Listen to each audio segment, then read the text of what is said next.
The root trees are loading. Okay. Oh my god. Okay. Can I zoom out? So this is the first part we did. Holy Jesus. And now we're gonna do this. Okay, so it's not as intimidating as the top, actually. I thought it was... Oh, maybe it gets bigger. They might add stuff to it, I think, as we go. Okay, so we're starting with 3 things. Notable events. 6 pieces, Roottreemania Rift. Clark Rafferty LaRue, 5 Ps. Roottreemania Anonymom. Anonymom. So there's 11 hints in this evidence, I think. 11 hints about identities. So I'll have to be sharp. Please help me. Today's August 3rd, 1999. It has been 8 months since she helped Sam Madsen with the research necessary for her book. Sam was true to her word and paid you an incredibly large sum of money. She never mentioned you by name, however, so you've managed to keep a low profile. The Roottrees, on the other hand, have not. Below is a summary of notable events since the book's release, though you can refresh your memory in full detail by searching online. 6 pieces. Sam Madsen's book about Elias Roottree was released in February. It was a bestseller for a few months. At the time, Carl had not yet been replaced. In March, the Roottree company stumbled publicly as they attempted to respond to the book's release with multiple conflicting press releases and a clear lack of leadership. Oh, so the family broke apart over how to address it. Clark Rafferty LaRue was announced as the permanent successor of Carl Roottree and welcomed Sam Madsen to the family officially. The company hired an outside legal group to handle the changes to the Clanset Trust. This included any other new questions of lineage. Okay. Sam Madsen is officially welcomed. Okay. So wait, she releases a scathing book for the family, but she is accepted into the family. Clark Rafferty LaRue. Hold on, I need to refresh my... That's him, isn't it? Yeah. Okay. So Clark is the current CEO? Oh, one picture I never did. Oh, that's frustrating. And Sam was here, right? Yeah. So she's the one who wrote the book. Because she was the illegitimate child later accepted. I remember someone being like, please help him out. He's the boss, but he's not getting paid at all. Permanent successor of Carl. Clark and Carl. Carl is the dad of the main sisters. The famous ones? Ah! Oh, they were right next to each other! Right, so it starts with them, right? They die in like an accident or something?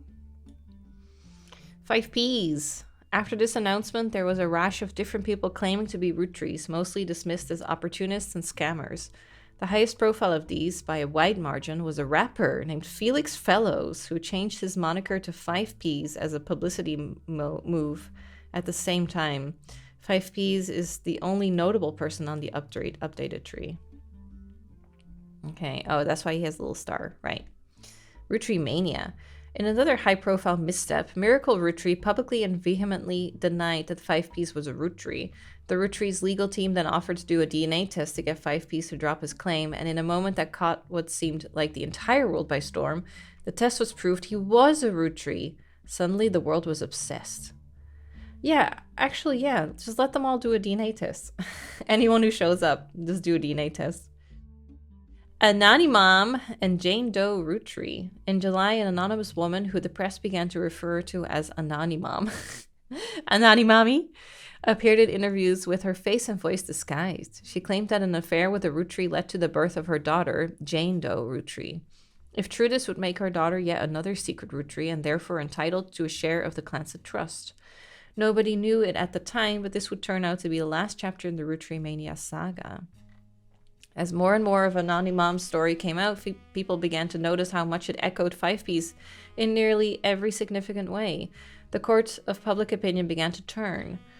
Confirming the world's suspicion, the DNA test orchestrated by the lawyer on both sides proved that her daughter was not a Rootree. Oh, this final event caused public disappointment, smugness from doubters, and countless accusations of the entire ordeal being an elaborate hoax or attempt at fraud. Things got a bit ugly, and the fun of Roottreemania seemed to disappear overnight. Now, a month later, it feels like a distant memory. Okay. Previously on The Roottrees Are Dead. A new investigation with a new focus after many months of newfound interest in the Roottrees. It is recommended you try to catch up with some of what happened since last time. Some web searches may yield new or different results. Some books and magazines from your previous investigation may be relevant to your new one. It's also a much more widespread search. The list of first and last names you can choose from will contain red herrings. Not all of them will be used. Below is a reminder of some of the most notable beats of your initial dive into the family tree. Okay. All evidence from before is still available. Oh. The Roottreemania Candy Company was founded by Elias and Gwyneth many years ago. The entire family has financial reliance on the health of the company. Most of the action took place in or around Butler County, Pennsylvania, where the company was initially located. Elias, Carl, and Raina were on the cover of magazines. Other notable Rootrees, Lauren, Miracle, and Jim, had physical media such as record albums, books, and movies associated with them. Yeah, that family was crazy, wasn't it? There was like movie stars. Miracle was like the Christian one who travels and does like Christian shows, right? Sam is the writer. Oh yeah, and there was the lady who published her diaries. Lauren's two diaries were probably the most useful resources overall, mentioning many of her relatives directly.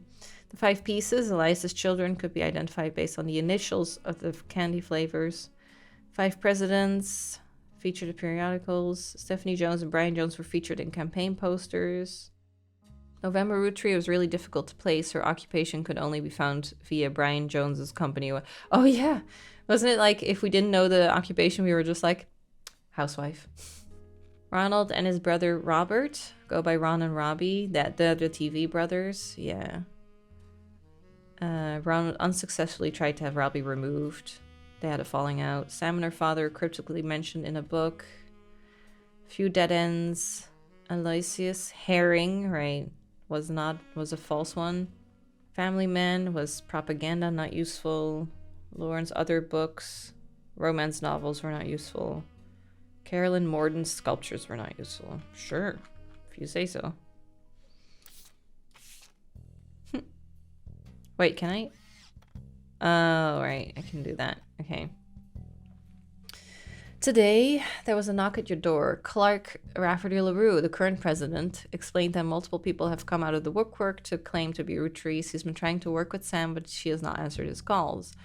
He also handed you a letter that said he could share with Sam a letter that you can. Oh my God!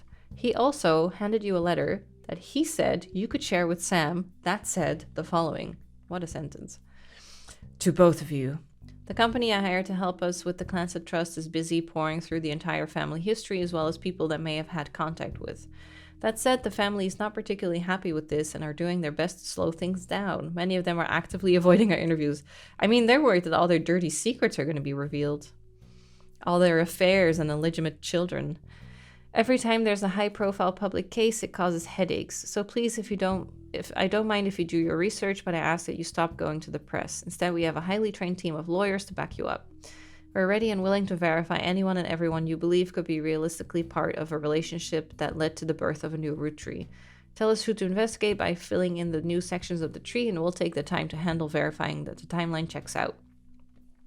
But keep in mind why we're here.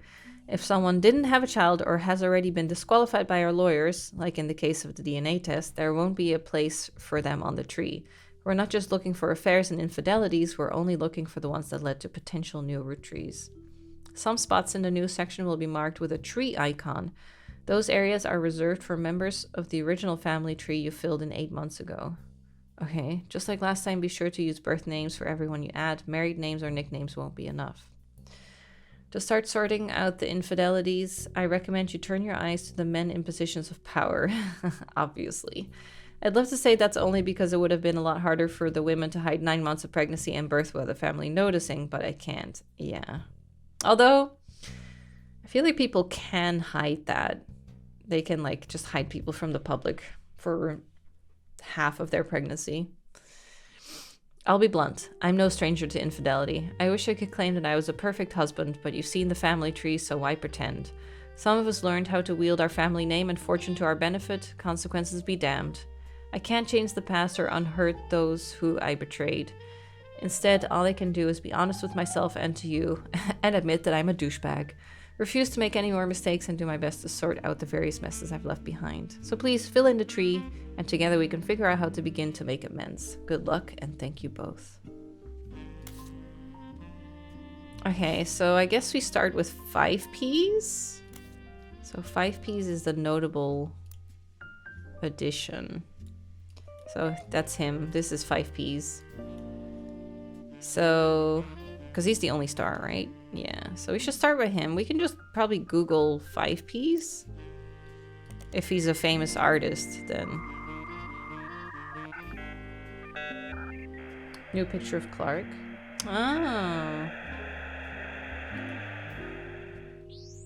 Wow. 5Ps. Oh yeah, Felix Fellows, that was it.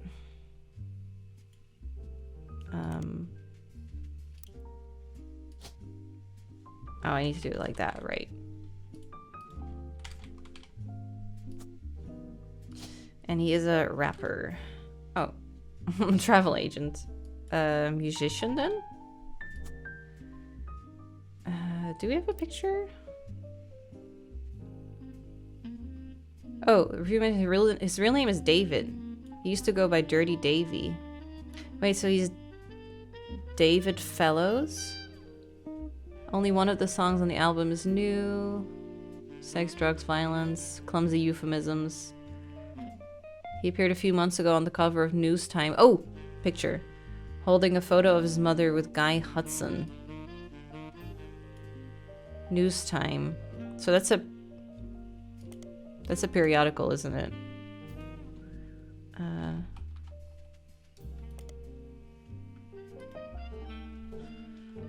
5Ps? Printing. Picnic. Felix Fellows, aka 5Ps, famously appeared on the cover of News Time, kicking off Roottreemania. A week later, Miracle Retreat appeared on the cover, focused heavily on 5Ps as well. Ooh. We can look up that one as well. Oh wait, it said, oh shit. Summary of both articles as well as a close-up is, hold on, okay. That's him? Wow, cool dude. Could this rapper be the next Sam Matson? Okay, 5Ps. Felix Fellows appeared on the cover of News Time holding a photo of his mother and Guy Hudson. Ah, tiny picture. Can I print that as well? That's how I do it. Yeah, I forgot. Okay. The article concerns his insistence that his father is Guy Hudson. The story was dramatic and sensational. Wait, we should put in Guy Hudson as well, right? Here?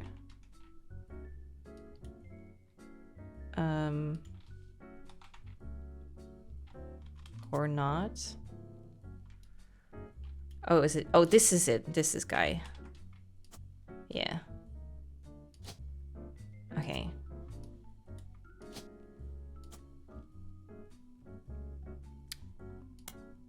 Zero of 4. Every time you get 4 additional key relatives. Oh, okay. I need 4 people. Oh, but his name is David, not Felix. It still says 0 of 4 behind here. I don't know if that matters. The story was dramatic and sensational and initially dismissed as fake until a DNA test proved that he was related to Guy Hudson. 5P says that his mother, Joanna, was Zach Morton's secretary. Joanna.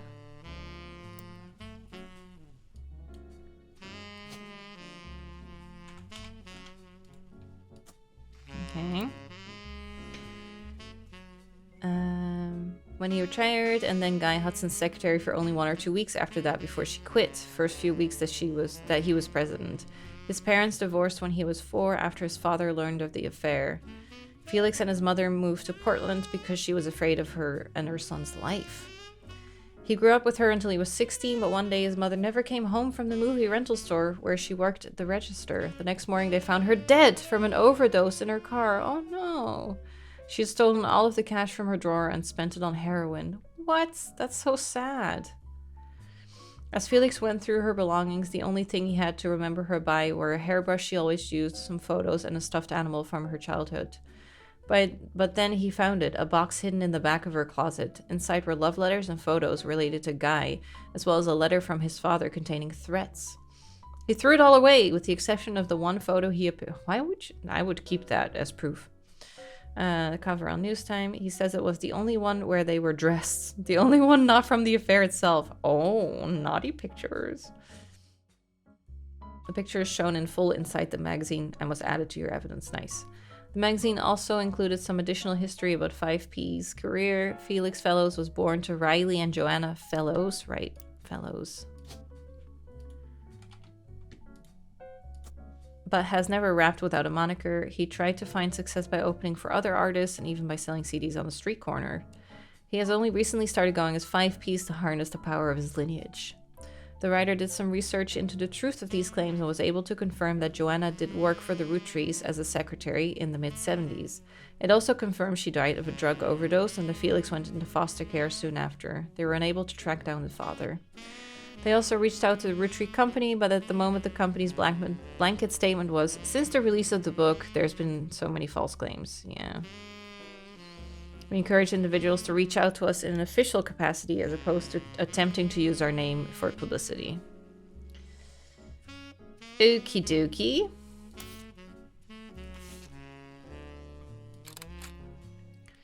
So, oh, this is Miracle, yeah.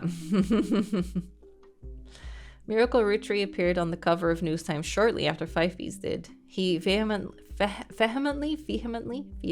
think, denied that 5P's was a Rootree. You're wrong, dude. This article is from before the DNA test proved it. Miracle doesn't focus much on the details of 5P's accusations regarding his mother and Guy. Instead, he comes across as exhausted at the events that have been going on behind the scenes, as well as the character of the... I feel like that family is gonna have lots of infidelity as well. They're acting like they're so high and mighty Christian people, but He starts with 6 pieces content. He says that although most of the book was based in fact, it left out anything that wouldn't fit the agenda. He points out Sam's daughter still earns a generous salary for overseeing the farm division of Rootree, and that Sam did the same before her. That Sam's family was not destitute, and that really it was only her son who chose to take on a job with no salary. He claims that though they didn't have to, the family helped pay for her son's medical bills after voting that it was the right thing to do. Miracle also says that the story about his father Elias shunning EC was one-sided, leaving out Edward Clancy's blame in the whole thing. Elias gave him a simple ultimatum: stop sinning or be disowned. Miracle says it was EC's own choice and that Elias allowing him to earn food and shelter on the company's dime was a kindness. Oh my god. Get fucked, dude. Okay. Miracle then pivots to the fallout from 6 pieces. He recounts a deluge of claims to the Clancy Trust that the family has been subjected to. He doesn't cite any specifics, but says that every time someone comes forward, the family devolves it to arguments. They've had to hire an outside legal team to help, but so far every case has been how do you say that? Demonstrably? Oh my god. Laughably false. All they do is tarnish the family's reputation. He focuses on 5Ps who appears on the calls him a grifter and delinquent, says he's using their name and products to sell filth. Of all the accusations, he says this is the most dangerous because it exposes and he turned out to be a family member. I like that. Lastly, he turns to the future. Miracle states that those that wish to hear the true story can join him on the farewell tour this upcoming fall. Of course, he's promoting his tour. The Miracles Rootree are planning on touring the country's churches one last time, and now at the age of 71, Miracle is the oldest living Rootree. While he plans to continue preaching at his own church in Butler County after the tour, this is your last chance to hear the truth from the man with the most complete recollection of one of America's most notable families. Anyway, what a mouthful, dude. The article mentions that Miracle's son did not wish to comment and has a statement. Oh, because he has affairs of his own. And has a statement from Clark Rafferty LaRue. Miracle does not speak for his entire family. We're working carefully on a plan to definitively disprove any claims of infidelity in our family's past. Why not just discontinue the Clancy Trust? Or Clancy Trust? What was it called? Clancet, that was it. Like, it's such a mess now. Just pay everyone fairly and just undo the whole thing. The article also does not refute Miracle's claim. Oldest living relative despite Sam being born a year before him. Ah. It's unclear if Miracle made the claim out of ignorance or spite. That's the mom. And that's Guy.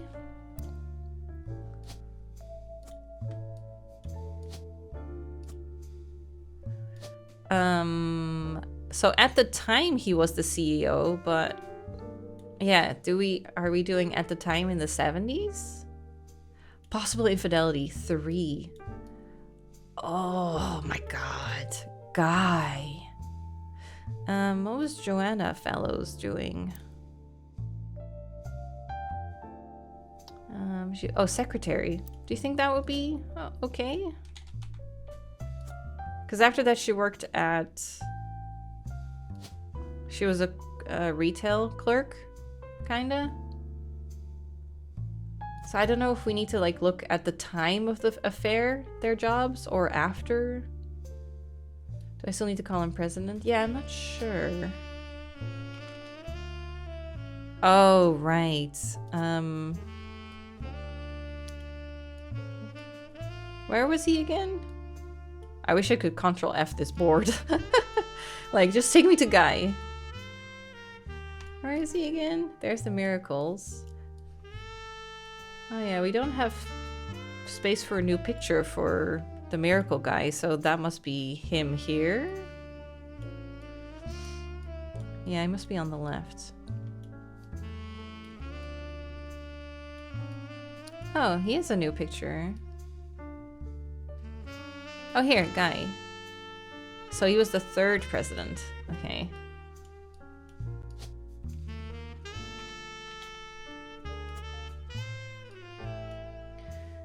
Oh, and once you verify, you can add bonus pictures. Okay. So who was Joanna Fellows married to afterwards? I wonder if we have anything in here. It says there's 1 clue in here. 2 in here. I'm guessing it's 2 clues that lead to other things, right? There's stuff we can Google in this article. Riley Fellows was the husband? Okay. Must have read it and forgot.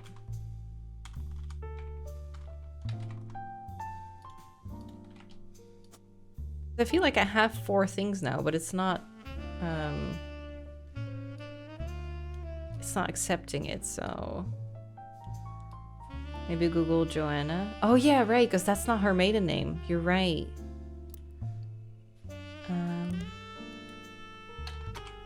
My coffee cup's in the way. That's why I'm typing so weirdly. Nothing.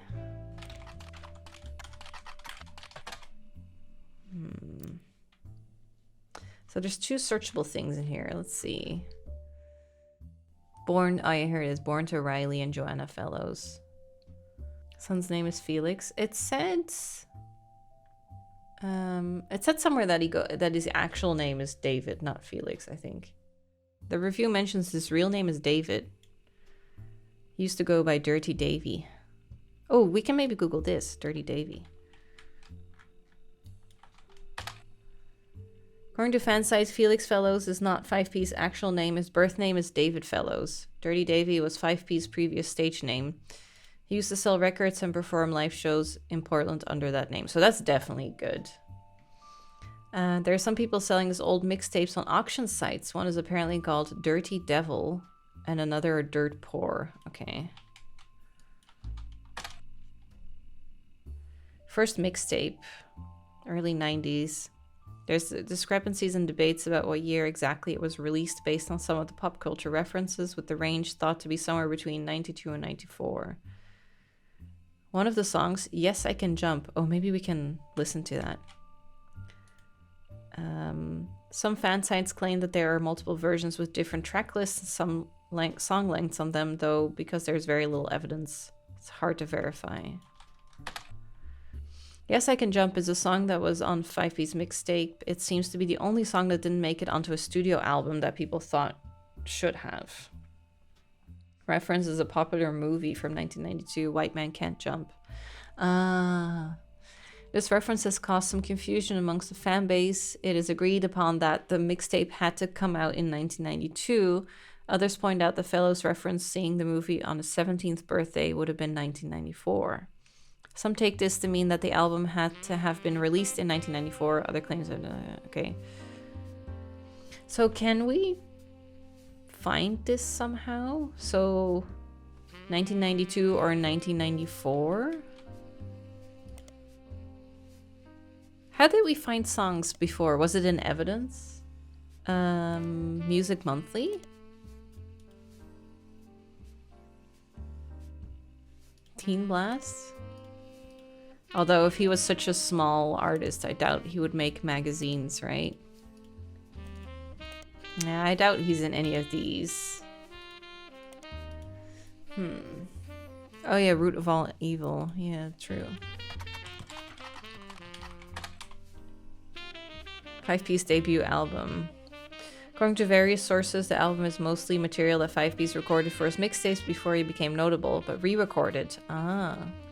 All Your Problems was the first and only single released. After dropping it, he announced he'd retained the infamous celebrity lawyer Stevie Whitlock to sue his family. To date, it doesn't seem like he followed through.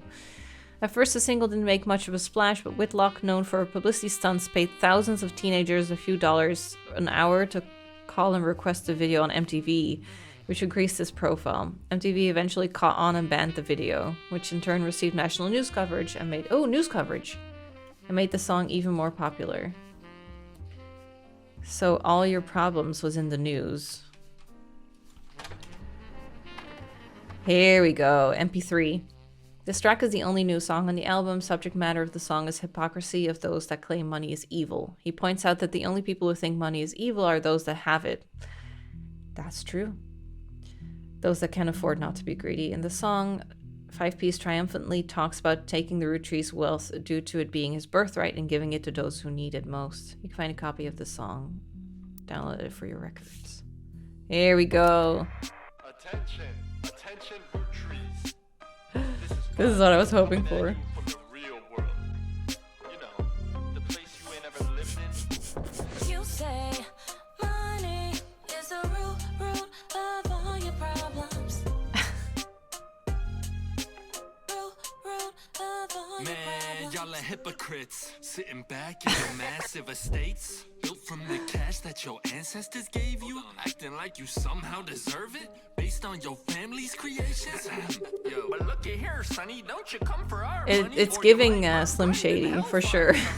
Like that Madsen chick and her two dads. My pappy's cleansing trust should keep you away. Yo, it's disturbing, catching a sermon from a geezer who's never known hurt, but blurts out these claims that somehow we're sinners cause we didn't earn it. When all of your worth it came free with your name, you expect me to treat your lectures on greed as some expert creed from he without blame. How about instead I turn my other cheeks and spread them when you give me a kiss, just with an aim. You say money is the root. What he's saying is actually not bad, no. Take those problems away.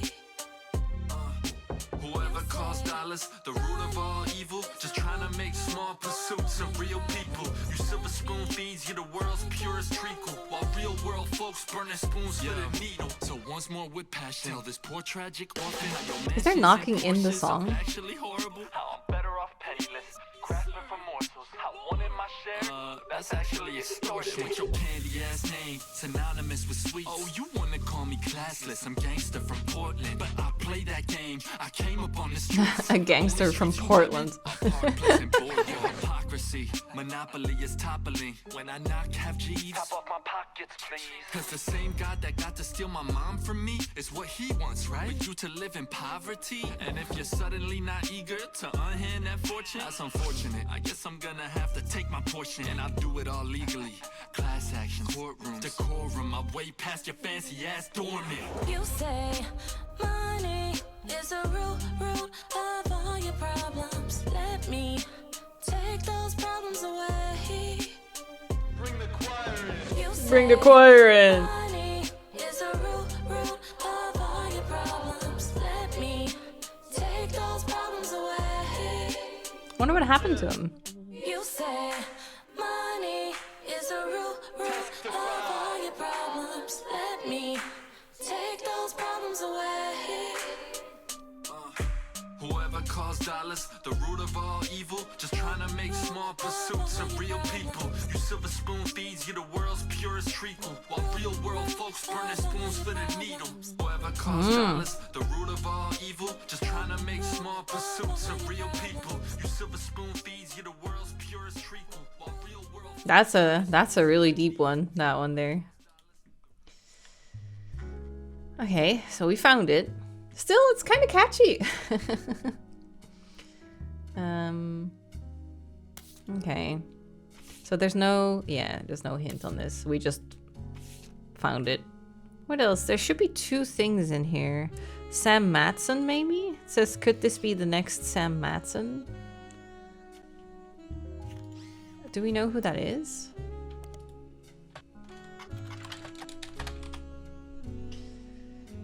There's an older version of this page in the Time Travel Archive. Oh, okay. Sam Matson, released 1999, perhaps assisted by the still relatively recent plane crash shot to the top of the charts. Is this a book?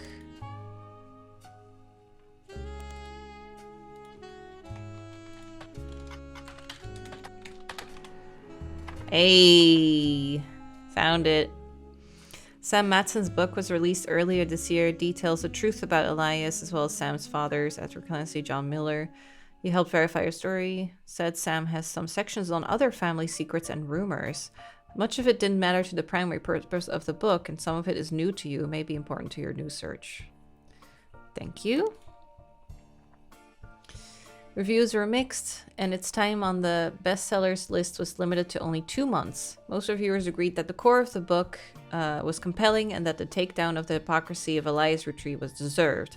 However, many took umbrage, ooh, what a word, with the timing of the release and the tone of the book, which seemed vindictive. The fallout from the book led to the Roottreemania company scrambling to release a statement, and due to a conflict of leadership, famously released multiple conflicting official statements over 3 days. This confusing move was referenced in popular culture due to a late-night sketch about indecisionitis. More traditional analysts have been calling it the Roottreemania Rift. Oh yeah, we haven't googled Roottreemania Rift. A few months later, due to Roottreemania, the book re-entered the charts and sold even better than the first time. According to the publisher website, 6 pieces an upcoming book. There are no further details. Oh, so that was... I see. The 3 press releases from the Roottreemania Candy Company after the release of 6 pieces were referred to as the Roottreemania Rift. Clear conflict between them. The first was fairly standard, stated that there was no president of the Roottreemania Company, but that the entire family was made aware of the release of the book and that they would be meeting as soon as possible. Only then could they verify the legitimacy of the claims it raised, decide next steps.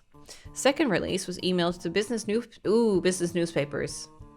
3 hours later, announced that after a vote, Ron Roottreemania would be taking over temporarily as an interim president.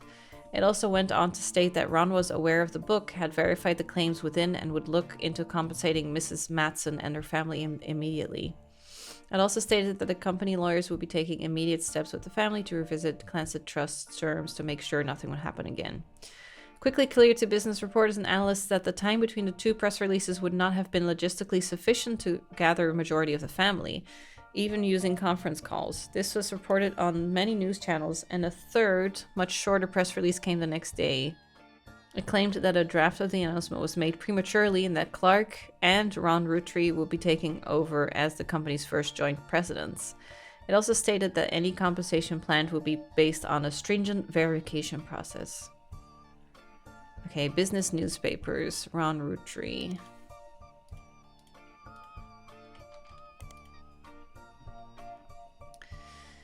Business Watch ran an article about 2 months after the Roottree rift about what really happened with Roottree. The article mentions that nobody from Roottree that they reached out to was willing to go on the record. Instead, the timeline of events has been constructed from public record, accidental leaks, and a source on the inside. The only parts that are new to you are also the most vague parts, the ones supposedly confirmed by their anonymous source. The timeline says that the family actually held a preliminary vote after Carl Roottree died, but before the release of Six Pieces, and decided they wanted Ron to take over because of his experience running RR Productions. Oh yeah, and because he was well known and well respected. But Ron seemed way too eager and personally motivated. They were worried he would gut the Clancy Trust to remove Robbie. Oh yeah, because of his brotherly feud. The family was notoriously unwilling to do anything that could risk their wealth. They stalled, and Ron became frustrated with the delay. When Six Pieces came out, he saw his chance to force action while the family was in the limelight and released the press release himself in an attempt to get the ball rolling. Oh, that's what happens. This caused chaos within the family. They tried to save face by allowing Ron to take over as co-president with Clark, but according to Business Watch's source, Ron was impossible to deal with. He seemed like he was unwilling to protect the Clancy Trust, and they eventually let him go. Ah. After that, the role passed solely to Clark, who nobody was excited about, but seemed like the safest choice. Yeah, remember to highlight. So, I tried to highlight last time, and I was bad at it, and a lot of people commented that I was really bad at it, so I have no confidence in highlighting anything. Do we need to use the picture? That's the picture we used last time. So that's what the book looks like. Sam's book has a few different passages about her own history with the company and the rumors and gossip she collected during that tenure. She ran the farm for a period starting around 1968, after Elias died, until her daughter Gwyneth took over in 84. Okay. A few different passages about her own history. Okay. Most of the relevant rumors coincide with the reign of Guy, who took over as president in 1978. Sam was very much not a fan of Guy, and according to Six Pieces, it was an open secret within the family that Guy was very much not a fan of remaining faithful to his wife, Patricia. Many of their hires at the time were young single women, and Guy often spent a lavish amount of money on private parties. Ugh. This was 20 years ago, and Sam warns that most of this is hearsay. Still, you find the following information that may be relevant. One of Sam's farm supervisors, named Elizabeth, had a daughter who Sam never met but who worked as one of Guy's secretaries. Okay, Elizabeth. According to Elizabeth, a caterer from a local resident called Antonellis met her daughter at one of Guy's parties, and they eloped quickly due to a pregnancy. Elizabeth wasn't aware that the party was for swingers. Rumor has it that her daughter showed up with Guy and didn't seem comfortable switching partners. Ooh. Right, okay. Elizabeth had a daughter who Sam never met, but worked as one of Guy. So, Elizabeth's daughter was Guy's secretary, right? According to Elizabeth, a caterer from a local restaurant. The restaurant was called Antonellis. Okay, maybe we can probably use that. Large number of Antonellis restaurants, not because it's a chain, but just because it seems to be a common name for Italian restaurants. You may need to use a more local resource if you're looking for a specific one. So, Butler County. Aha! Antonello's is an Italian restaurant, been in Butler County times twice. Most recent time was when it closed in 1992. The owner, Rochelle Zimmer, sold the land the building was on, and at the time of the article, she was unsure if the restaurant would move to a new location or if she would retire. Many years before that, there's a puff piece, Valentine's Day, 1978. Okay, that's a good date. Asked recently married residents of Butler County how they met. Christine Garland responded. She and her husband Steve, who was a chef there, met years ago when she delivered produce from her mother's farm. Steve used to work extra hours just to be there during her deliveries. Although they grew apart when the restaurant switched suppliers, they reconnected by chance and eloped at the end of last year. Now she has a bun in the oven and they're both working as much as they can. She's a secretary. but went back to delivering produce on the weekends, trying to save up money to move to Boston and open their own restaurant. So that's her, right? Christine Garland is one of the secretaries, I think. Elizabeth's daughter. But where do we... Oh, it has to be this one then. Because they ended up marrying the other guy, right? Husband. Yeah, husband Steve. So this is her. Christine Garland.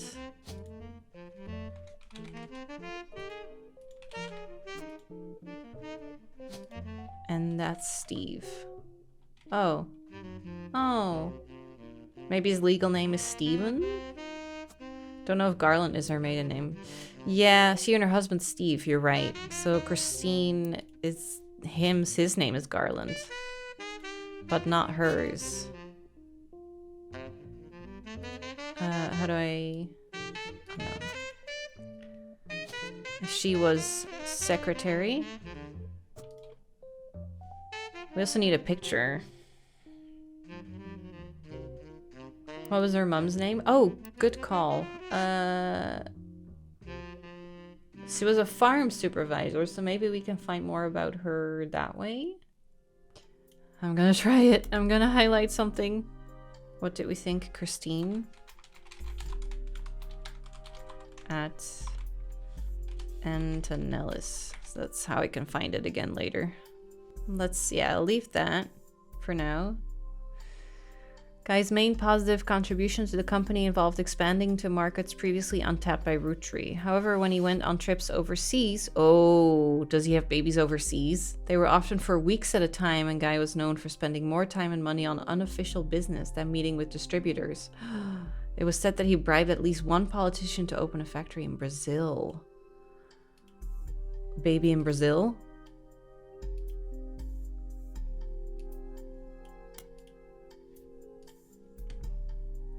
There's also a section where Sam speculates that Elias may have cheated on Gwyneth. Gwyneth was always much kinder to Sam than Elias was, and was the first to invite Sam to family events. Elias may also have cheated on Gwyneth.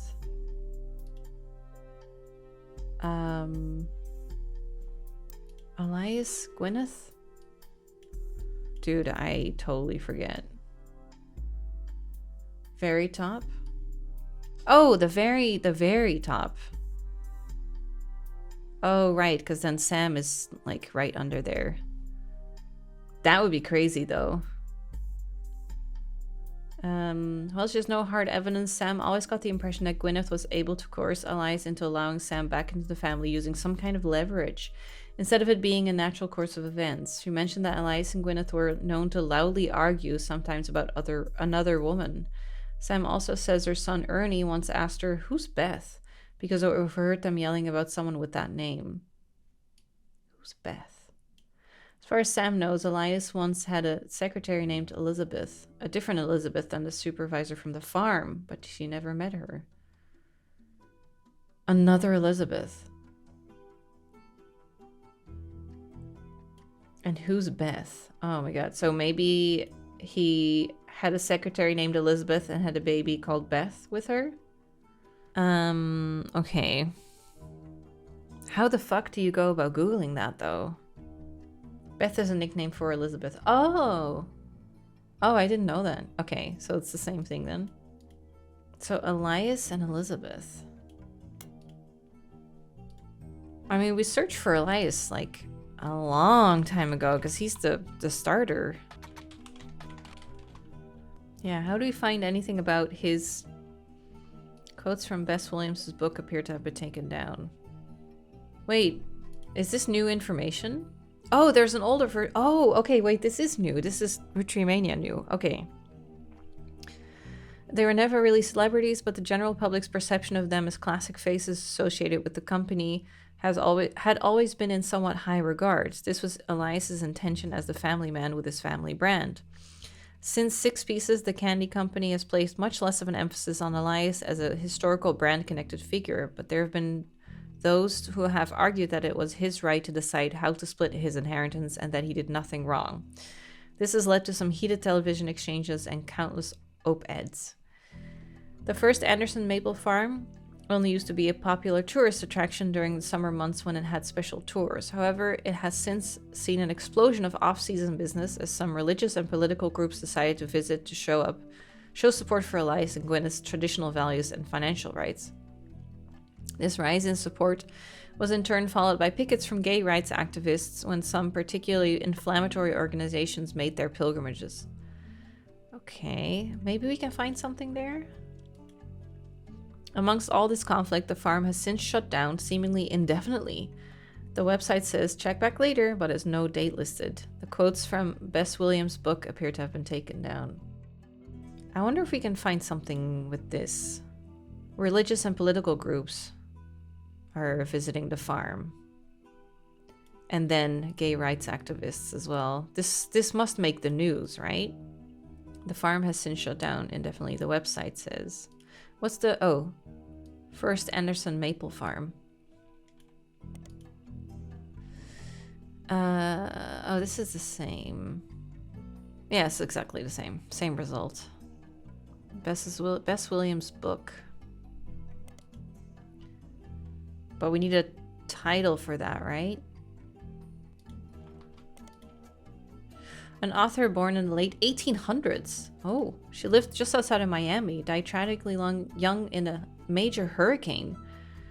Bess has a minor history with the root trees. Her only notable book, Family Man. There it is. Widely considered blatant propaganda about Elias Roottreemania. It had been all but forgotten until recently when it was re-released during the height of Roottreemania. There's a site dedicated to hurricane statistics, and it mentions Bess. The Bocadoro Library, not far from where she lived, was partially destroyed in the hurricane. When they rebuilt, they named the nonfiction section after her. The library was expanded again in 1950 and closed in 1963 when larger libraries opened in the surrounding area.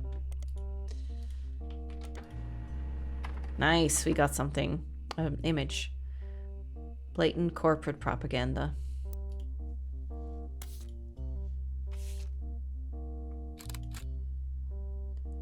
Is that Elias? Yeah.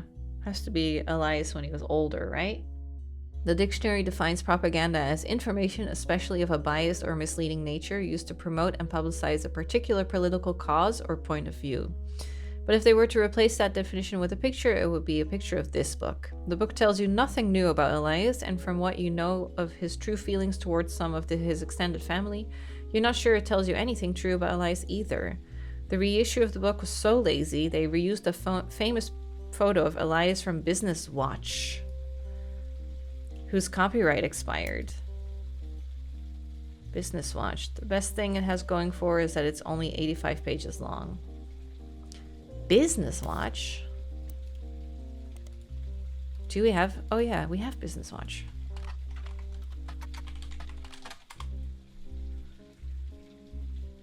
This page hasn't been updated for at least 8 months and may now be irrelevant. What's the water running in the game? What's happening? Do we have a leak? The Bocadoro Library? Ooh, a picture. It no longer exists. You find multiple libraries in the area. According to the website, the building where it once sat is now Miami Print Museum.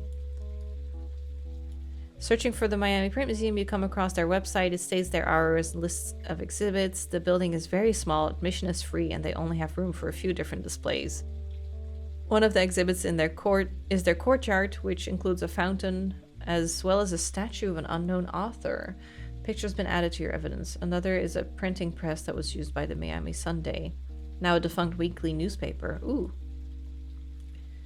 The last is the original print of Cuba by Cubans, an art book. Yeah, maybe I should Google it first. No records or a periodical. Oh. It merged with another periodical and became the Miami Mercury Sunday. Newspaper that lasted only a year, 1949 to 50. You find a small website about quirky printing history facts and mention that the Miami page was the outcome of merging two smaller failing newspapers. This resulted in one large and failing newspaper, which was only notable to the author because by combining the names in the way they did, it was tied for the longest title for an American newspaper at the time, with the newspaper in Jefferson, Texas. Okay. So I wonder if that means it could show up here, but we need a right keyword for it. What was her name? Bess Williams. Oops.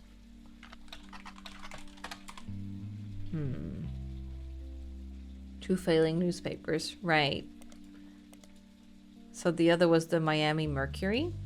Oh, I see what you mean now. Ah. Yeah, so because it was a merge, this is the other failing one. The resulting newspaper went out of business. Some point during this process, it was at least partially archived. Okay.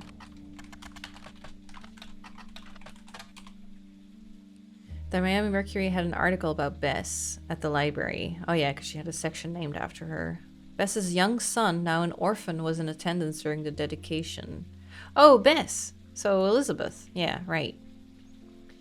It also had a later mention, 1949, the last year the paper existed, about a bidding war for a planned expansion of the library in 1950.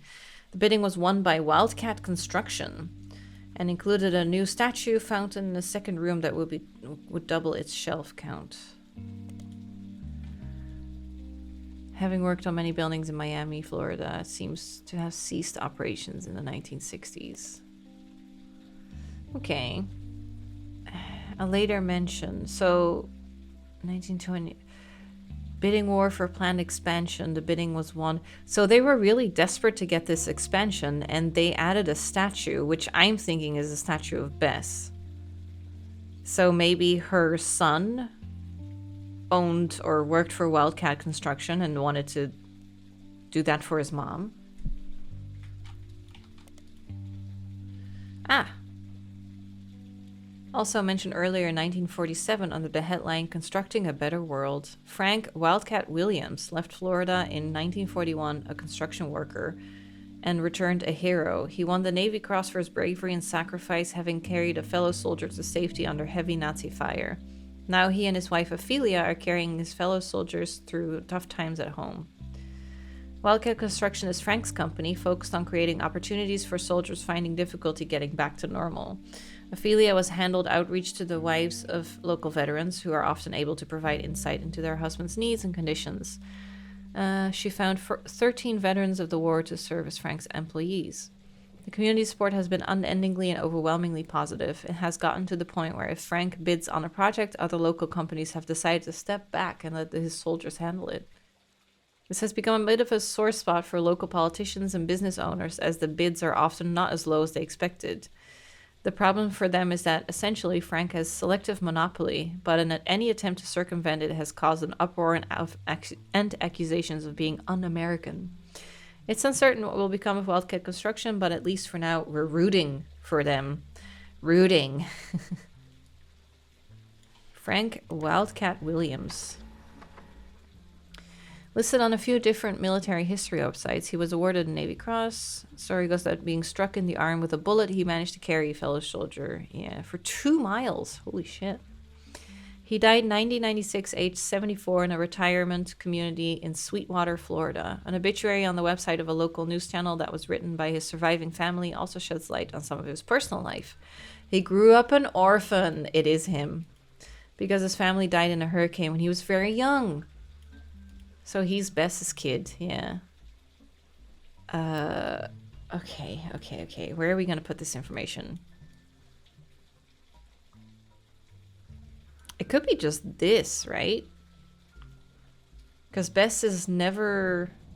Oh, no, wait, it's not him. It's older. Because we're talking about Elias, right? 1921, 1949. So it has to be one of these. Has to be 1921 then, right?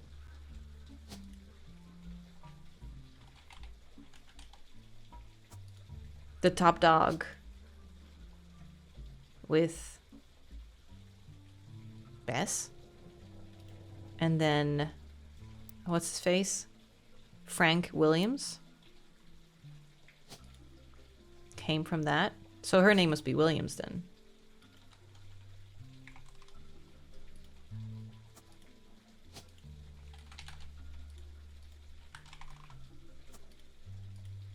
And he was in construction. We might have a picture of him. Oh, that's a statue. So this is Bess. Cool. Courtyard. And then this must be Frank with the statue in the background. Frank Walcott Williams. Juggling hammers.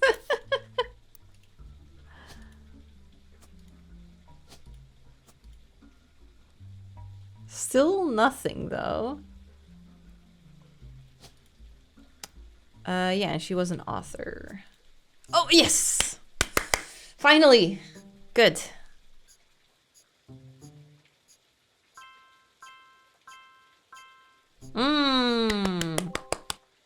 Yay, yay, yay.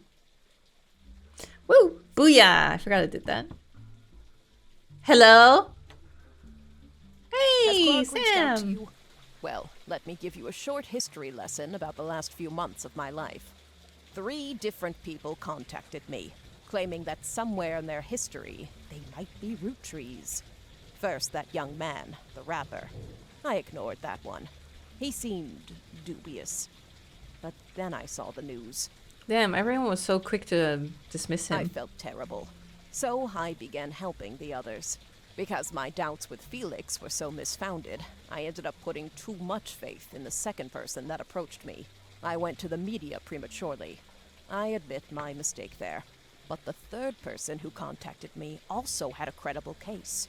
Before I could help, the company got to them somehow.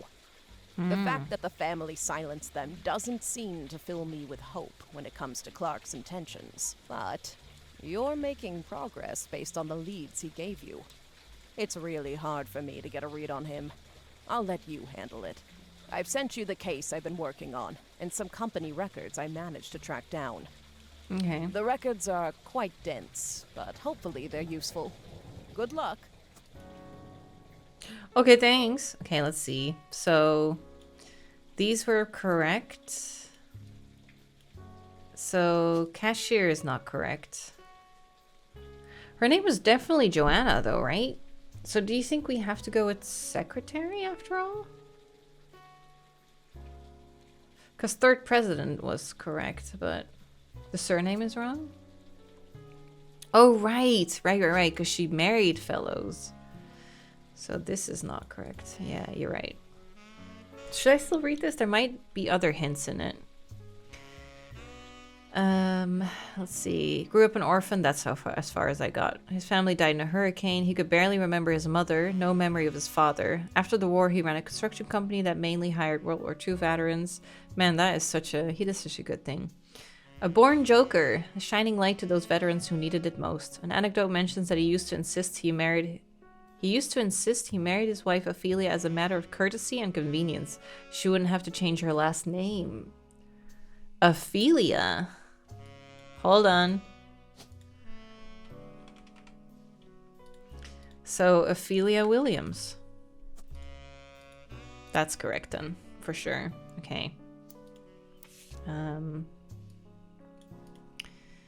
A photo is attached of Frank in his youth juggling hammers in front of one of his construction sites, as he was often known to do. According to the article, he is survived by Ophelia as well as his daughters, Barb and Sharon. Okay. Why is John Doe already... Okay, it's a dead end then? So one of these... What does this mean again? Oh, adopted or otherwise. Ew. Should we start with Barb Williams, maybe? Or Sharon, because we can copy it like this. Okay. Ah! Barb Williams is a motivational speaker. She has a website that explains the services she offers. Companies in Florida.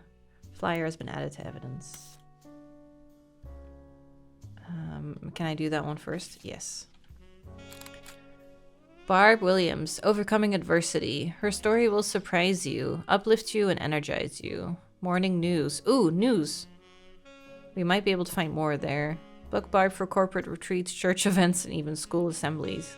She can customize her message for any audience. Okay. Barb Williams. So she might be in a news magazine. Yeah. 3 different testimonials. Greta Jones.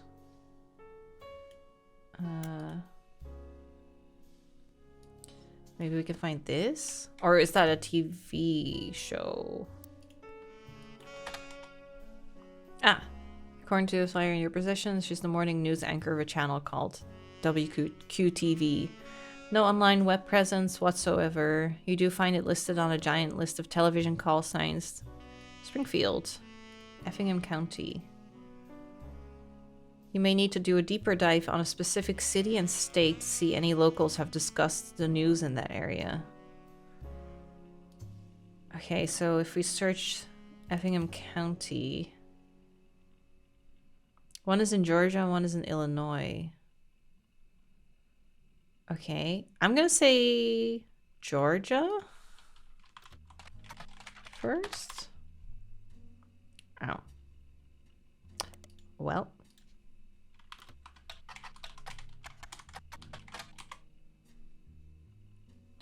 You find that it is not located in Effingham County. Okay, so Georgia. Yeah, that's what I thought. So what do I do with this information, though? The Gazette is definitely a newspaper. Oh. Huh. A man named Chris Elmsworth has invented a small town newspaper and as a conceptual art piece. Oh, the Kikiowa Falls Gazette is a series of online articles about small restaurants, shows, and other tourist attractions all across the U.S. This is presented as a monthly newspaper, Small Town America. What makes the Kikiowa Falls Gazette a bit strange is that amongst the articles detailing real locations are occasional stories that present outlandish, inflammatory concepts in extremely mundane ways. For example, on the homepage right now is an article entitled "Mermaids Strike Back Against Lobster Farms." Uses very dry language, so it's like The Onion. Details the idea that the mermaids in Maine have begun to unionize in support of better benefits. There are no punchlines and the articles are not marked any differently from the rest. Unfortunately, each current issue of the paper is presented on the homepage. There are no archives of older issues. Okay. If it does like restaurants and stuff, maybe that Italian restaurant? Try the current issue, Mermaid. No. Okay, we can try Chris Elmsworth. Oh. No, it's the same. Oh, wait. That means that this is just completely... Vic Elmsworth is completely fake. So she has a fake quote on her. So this is like... someone who just collects quotes without doing any research. So someone who like quotes The Onion thinking they have like a good quote. It's literally what this is. Vic Elmsworth though. I didn't search Vic, I think. Vic Elmsworth, according to his own personal page, is apparently one of 3 brothers. All 3 of them are contributors to a newspaper called the Kikiowa Falls Gazette, and he tends to focus more on the southeastern United States. All of the articles he's written are archived on his site, including the long-form version of the review for Barb Williams' motivational show of 1997. According to Victor, he had seen Barb talk more than once. On this particular occasion, Barb's talk was at a very large church, and it was clear that she was an expert at matching the presentation of her concepts for any particular crowd, because she received a standing ovation. Barb started with a story about loss, specifically the loss of a bicyclist who had been hit by a car. She spoke about the death of any person as a darkness in their loved ones, a cold, empty void that begins to creep into a space where there once was light. Because the light could never return exactly how it once was, she says the only option is to nurture new sources of light to help fight back the darkness. That actually is... she is a good speaker. Her conclusion was that finding the hidden meanings in tragedy is the most important thing we can do. She used multiple biblical comparisons, okay, now you're losing me, and finished by looping back around to her initial story how she personally began to come around to this ideology. The biker who died was her son-in-law, and the Lanes Across America charity was created to fill the newfound darkness her daughter experienced. And the charity was the light that began to fill the void, and she was doing everything she could to help nurture it. Okay, so Barb is the one who married. Right?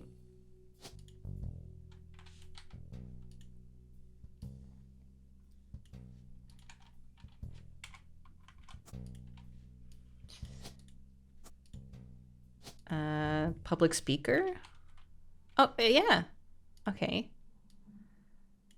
And then her daughter we can probably find through Lanes Across America. LAA, a charity focused on adding bike lanes to major cities. That's a good initiative. I like that. The pages and pages of news articles that mention LAA have similar summary. Formerly LAM. Okay. Founded in 1987 after the death of Drew Smith.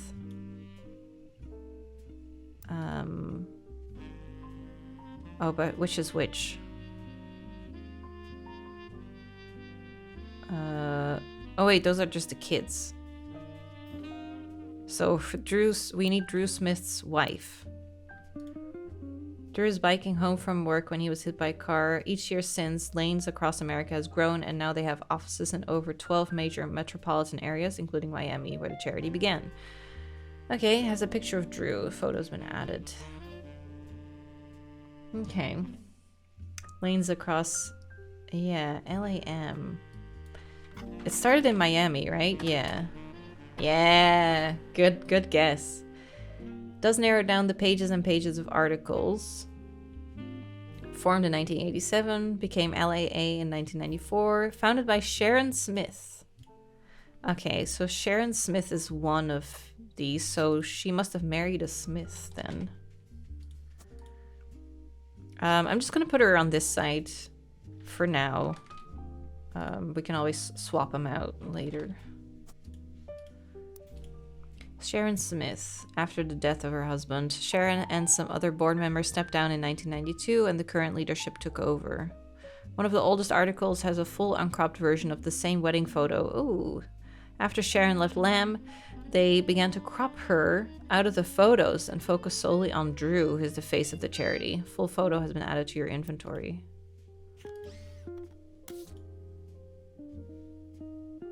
Oh, so this is the full picture? So that's her then, right? And is this... Are those the parents?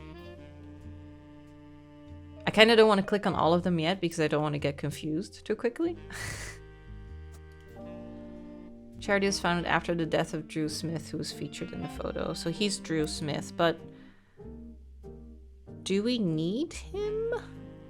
So she married someone and then remarried after, and then... one child? So she has 3 children total, right?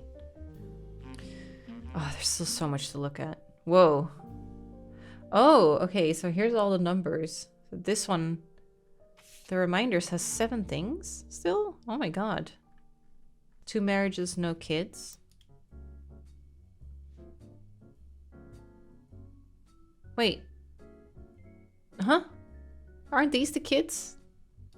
Yeah, so I put her here because she says she has kids, right? And this, oh, wait, this is also connected. How is this connected? What is this line for? Because this I get. It's like they split up, but they have 2 kids, right? And this is married with 1 kid. Yeah, and this line is adopted or otherwise. But then why is this connected to split up? Yeah, we need to probably read some more. Okay, I got all of that from this. So we haven't even looked at Isabel Crosby, Superintendent, Benton County. Maybe we can find Isabel Crosby. Oh yeah, and we were also going down the line of Springfield, Georgia. What was it again? Oh, oops. Website that lists different channels. The list seems to only feature broadcasts with female news anchors. The person who runs the website is ranked each using 3 categories. One of the entries is Channel 12. The news anchor listed is Greta Flores. Who is that? News anchor who apparently used to go by Greta Jones before her divorce. Apparently, compared to the ordeal you've gone through to simply figure out her current name, it's way easier that you can expect to find that she has a website of her accomplishments. She's apparently the MC for an all-female speaking tour in 1977. The tour was called Storytellers of Sisterhood, the Mothers and Daughters of Earth. You do a search for it, and it seems some of the stories were compiled into a book. 25 Stories of Sisterhood by Ayla Hale. An anthology of stories told on a few different Storytellers of Sisterhood tours. It contains direct transcripts from the most well-received stories on stage. Ayla Hale's the editor, not the sole author. One of the stories by Barb Williams has been added to your evidence. Barb. Wait, which one? Is it this one? Oh yeah, okay, that is the right one. Barb Williams had the transcript of a story she told on stage published in a book. The first part of a story focuses on 2 16-year-old girls. My sister Sherry was a brat, always sulking, often disobedient, never on time. She borrowed things without asking and even ran away from home, only to sneak back the next day like nothing changed. My daughter Sharon, on the other hand, was a beautiful person. She had excellent marks in school, was intensely artistic and creative, and even volunteered at an animal rescue. Okay, sister and daughter. She continues to tell stories of the 2 girls until she shifts the narrative. What was the difference between Sherry and Sharon? Nature, nurture, better education, different opportunities? The answer is nothing. There was no difference because my sister and my daughter are the same girl. What? Barb reveals that her daughter was the result of an unexpected pregnancy when she was 15. I met a boy at a county fair. Unlike us, he lived in the nice part of town. He went to a good school. To a teenage girl, it felt like a fairy tale, but there were boxes all over his house. He was moving in 3 days. Those 3 days were heaven. The final night, he surprised me. He told me he could actually see me again soon. He planned to return to visit his grandparents. I thought I was giving him a reason to keep his promise. I never saw him again, and when I finally got desperate enough to ask around, a friend of a friend told me he hadn't even given me his real last name. Barb also talks about when she found out she was pregnant. I was convinced my life was over, but my parents, they took charge. I had to live at home and work a part-time job. Oh, that's why one of them is adopted, because it's actually her daughter / sister. But they removed the burden of motherhood. I managed to scrape out a degree in English, and as far as my daughter was concerned, I was her sister. That's kind of fucked, though. Barb uses the story to come to a conclusion. When I was younger, I thought my sister was a brat, and I wasn't wrong, but she ran away from home to work at the animal shelter. She borrowed my clothes for presentations at school, and her creativity allowed her to open up Sherry's hair. It took me too long to realize the beauty was always there too. In fact, the brat and the beauty exist in all of us. It was my inner brat that kept me blind to the truth. And I'd like to say it's the beauty in me that finally is able to see what I was missing. I implore you to call upon the beauties in yourself whenever the brat tries to take hold. Okay. Jesus. Intense. Sherry's hair. Orlando, Florida. The owner of the business is listed as Sherry Jastrzemski. A large van and on weekends can bring the style of Brittany, Christina, or even Rachel to your door. The About Sherry section is very, very long and presented as one paragraph with multiple run-on sentences and no pictures. You get the sense that if she were to do your hair, she'd be doing a lot of talking. It mentions that her husband, Pete, was her late husband's college roommate. She and he had never spent any significant time together until she became a widow, and they built a charity together. They left the charity behind because it was growing beyond their ability to run it. Okay, this is a lot. Okay, so that's why she's here. So that's John Doe. When she was 15, she hooked up with him. Okay, I'm starting to get it.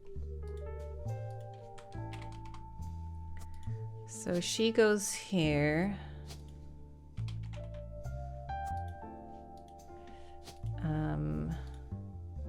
Empty this. Okay. And then her sister / daughter was Sharon? And she calls herself Sherry? Jastrzemski.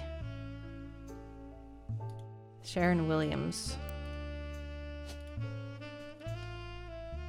Yeah, because she's adopted, right? And she is now a hairdresser. Oh yeah, and this is incorrect then as well.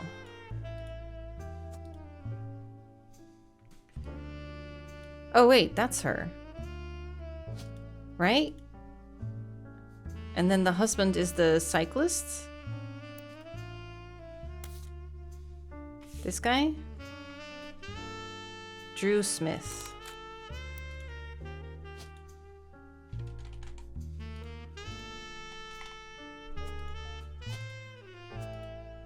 I think. Okay. Damn, that was a wild ride, that article. Holy shit. Okay. So, Drew died. And then she remarried with Pete.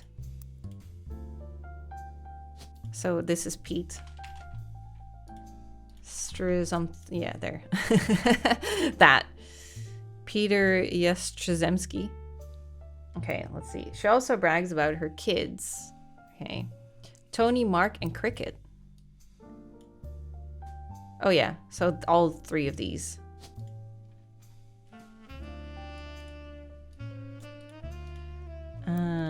Okay. Tony, Mark, and Cricket. Her oldest, Tony, seems to get the short end of the stick. Okay, oldest. Hold on. So, how does this work again? Okay, left to right. So this is the oldest then, right? First marriage, oldest. So, Tony. Oh. Maybe Tony is not his... Maybe it's a nickname, Anthony?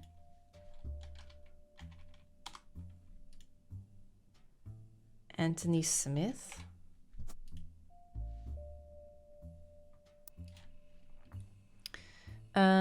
His 2 listed accomplishments are that he's the oldest and he's a straight A student. Mark, on the other hand, has multiple baseball accomplishments. Apparently his Little League team is nationally recognized. Oh, we can Google that. Cricket York is near the end, okay, and has an entire section dedicated to her. She's an actress on a local television show called Library Library. And the reason Sherry relocated from Miami to Orlando. Sherry is a stylist for the show. Cool. Okay, Cricket York. What a name. The passage also mentions that her agent recommended they change her last name to York since it was easier to pronounce. The rest of the section describes how she got the part, but it seems unimportant to your search. Okay. Cricket. Okay, let's search for Library Library. Children's show filmed at the studio Orlando, on the air since 1991. Multiple adults and children interact with different animal puppets in a small town called Library. Unlike some other popular shows involving non-human performance, this one isn't funded by the public. Instead, it's paid for by donations from businesses related to education. This includes textbook manufacturers like Corithmetic, tutoring companies such as Edu, and well-known publishers of picture books. From what you can find, it's syndicated in a few markets across the southern United States, New Hampshire for some reason. Like most other children's entertainment, many of those that grew up with it tend to have fond memories. That works in your favor because the show has been documented by a few fan sites There's even a library web ring, though it only has 3 entries. You click through the sites in the ring and find that Cricket York joined the cast in 1997 at the age of 5 and is still listed as a current cast member. Picture of Cricket from the first episode has been added to evidence. There she is. Cricket. So, probably this one?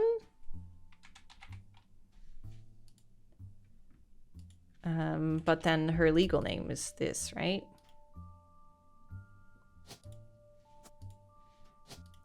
Actress. And then the other kid was... Oh yeah, Mark has a little league team. So that is then Mark Smith.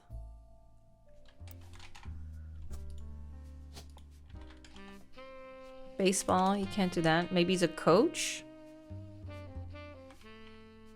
No. What would he be? If he runs a little league team. What is little league, actually? I thought it was like a baseball team, kids. Maybe I'm wrong. Athlete? It's a very American thing, isn't it? Pro athlete. Baseball for kids. Oh, it is! Oh, I had it right. Okay. Do you think they're in the wedding picture? No. I'll add them now. Mark on the other end, there's multiple baseball accomplishments. Ooh! Oh, he's in he will be in... Wasn't there like a sports... Oh, I thought one of these was like a sports magazine. Okay, how are we gonna get their pictures? Smith... Oh yeah, he's a student then?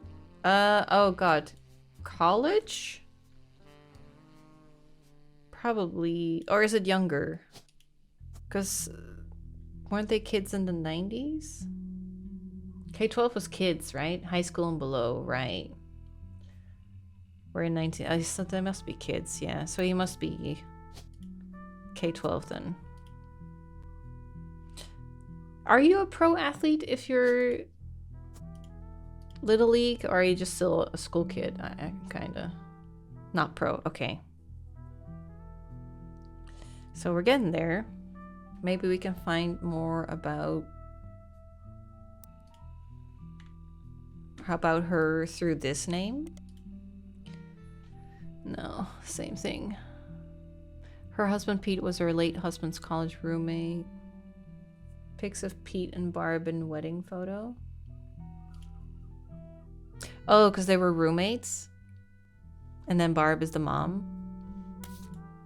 That you could be right, yeah. But we can't add a second picture yet.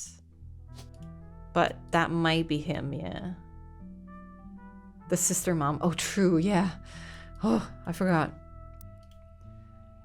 Okay. How do we find pictures of these kids? Tony and Mark. New pick in evidence? There is this one, yeah, but that's like separate stuff that we got handed. Company records. I've left this for... I'm trying to finish up this side before I open that, because I feel like that's going to be one of these other trees. I could be wrong, but... Oh. Founder? First presidents? Right. Totally forgot to fill him in.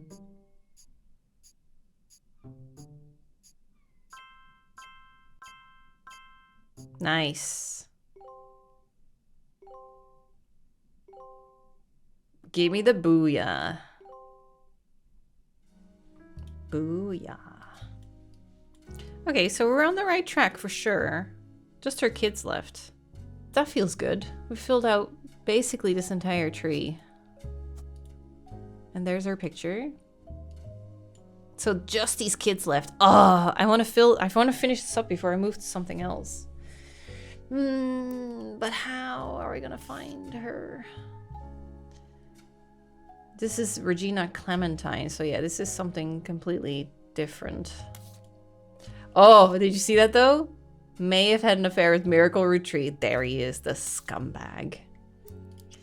Okay, look into cricket. We did, though. Arithmetic. Math Textbook Publishing Company. They were in the news last year when a primetime news program did a full comparison of their textbooks. Schools were complaining that the two editions seemed similar, yet Arithmetic was charging almost double. News program announced that between the two books there were only 16 total changes. The most noticeable was that the cover was changed from a picture of a water droplet on a lake to a close-up of a feather. The other 15 were all instances of changing 4th to 5th.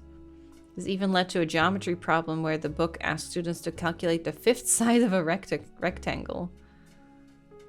Huh. Oh, but nobody is related to this search. Okay, so it's a dead end. Oh, found something. Tutoring service.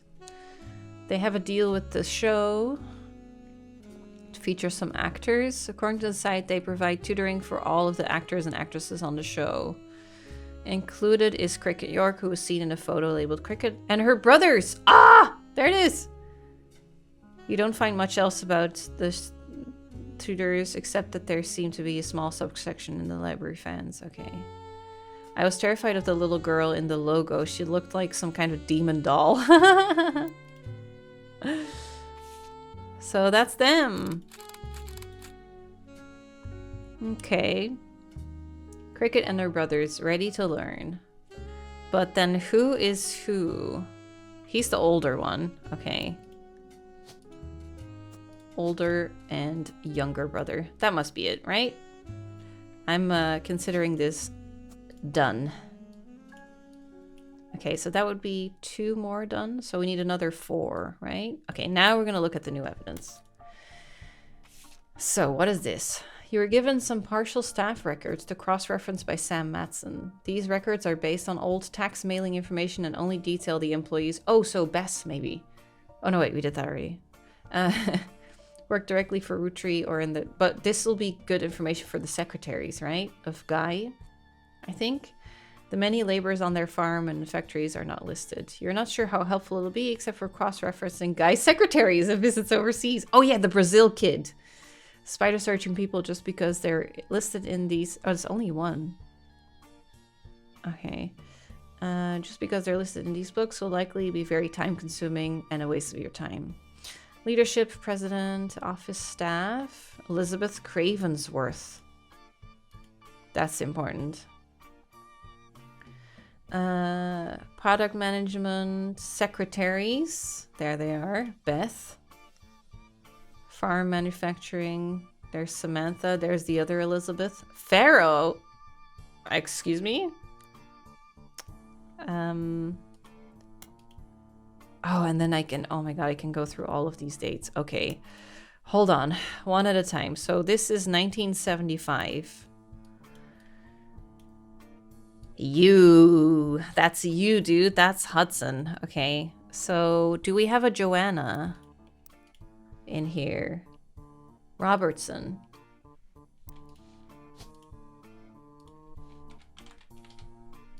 There she is. That must be her, right? And then there's Christine. There has to be a Christine as well that worked with him. Oh, I don't see a Christine. Christine and Stephen Garland. Oh, Stephen Garland was locked in, so that's good. So yeah, 1 infidelity child and 1 married child. Marriage child. Different year. Yeah, it's between 1975 and 1982. Oh yeah, wait, this is also still the same. Okay. In 1977, it was announced that Zach would be retiring and Guy would be taking over at the start. They held a retirement party in November, then transitioned. Guy Hudson replaced him. Okay. Patrick Decker was hired. Eli C. fired. Christine... Oh, Pharaoh! FPHA.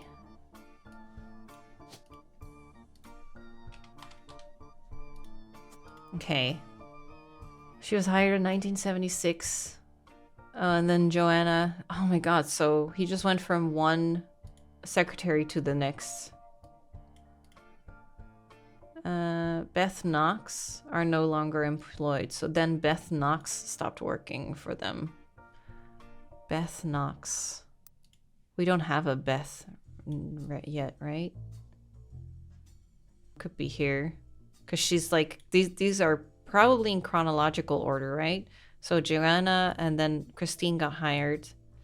And then maybe Beth Knox could be here. Maybe.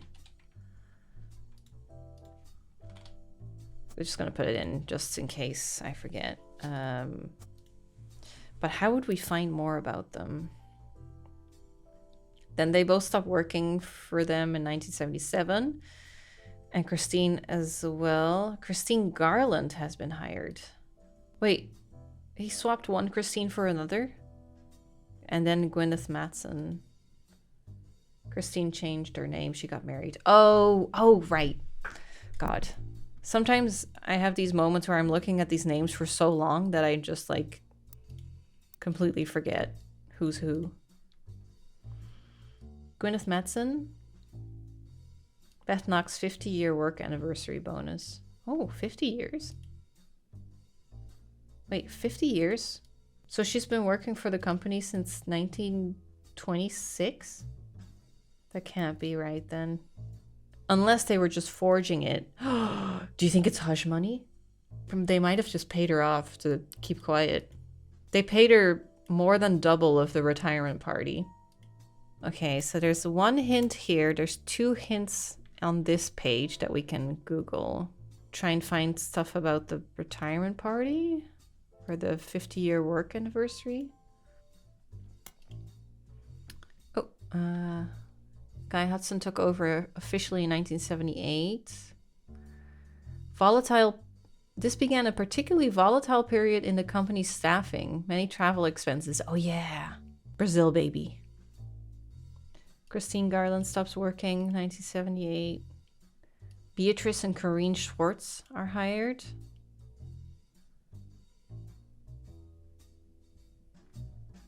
Where is the expenses? Yeah, here.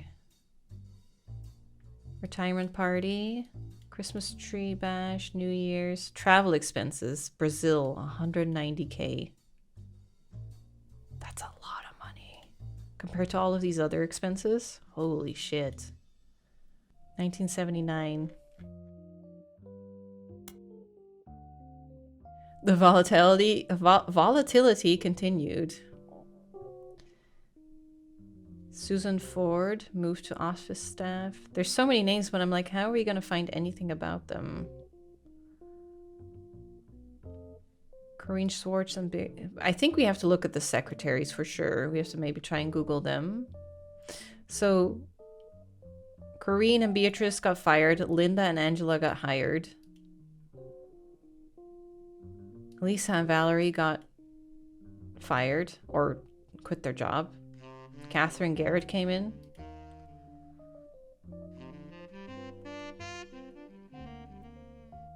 Any more travel expenses?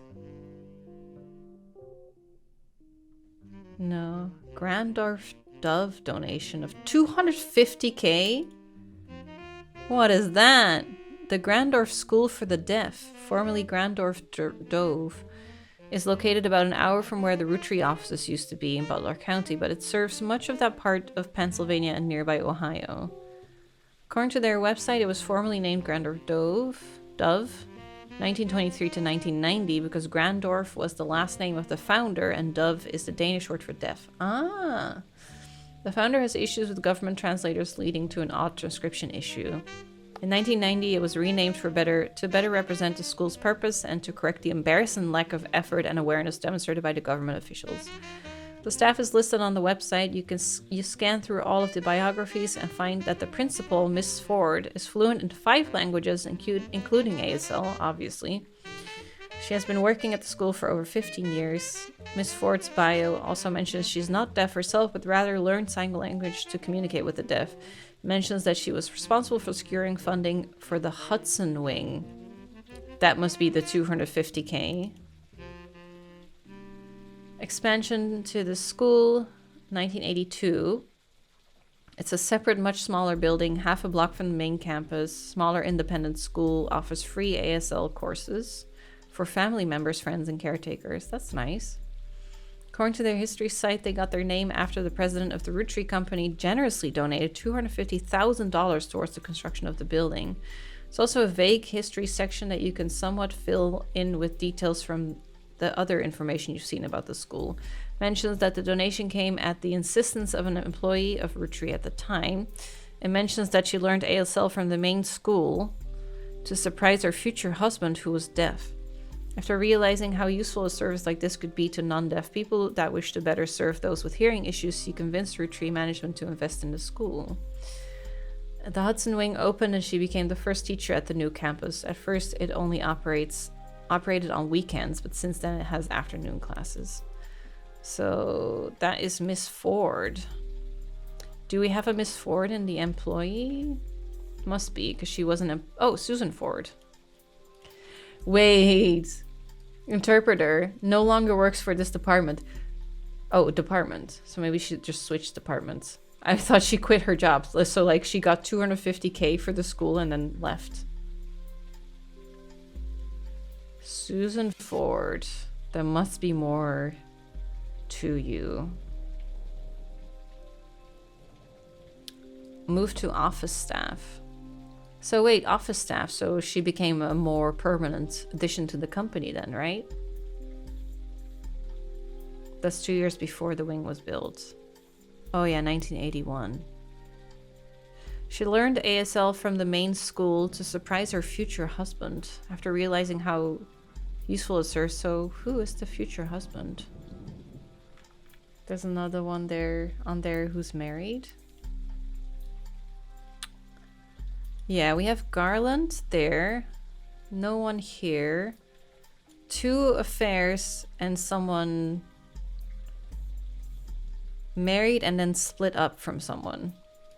So both of these. And it ended in 1982 and the donation was 1981, wasn't it? So close to the end. So could be her unless there's another one after this. Yeah, and now we're in 1982, 1984. Oh, he died then. First few months of that year continued along the same pattern as they had been. Things quickly changed when Ernie took over. Most of the extraneous expenses ended, right? And all of the secretaries, most handpicked by Guy Hudson, this is so gross, were let go. Sam Metzen left Roottreemania in 1984, so this is the last set of books you have access to. Following changes were recorded. Office staff. Susan Ford is no longer employed by Roottreemania. So as soon as Guy died, she got let go. Ernest Matson Jr. Douglas Rosenberg was rehired. Angela, Linda, Catherine were fired. Okay. Or quit. From here on out, no secretaries are directly employed. Roottreemania instead uses a temporary work time temp. Company with many offices all over the United States. Roottreemania is listed on their sites as one of those companies they do business with. So there's no connection. Okay. It's just a company.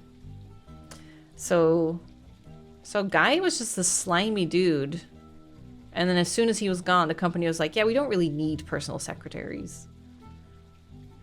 Victor Logan, Stuart Todd, Amy Sutton, Sam Metzen left. And then the expenses probably went way down. Oh, $1 million though? Root clothing reimbursement. Oh, I see. Yeah, they had a clothing company, didn't they?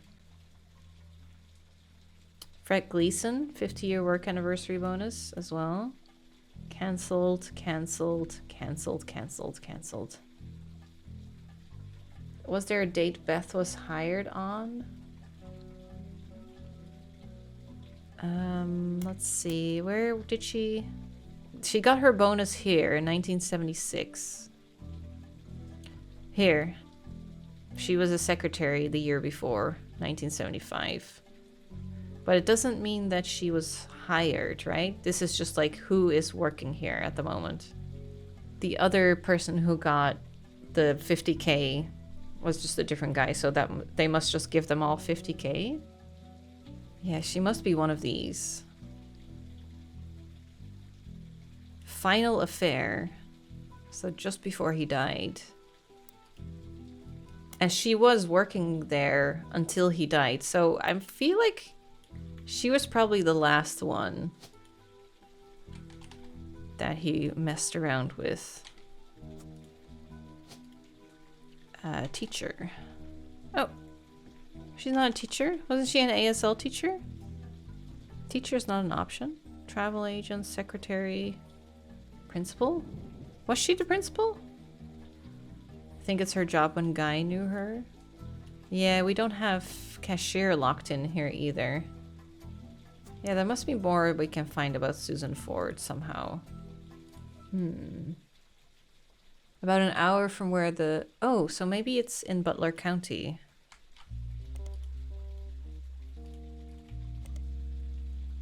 Archives include what seems like an endless list of snow cancellations, extracurricular activities, and weekend events that began over 70 years ago and stretched until the last mention in 1990. Amongst the avalanches of useless information, you almost miraculously discover one useful article.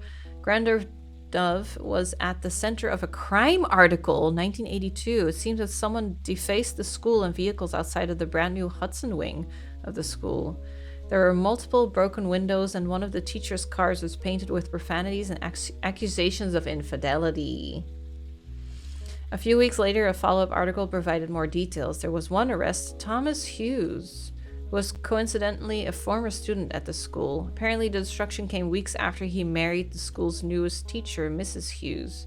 She was not a teacher when he went. He graduated a few years earlier.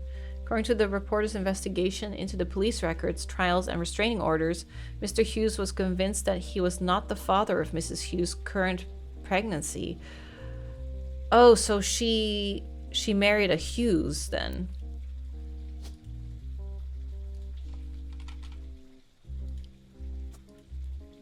So the kids are probably Hughes. Okay, let's see. Thomas Hughes thought he was not a legitimate child. He might have like a mugshot or something. He was released on bail, and the school has agreed not to press criminal charges after an agreement was made to pay for the damages and for the couple to begin the divorce proceedings. Thomas is the husband. Oh, former student at the school. Destruction came weeks after he married. Oh yeah, because he was deaf. So that's why he would be a student. She was not a teacher when he went to graduate. Okay, yeah. Sorry, he's the husband. Thomas. Maybe. It seems Thomas Hughes, Mrs. Hughes, and the Hudson Wing have all avoided further appearances in the Butler County Times. So let's search Thomas Hughes. There must be like a mugshot or something, right? But how would we find that? Maybe there's a company photo. School has 2 names. Oh yeah, it got renamed. Oh shit. The Grandeur... Oh, it got renamed to Grandeur School for the Deaf. Ah, there we go. Twins. A few odd appearances. Okay, locals. Okay, it's not too many that you can't look at all of them, but so after scrolling through a few pages, you managed to find something useful. Local students provide key evidence in scientific study. The article from 1999 mentions that the Ford sisters, who attend public school in Butler County, are one of only a handful of identical twins in the world who suffer from 2 different genetic issues. One of them has asthma, and the other has a deadly allergy to peanuts. Their mother, Miss Susie Ford, who is principal at the nearby Grandeur School for the Deaf, was originally contacted by researchers looking to identify if there were any sets of twins where one was born deaf and the other was not. While she didn't have any twins attending her school, she asked if her daughters Melissa and Heather. So that must be them. Okay, hold on. We don't know which order. Could be useful. And turns out they were. She says they couldn't be more different. Oh, but if they're my youngest, okay, we all call her that even though it's only by 15 minutes. I was just gonna say, if they're twins, then. Shy, but essentially hasn't stopped running from the moment she learned to scamper. Asma has kept her sister off the soccer field, but she's the definition of extrovert and is even performing in a local production of Is There Life After School? So that is... Wait, hold on. Youngest, soccer. And then oldest is the performer, right? A musical. It's quite obscure, only appearing on Broadway for 17 performances. Nowadays, it's mostly performed by smaller theater troupes, including high school drama clubs. There's one song from it that has somewhat surpassed popularity of the rest of the musical called The Kid Inside. If you'd like to listen to it, I recommend Barry Manilow's version. Okay. If you heard the song before, it's likely that cover. The entire musical deals entirely with the traumas and nostalgia that society collectively share about their formative years, which feels appropriately thematic for this game. I've always thought of it as somewhat ironic that they have high school theater clubs perform it, though. The key word in that Butler County Times article is local. Okay, so Butler County Times.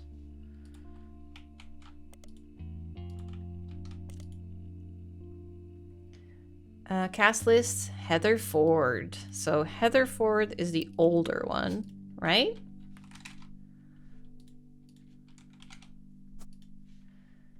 And they're both kids. And then the other one was named what? Melissa. Yeah.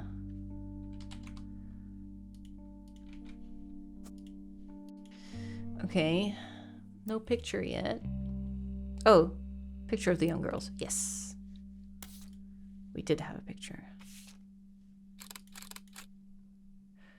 Asma, left. Okay, so flower shirt is Asma girl.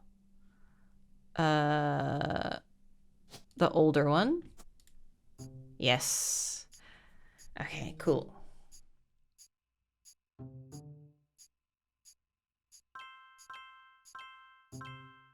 Hey, cashier is good. Okay. Nice. Wait, I gotta put in Melissa's picture before I forget. Oh, Sam reached hi, out Carl. to me finally. I think I have you to thank for that one. My family's in a bit of a rough patch. Even though the You candy think? is selling better than ever, everyone is fighting over the trust. The majority of us want to dissolve it. On paper, it seems like the right decision. That's what I was saying. The arguments about what to do next are endless and heated. More than a few root trees are worried about losing their wealth. Of course they are. I don't think we deserve it more than anyone else. I love my family, my wife, my daughters, even my son, who I hardly ever get to see. I want to keep them safe and secure, but I didn't do anything to deserve this fortune. How's BB doing? A little high today. Hell, I probably deserve it less than most. It took me way too long to get my life together. Okay, enough about me. Here's the deal. I can't stop the majority from voting one way or another. If you keep passing along potential root trees, I'll keep adding them to the list.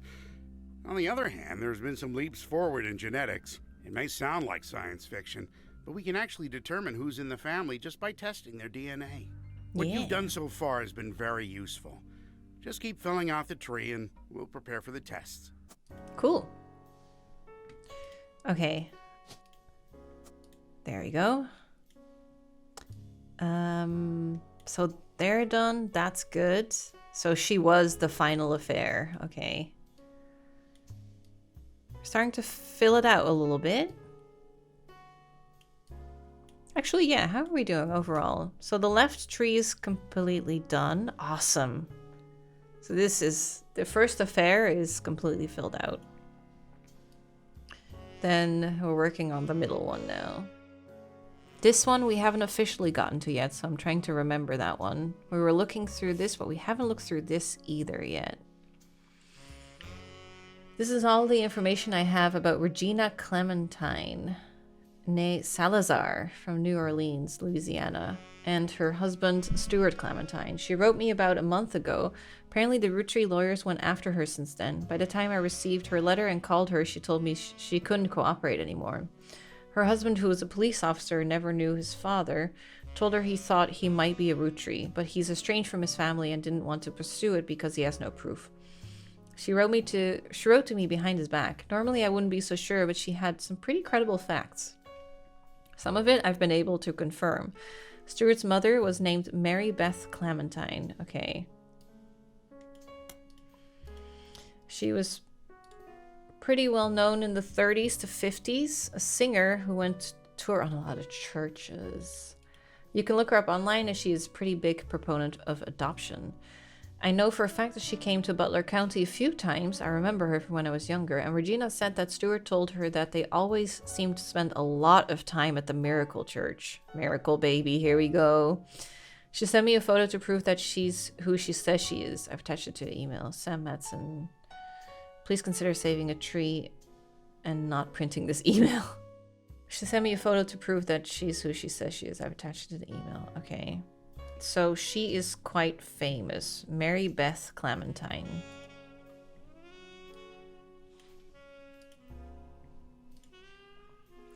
Mary Beth Clementine was a singer most popular in the years between 1942 and 59. She traveled around the country performing at churches. Her repertoire was a mix of religious and popular songs, and although she recorded a few records, they seem lost to time. The only one you find mentioned was a cover of He's Got the Whole World in His Hands, released under the label New Edison.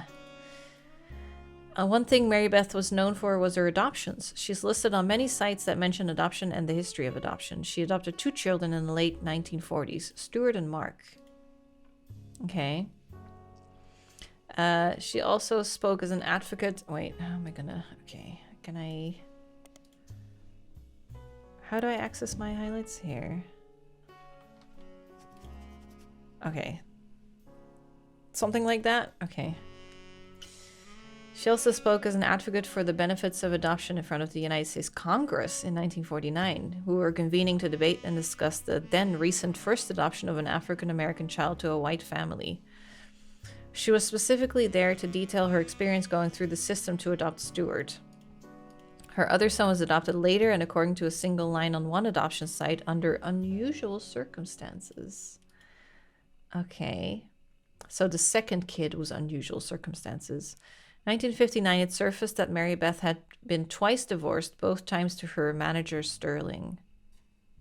Oh, so married, divorced, the same person?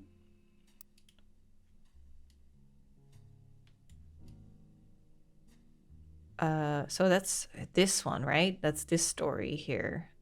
So married, divorced.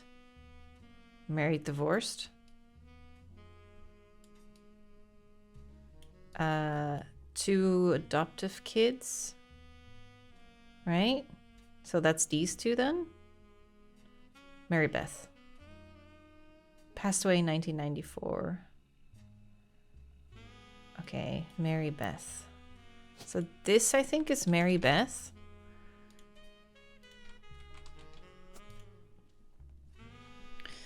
No picture with it, actually. No, there was a picture with it, right?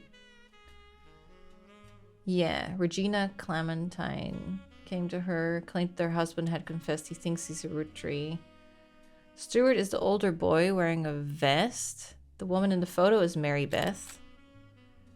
Okay, and then these are the 2 kids. Maeve had an affair with Miracle. Okay, so this is Miracle. This is her. And she's a singer. Musician. And the manager is this guy. Sterling. Oh, is that a first name? Oh, that's a first name? So if we find the adopted kids' last names, we can probably find... That's him, right? Yeah. What was his... Preacher. That must be him then, right? Going through the system to adopt Stuart, and then Mark was later and was unusual circumstances. So Stuart first. Mark later. Was Clementine her birth name? I think so. Unless it's Sterling Clementine. Yeah, hold on. Yeah, twice divorced, both times to her manager Sterling. Oh, so is that why you think maybe Clementine is their name? And not hers? Oh,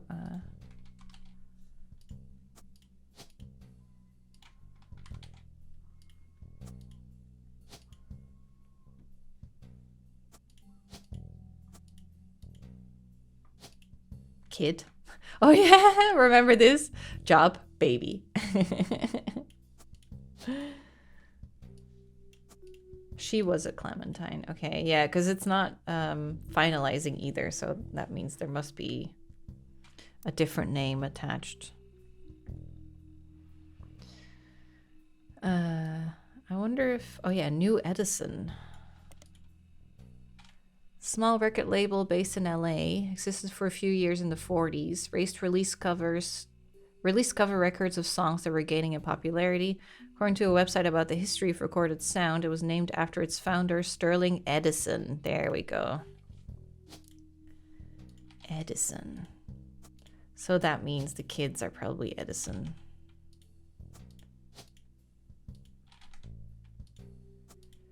Right? They're not kids anymore? Oh. Hold on. Biggest claim of fame is being sued by the estate of Thomas Edison in Edison Records versus Edsel. V. Edsel? You also find a few references to New Edison and Mary Beth Clementine on sites about old records. One collector says that the Holy Grail is a re-release of the Old Rugged Cross. Says that the first edition was originally published before she legally changed her name. Okay, so that's important. Another site claims that the police had to be called to New Edison Records after its owner, Sterling, got in a physical altercation in public, leading to a divorce. Oh, shit. There are no cited sources or evidence, and the site's content seems user-submitted. There's an email at the bottom. Send me your stories about old Hollywood, and I'll add them to the page. Popular hymn that has been covered by many artists. You won't find much relevant information. But she released it under her... before she legally changed her name. And there was New Edison? New Edison Records. Oh wait, that was this. Oh, okay. New Edison Records and Modern Music Monthly had quite a lot of overlap. There are countless advertisements. Okay. When you scan the results for anything other than an advertisement, sued by Edison Records. By the time the magazine covered it, it seems like the lawsuit was settled out of court. New Edison was destined to shut down. The owner, Sterling, said he'd likely create a new record company, but there's no evidence anywhere that he did, and that was his last mention. Mary Beth Edison, you think? Okay. Clementine? Okay. Most popular recording. Oh yeah, he's got the whole world in his hands. Under New Edison. Very positive review of her cover. The writer complimented her voice and tone of guitar. Review had nothing to say about her herself. It's not much use to you. The Old Rugged Cross again. Yeah. Which is the only song that was advertised but not reviewed.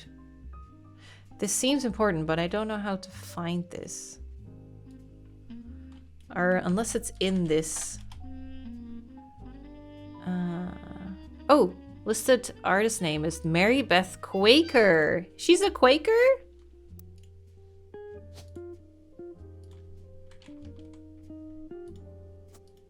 I think you can find out Stuart's last name by going to the email that Sam gave you.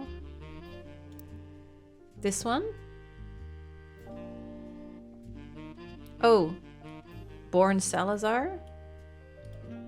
Regina Salazar. And her husband, Stuart Clementine. Oh! Oh! So they go by Clementine.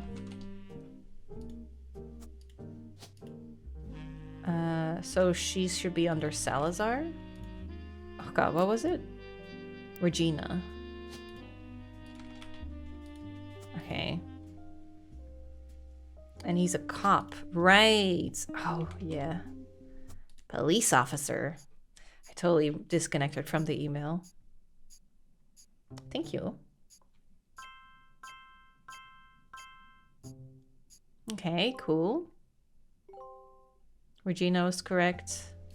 Edison was correct. Oh, no, he wasn't. The picture's correct, but the name isn't. What? Wasn't it Sterling Edison? Okay, so he's a Clementine as well. But he's not a student. Oh, Edison versus Edsel. Oh. I see. You think maybe he's Edsel? Edsel is there. Okay, how are we gonna find Mark Clementine? Oh! He's famous. Crocodile Clementine, listed on the website titled The Infamy List. Massive list of criminals who are known for odd crimes. Mark's nickname would imply he hails from Florida or Australia. Mark is listed as being from LA. He's pretty big. He has a pretty big entry. He seems like a real piece of work. A very small note about him being the basket baby of 1950, but everything else comes from his adulthood. He lost his job in 1975 as a pilot for a regional airline after he tried to board the wrong plane. He was drunk. He was charged with trespassing and assault. 1982, he was arrested for transporting smuggled animals over the Canadian and Mexican borders for an illegal reptile supplier in LA. He was apparently quite successful for the first 4 years, but was caught when he had to make an emergency landing in Portland after he was bitten on the foot by a crocodile, hence the nickname. Apparently the Portland Telegraph, is credited as having given him this nickname. His mugshot from this incident has been added to your photos. 1993, he was released on parole, but his freedom didn't last long. He was arrested in 1994 in San Diego for violating it in an attempt to visit his daughter's graduation. He famously punched the principal, a man named Billy Sims. This incident received national press. Okay. Okay, so two things we need to search here. Portland Telegraph. And then Billy Sims. I'll just highlight it for later. Oh wait, yeah. So, should we do Portland Telegraph first?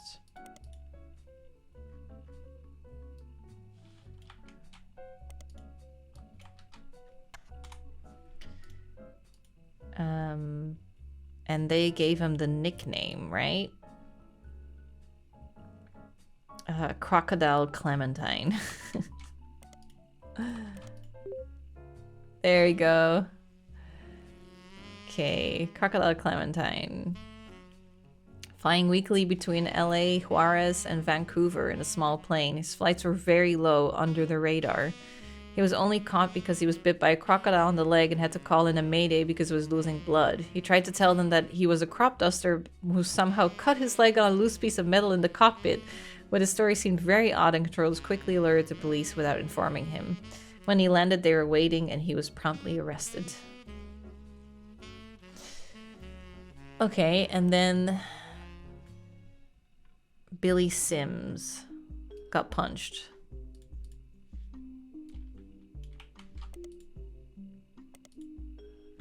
Oh. Principal of Sandstone Canyon High School, who had his 15 minutes of fame in 1994 when he was punched by Crocodile Clementine. Pretty much every news organization from trustworthy to tabloid seemed to have their own take on the altercation. It wasn't the punch that captured the nation's attention, it was Billy Sims' matter-of-fact response to the threat and his comments afterwards. Oh, now famous audio clip. Billy saw Mark hop onto the graduation stage and said, "Sir, you'll want to sit down or we'll have a problem." At that point, Crocodile reportedly sucker punched him in the face. Billy, apparently only slightly dazed, said, "All right, sir, I guess we will have a problem." Clementine tried to throw another punch, but Sims anticipated it and performed a maneuver that spectators described as a wrestling move mixed with a backward. He suplexed him, which immediately brought both men to the floor, with Sims straddling Clementine, keeping him neutralized. As security arrived, the recording captured someone asking, "How did you do that?" And Sims' response was famously, "Trust me, I'm as surprised as anyone." That's amazing. Okay, we got a picture from that, I think. Yeah, mugshot. Mark Clementine. Oh, both would work, right?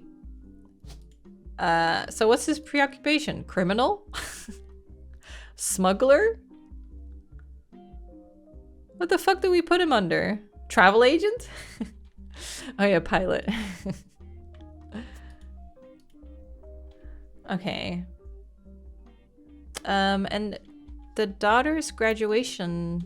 He was there for his daughter's graduation, but it wasn't mentioned, right? Okay. There must be some kind of yearbook thing we can find through this school. 1994 graduate? Yeah. She has to be a 1994 graduate. There must be something there. Maybe Billy Sims?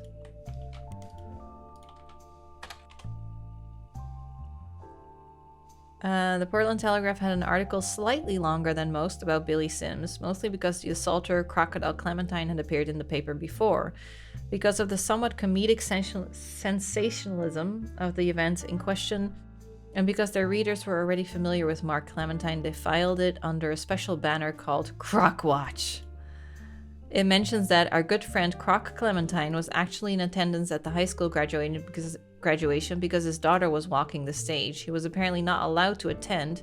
His ex-wife has a restraining order on behalf of the daughter, but did so anyways.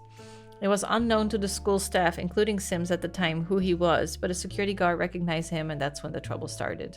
Clementine was approaching the side of the stage to try and avoid the guard when the exchange between him and Sims took place. The article finishes by facetiously, I think that's it. What will Croc get up to next? Stay tuned for more Crocwash. Unfortunately for your investigation, that's as far as it goes. Okay, so more info, but still no daughter. We know there's a restraining order, though. Crocwatch, maybe? On internet? A seen on TV product aimed at kids. Digital watch that looks like the head of a cartoony crocodile. Oh, so it's not related. The town he was arrested in on his mugshot picture. Ooh. Multnomah County? Yeah. Like that? Was that it? Portland, Oregon. What do I do with that information, though? Do you think we can find the restraining order? We're trying to get the info on his daughter. Like, he crashed her graduation. So we're trying to get her name and picture. It was mentioned in the Portland Telegraph. Maybe News Time? Their goal was to paint a picture of the two men involved. Not only did they manage to interview Sim's wife Carla, as well as multiple staff members, they hunted down Colleen Webb, Mark's ex-wife. Hey, we got a hit. Colleen Webb.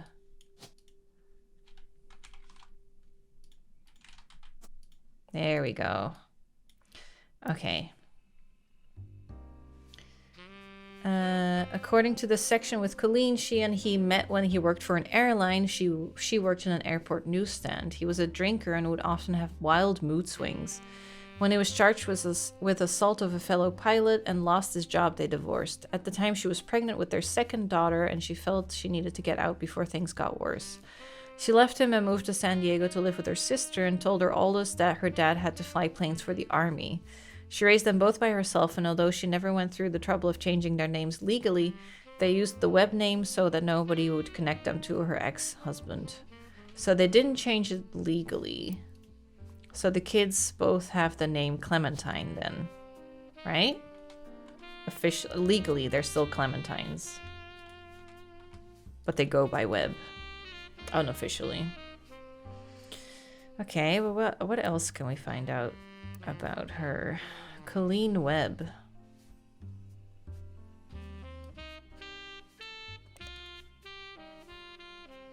Yeah, she doesn't seem... Ha ha ha. Don't know why we got Carla's name. Might lead to something. The other wife? Yeah. I wonder... I doubt it, because it doesn't seem like she's mentioned anywhere else. Oh, very occasionally on a small percentage of articles by Billy Sims is a nickname. You have no way of being sure. It seems to most often stand for Carlita. She doesn't seem related to your search. Okay, so that's a dead end. I wonder if it's through the restraining order, but then we would only get information on one of the kids. There's a very small note about him being the basket baby of 1950. What is that? A few sites about true stories focused on and around religion mention that in 1950 a gospel singer named Mary once found herself dealing with a real-life baby Moses situation. Wait, Mary's the mom, isn't it? Yeah, Mary Beth. Apparently she was a rather prominent supporter of the concept of adoption, and someone decided to test how much. They left a baby on her doorstep in a basket. According to the sites, she adopted him without question and raised him as her own son. Although it wasn't national news in many circles, he became known as the basket baby and even went on tour with her as he grew up. So that's just the way that she hid the affair, right? None of the websites state who the woman or baby were, likely to prevent people from looking into either of the people too closely. From context, you know that it's Mary Beth Clementine, who would later be shunned due to her personal life, and her son Mark, who would later become Crocodile Clementine. Okay. There must be something with San Diego, yeah. It's crazy that no one is mentioning the daughter that he was there for. Because the restraining order was for the daughter. I wonder if we could find the restraining order. We've looked into some of these already, right? There's one thing left, so most of this is looked into. We never looked up Roottreemania. True. We never looked up the name of the... Or did we? Claim the Roottrees. Daytime talk shows had I'm a Secret Roottree episodes. Oh, we haven't found this. Late night hosts and guests made jokes about other lost members, and there was a widely shared website where you could fill in your own name to find out if you were a Rootree. When you submitted your name, it simply said no. Roottreemania lasted only a few weeks, just long enough for 6 pieces to re-enter the charts and to trigger new printings of other Roottree media. This included Lauren's diaries, VHS releases of Gwen's old movies, as well as countless other unauthorized biographies, which mostly seemed to attempt to capitalize on the sisters, Carla and Brenda. These re-releases were too late to successfully capitalize on or extend the craze. As a result, most of them were failures, and countless novelty shirts that had variations of I'm a Secret Roottree became immediately unfashionable, though some people still wear them ironically. No, we still haven't found anything on the Brazil thing, no. There must be something, because he spent so much money and time there. And we have Susan here. We just haven't found a picture yet of her either, actually. And then we have Christine here. Beth was a guess. That's kind of like a maybe, but probably not. So one of these is probably Brazil Mommy. This one has still 3 things we can search. Yeah, we didn't... I keep coming back to her as well. We didn't fill her out properly, did we? Cater from a local restaurant called Antonelli's met her daughter at one of Guy's parties, and they eloped quickly due to a pregnancy. Her daughter showed up with Guy. Didn't seem comfortable. Was that the restaurant thing? I forget what came out of the restaurant. Was it this one? She had a kid with Guy, but we don't know anything about her. We don't have a picture or anything. Yeah, we searched for the restaurant. We have done that.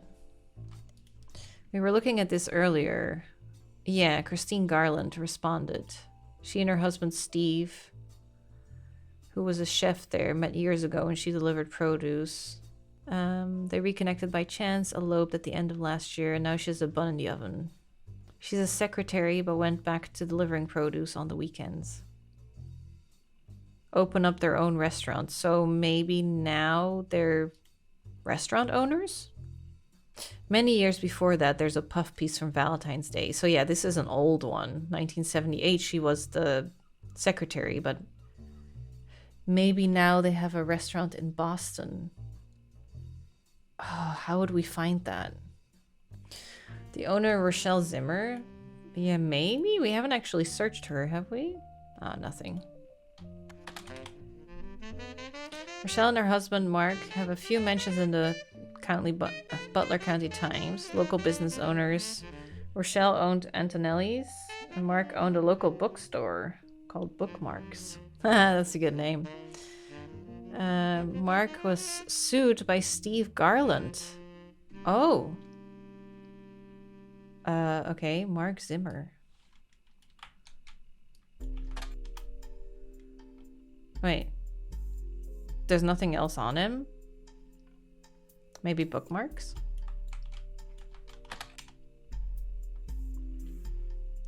Forum advertisements, book signings. None of it seems relevant, though Laura and Roottreemania did do a book signing there in 1970. Huh. Look up Steve Garland. Yeah, I guess so. Yeah, this seems good. Okay, he's mentioned a couple times. First time was an article about how he met his wife, Christine, when he worked at Antonelli's. That one we've read. The second is from months later, in September 1978, a listing for his weekend cooking classes. Gourmet for the groovy. The blurb mentions that he's been giving lessons from his home kitchen for the last month so that he can keep an eye on his son. The third was from 1991 and is titled Local Author Sued by Former Butler County Resident. It seems that a local author... also, I need to Google this in a bit. It seems that a local author by the name of Mark Zimmer was sued by Garland after Garland saw Zimmer promoting his book Kitchen Tales on television. His recipe book was partially plagiarized from the recipes that Steve Garland would give his students during his cooking lessons before he moved. Ah, okay. The article, Kitchen Tales. The article mentions that although recipes are hard to copyright, Garland accompanied each recipe with a short fiction about how he learned it. These usually doubled as a way to remember certain ingredients. Garland's bean salad, for example, involved making a trade with a gnome for some magic beans. Apparently these stories were found word for word in Zimmer's cookbook. How can you be that dumb, though? In addition to additional stories that followed the same format. Okay. So let's first look up Gourmet for the Groovy. Nothing. I was hoping it would lead to the sun, but... Oh, we got something. Kitchen Tales was a story-based recipe book credited to Mark Zimmer that had some success after it was featured on a morning talk show. The book released before the internet was widespread, so mentions are rare. One book collector states that the publishers were unprepared for the demand and that there was no second printing, so it's unusual to find a copy. You find an alternative medicine website which focuses on cooking with natural ingredients. It mentions that one of Kitchen Tales' recipes used salt water. The owner of the site has included a scan of the recipe. She says, if you switch out the salt water in the recipe for a mix of 2/3 spring water and 1/3 seawater, it tastes great. The Plated Loaf. Oh, this is a long story. Okay. So this is plagiarized. So this is from Garland. Combines recipes and stories, mild popularity. Found a scan, The Plated Loaf. For years, two bakers, Flora and Yates, flirted. They grew their friendship, compared recipes, and combined knowledge. She loved his salt and pepper beard. He adored her rosemary cheeks. They thought sweetly about one another, but he was one day whisked away, conscripted to bake the army's bread. By the oil of the lamp, Flora's tears began to salt her bread. The recipe asked the reader to combine flour, yeast, sugar, olive oil, and rosemary. Combine the salt and water, add the mixture, whisk until the dough begins to foam. It was 10 to 12 years later that they met again, seemingly by fate, so 10, 12 minutes. Oh, hours. Flora's unique dough had earned her a position as the king's personal baker. Yates had found success as well. I would love a recipe book like this. He baked for the kingdom's 45 diplomats. One day they returned from the Dutch Isles with a gift, 450 unbaked loaves, and they were sent to the palace bakery to teach a method that required no kneading. Proof it, spread it out, flour baking sheet, no kneading, Dutch oven preheated 450 degrees. Upon seeing Yates, Flora was both delighted and distraught. She felt as if she was torn in two. She had not been made aware of the gift and had already prepared buns for the palace ovens. She wished to greet Yates warmly, but was struck by fears that he'd be unable to bake with her, that she'd face retribution for being unprepared. She cried to Yates, adding more salt to her dough, cut the dough in 2 equal pieces, and lightly sprinkled salt on top of them. Yates eased her pain. He insisted she had no obligation to prepare for a return she thought impossible, but he shared her fear of retribution. He knew if they did not solve her predicament, they'd miss their final chance to bake together. In the end, instead of wallowing in the present, they worked together to shape the future. They twisted and entwined their dough and baked them as one. Thus was born the plated loaf. Word quickly spread of this new delight. The king's decree on royal parchment was that it would be considered a delicacy. Okay. Bankrolled by the king, Flora and Yates spent their day baking together. They traveled for 45 years, settled down for 15 more. Their souls were golden with no regrets. Wow. Okay, that was very nice, but how the fuck is there a hint in this? This is a face! This is what he looks like! We got him. By Mark Zimmer, was it, right? Out of print, no copies, available, re-released as Garnishing the Truth. The entire description of the book is a recipe book that contains stories. Oh, I accidentally copied instead of pasting. Nothing relevant. Cookbook credited to Garland and Zimmer. Oh, so they settled by joining for the new book. Quite successful after the duo appeared to promote it on a daytime talk show. There have been multiple printings since. According to a book review, the recipes are accompanied by stories to help the reader remember the ingredients. Huh. Okay, Garland and Zimmer.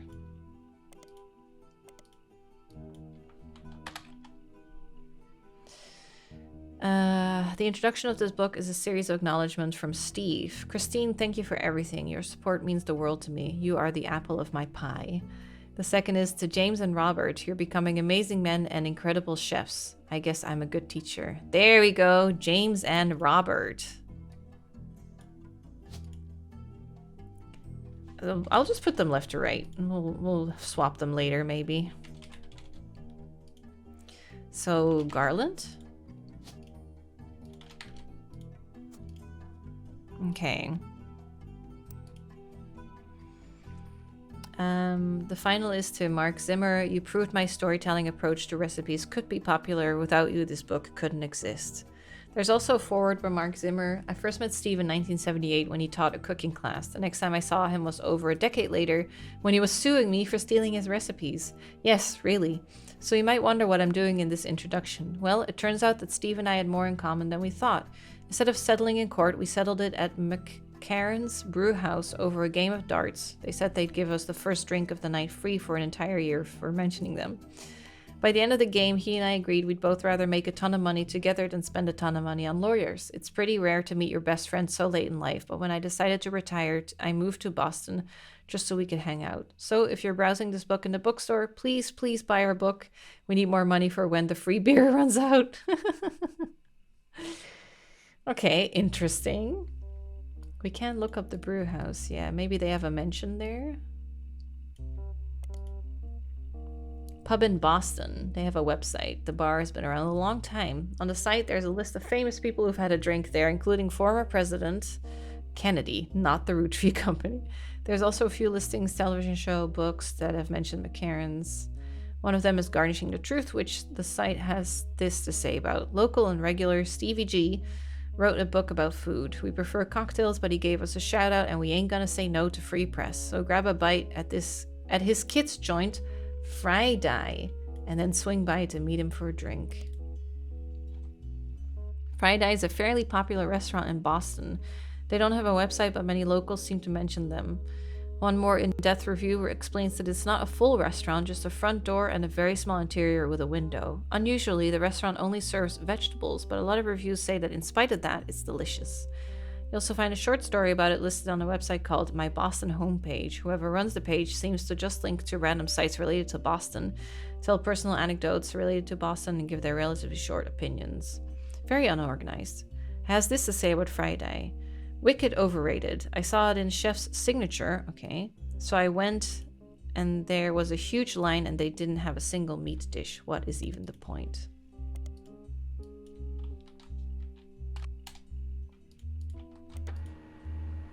There we go. Chef's Signature covered Fried Eye less than a year ago, right around the time you were doing your initial investigation. Each article in Chef's Signature tends to focus on a restaurant, and like the magazine's name implies, each restaurant lists the one main dish that the head chef is known for. Fried Eye's signature is the samosa cone. The cover and main article have been added to your evidence.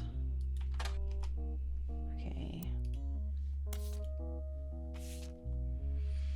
There. Oh! Did they both? Sitting down with the garlands. They run it together. Ooh. Okay. Chef's Signature, a nationally published magazine targeted towards fans of unusual restaurants, featured James and Robert Garland on the cover of their November 1998 issue. According to the article, the two brothers own a small walk-up window in Boston called Fried Eye.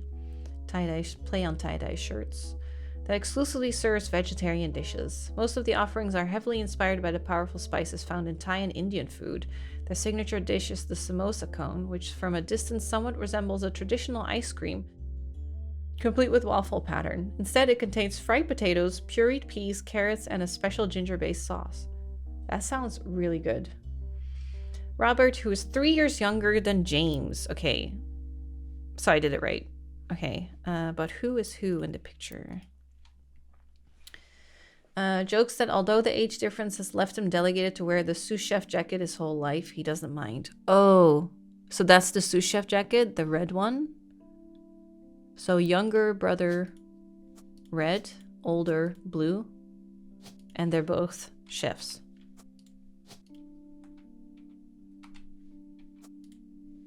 Right? As a result, James answers most of the interviewer's question. James credits his love and for food and his culinary skills to their upbringing.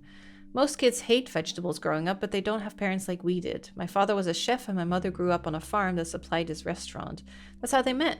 I don't have any memories from the farm or anything like that since we moved here before I could even talk, but they told me stories. My dad's a great storyteller. He even wrote a book that partially helped fund Fried Eye.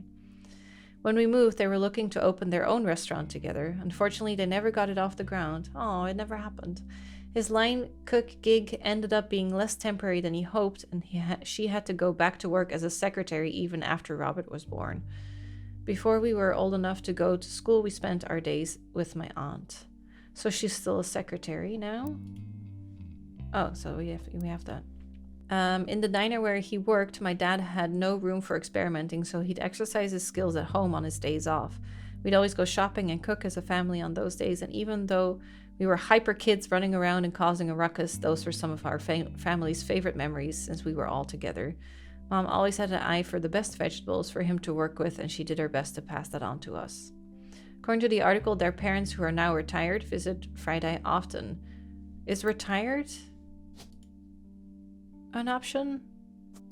Or would it still be secretary? They have a signature dessert, the Sistine apple. Apple pie has always been my mom's favorite, and my dad always had this stupid line he used to make her laugh involving apple pie. You're the eye of my apple pie. Most people realize it's a Sistine Chapel pun and assume that's all there is to it, but it's actually secretly named after them, sort of.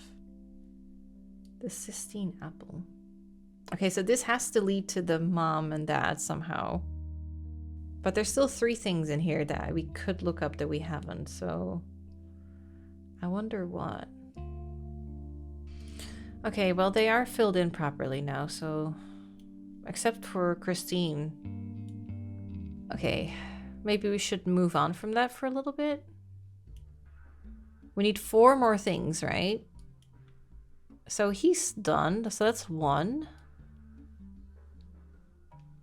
2-3. If we could get a picture for Susan, that would be 4. Or for Christine. Maybe just look up Guy Hudson. True. He might have been updated. Yeah, there is an older version. Okay. I don't know if I looked up this already. Faded into obscurity except for the fancy flavors debacle.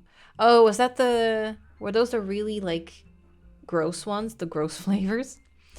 During Roottreemania, he suddenly rose to prominence after 5P's appearance. Yeah. Few people that existed adjacent to the company in the 70s have come forward with stories about debauchery and swinger parties. Guy liked to throw large holiday parties whenever he had an excuse, and they often got very out of hand. This fact had led some people to speculate that the night he died in a car crash, he was drunk or impaired in some way, but the Butler County Police have released multiple statements and ample evidence that proves decisively that it was not foul play and that no party had taken place. Roottreemania lawyers have been quick to threaten litigation to anyone who has tried to disparage Guy or the company in public. Okay, so that is new, but... Local newspaper? Yeah. That's true. They probably have something on him. On his death, at least. Oh, the page is now irrelevant. Oh yeah, this is of when they died in the car crash. But it says it's irrelevant, so we shouldn't really look too much into that one. Oh, there's nothing on this one. One thing here. 2, 1, and 1. Okay. You can ask the duck for a hint. Oh yeah. You haven't searched for everything on your list of notable events. That's a good place to start. I've been looking at that, but I don't know. I guess we haven't searched Clark Rafferty. Okay, so this is a new article. Did we look at this? Since taking over, he's trying to remain out of the spotlight. Notable foray in the public eye, he gained a lot of support when his first move was a statement in favor of accepting Sam into the trust. This also served as an announcement that the Clancy Trust would no longer be handled by anyone in the family. Right. None of them could ever be impartial. And a nanny mom we haven't looked into because she could be... She was a red herring, right? She claimed she'd slept with Guy and that her daughter was a Roottreemania. The accusation came during the height of the mania. The day after the News Time article, Sam Matson publicly supported the Nami mom. Oh yeah, she got in trouble with that. Her accusation even included many of the same details of hers as his mother's story. Her job secretary in the time period, late 70s. After fumbling the 5P story so publicly, the Roottrees were more prepared to handle other related cases. Within a week, a DNA test proved that Anani Mom's daughter could not be related. This was announced at a joint press conference with lawyers representing. Do you think they could have lied? Each party ensured their respective clients provided accurate samples. Immediately after the negative results, many of those who had already been skeptical felt vindicated. Roottreemania Company felt pressure to put out a second statement to try and curb some of the backlash, even going so far as to say, though it was scientifically proven that Jane Doe Roottreemania is not a Roottreemania, this doesn't mean that her mother and Guy Hudson weren't involved. That's true. She had every right to make her claim, as it has been verified that her stories about Guy Hudson were not exaggerations. Leave their family alone. Many people claim this high-profile anti-climax and public backlash was the beginning of the end for Roottreemania, since much of the fun was a shared fascination. Others think that, like any fad, it just ran its course naturally. Regardless, this was the final notable event related to the release of 6 pieces. Jane Doe has already been eliminated as a potential new Roottreemania. The affair does not appear on the tree. Okay. Oh wait, let me actually just do this again.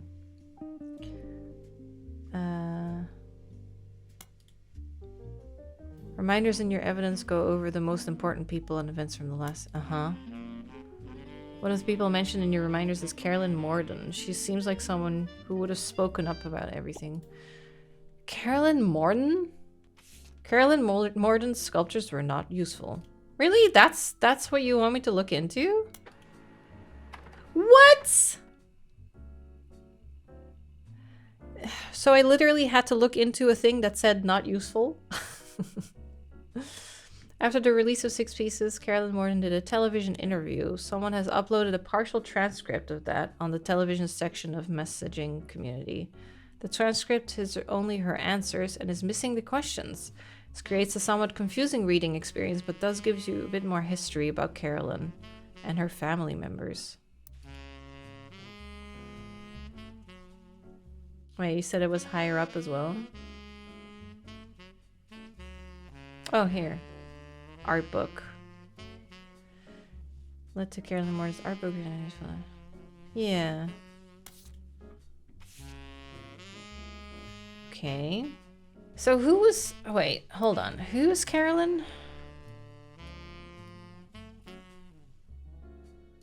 Carolyn Morton. Oh, here she is. Artist. Stephanie Landon is her kid. I don't really remember her. Never really fit into the family, so it didn't surprise me. She could have put me in if she wanted to talk about the time during my activism days when I almost got arrested for stealing the spark plugs out of all her tractors, but I don't really think it fit her narrative. Yes and no. They never tried to kick me out or send me to live on a farm, if that's what you mean. I already was pretty unpopular, and once everyone learned why I divorced my husband, few people paid me any attention. She's my wife, not legally, but we've been together for half our lives. Call it what it is. I was 20 and just had my daughter. I hate to look back on that time because I was a terrible mother in the first few years. I left my daughter with my ex-husband and followed a guy on a private jet to Europe. He lost a tooth and a client. I found love and better understanding of who I was. Still, in our family's eyes, his trip was somehow more acceptable? Explain that. Couldn't stand him. Our family wrote off his behavior like he was some huge fan of romance or women, but he didn't like the entire woman. It was doubly awkward for me because he was more supportive than most. I slowly figured out it was because he assumed I would be as shallow as he was. Okay. He didn't like the entire woman? What? He was a workaholic. He seemed nice enough and did a good job. I didn't know him well. That was one of Sam's problems with our family. None of us did except Carl. I get why she's pissed. I'd rather not speak ill of the dead, not unless you want more stories about Guy. With Carl, though, all I can say is we used to be friends before they sent him to private school. He came back a lot judgier. It made sense why they made him president. He was a lot like my father after they disciplined the fun out of him. After I started protesting the farms, he stopped returning my calls. He's harder to label. When I was a teenager, he was basically drunk or high or both all the time. He actually used to sell me pot. His problem with women were different than guys, but he never really judged me. I guess he knew it would be pretty hypocritical to judge anyone for anything. Back then he was destructively unreliable in every way, but nowadays he's just kind of boring and old. I prefer that to how he used to be and to Guy and Carl, but it's still a cautionary tale. I hope I'm never that boring and old. Okay, wait. So we're supposed to get stuff out of this? There's no numbers on it though, so there's nothing new in it? Nothing we can use? It's stuff for other stuff later. Okay. Lauren was your best source of information in the last. Maybe she can help us again. Lauren who? Lauren's 2 diaries. Oh yeah. They did say they republished her diaries, but I figured republishing just didn't lead to new information. What was her... God, what were her books called again, though? Her diaries? Lauren Roottreemania? Author. Oh yeah, this is updated now, right. Tracked down by a reporter as being in one of the most upscale memory care facilities in Pittsburgh. She was relocated back to Pennsylvania after she began suffering from Alzheimer's. There was a minor backlash towards the reporter that tracked Lauren down because they were caught standing on a ladder and holding their camera over the privacy wall to take a photo of Lauren and her son Clark sitting on a bench outside near a small pond on the premises. Author of A Life Between Wars.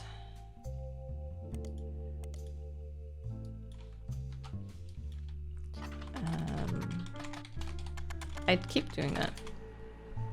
Oh. When revisiting Lauren's book, there's a single passage that focuses on potential affairs. You've added it to the rest of your evidence. Okay. An entry entitled Cruelty from Lauren's diary, written in 1963, it focuses on the relationship between her mother and father. While it offered only redundant information during your previous investigation, it mentions the subject of affairs and may be more useful at this time around. I am no stranger to true love. Jacob and I married at an age that most deem unfit for marriage, but he was also enlisting at an age that most deem unfit for war. We had no choice. I knew in my heart that our marriage was one for the ages. He and I would be still together today if not for Okinawa. That was nearly 20 years ago, but there is an emptiness in my soul. I do not understand my contemporaries. So many girls I went to school with have taken multiple lovers. I feel like, yeah, we have read this in the original game, right? So many of my girlfriends' husbands have been unfaithful. If I am unable to remain true to the ghost of a man with no chance of physical reciprocation, no potential for long conversation, how could it be so hard to love someone you can reach out and touch, someone you can joke with? I have not had to deal with such madness at home. My parents are a perfect match in the worst way. My mother's cruelty is a perfect fit for my father's general spite. In turn, Pop's status enables her incessant need to gloat and feel superior. I have grown up with their cruelty and disdain for others my entire life. Even my family remains unspared. They make fun of my grandpapa and his family's sayings. Blood is thicker than syrup. Right, I remember that. Gwyneth lisp and see her kindness as a weakness. Eliath, please remember them. Not even our family's maladies and religion go unmocked. God only put the eye in miracle. I can say without a doubt in my mind that my parents have never had eyes for anyone outside their marriage. They're too self-centered to look astray. There's nothing in there for now. Yeah, it's interesting that she's like, my parents would never cheat. It's like, are you sure about that?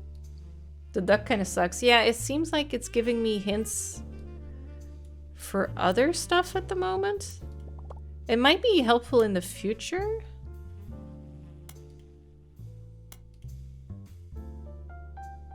Someone had a very useful website in the last investigation. I wonder if it's been updated. I don't remember that.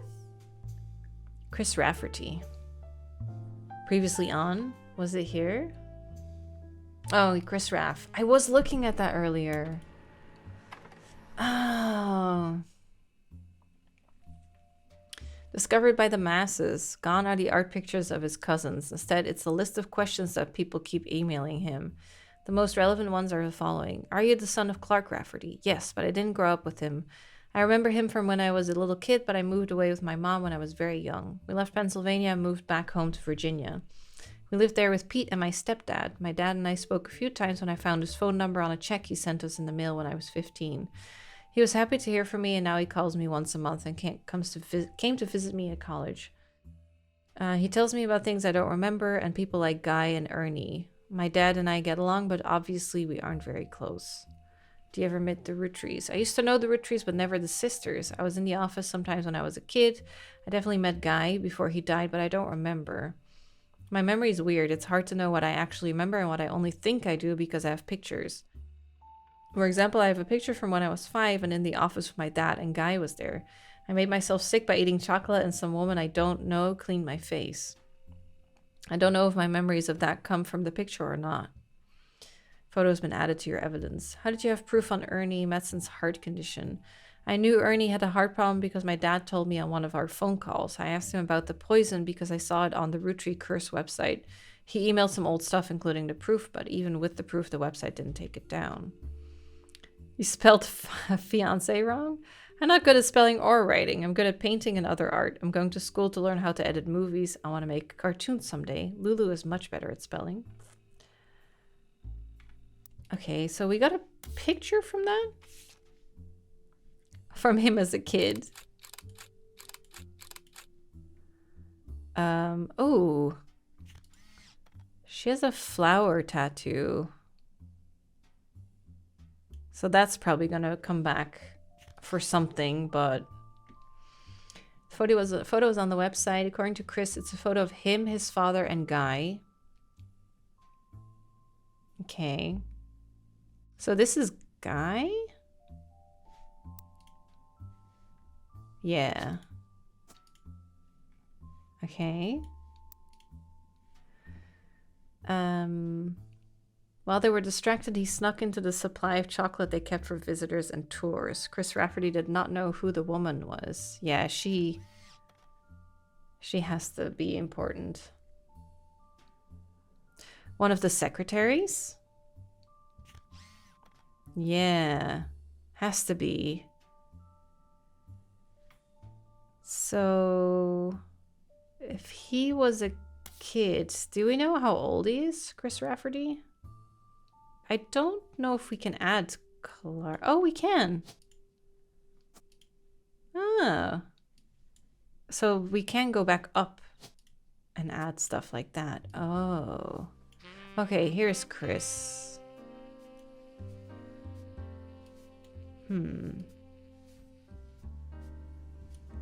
Yeah, we can either guess it's either her or her. Yes! Oh my god, finally. Okay. We're halfway. Oh no, just over halfway. Colleen, Edsel, pictures. Okay, that was still quite slim pickings to add. Hey Oh, there, they're together. it's us. So I just have to say, the work you're doing here is fantastic. So fantastic, in fact. There goes Clark. Always the bad cop.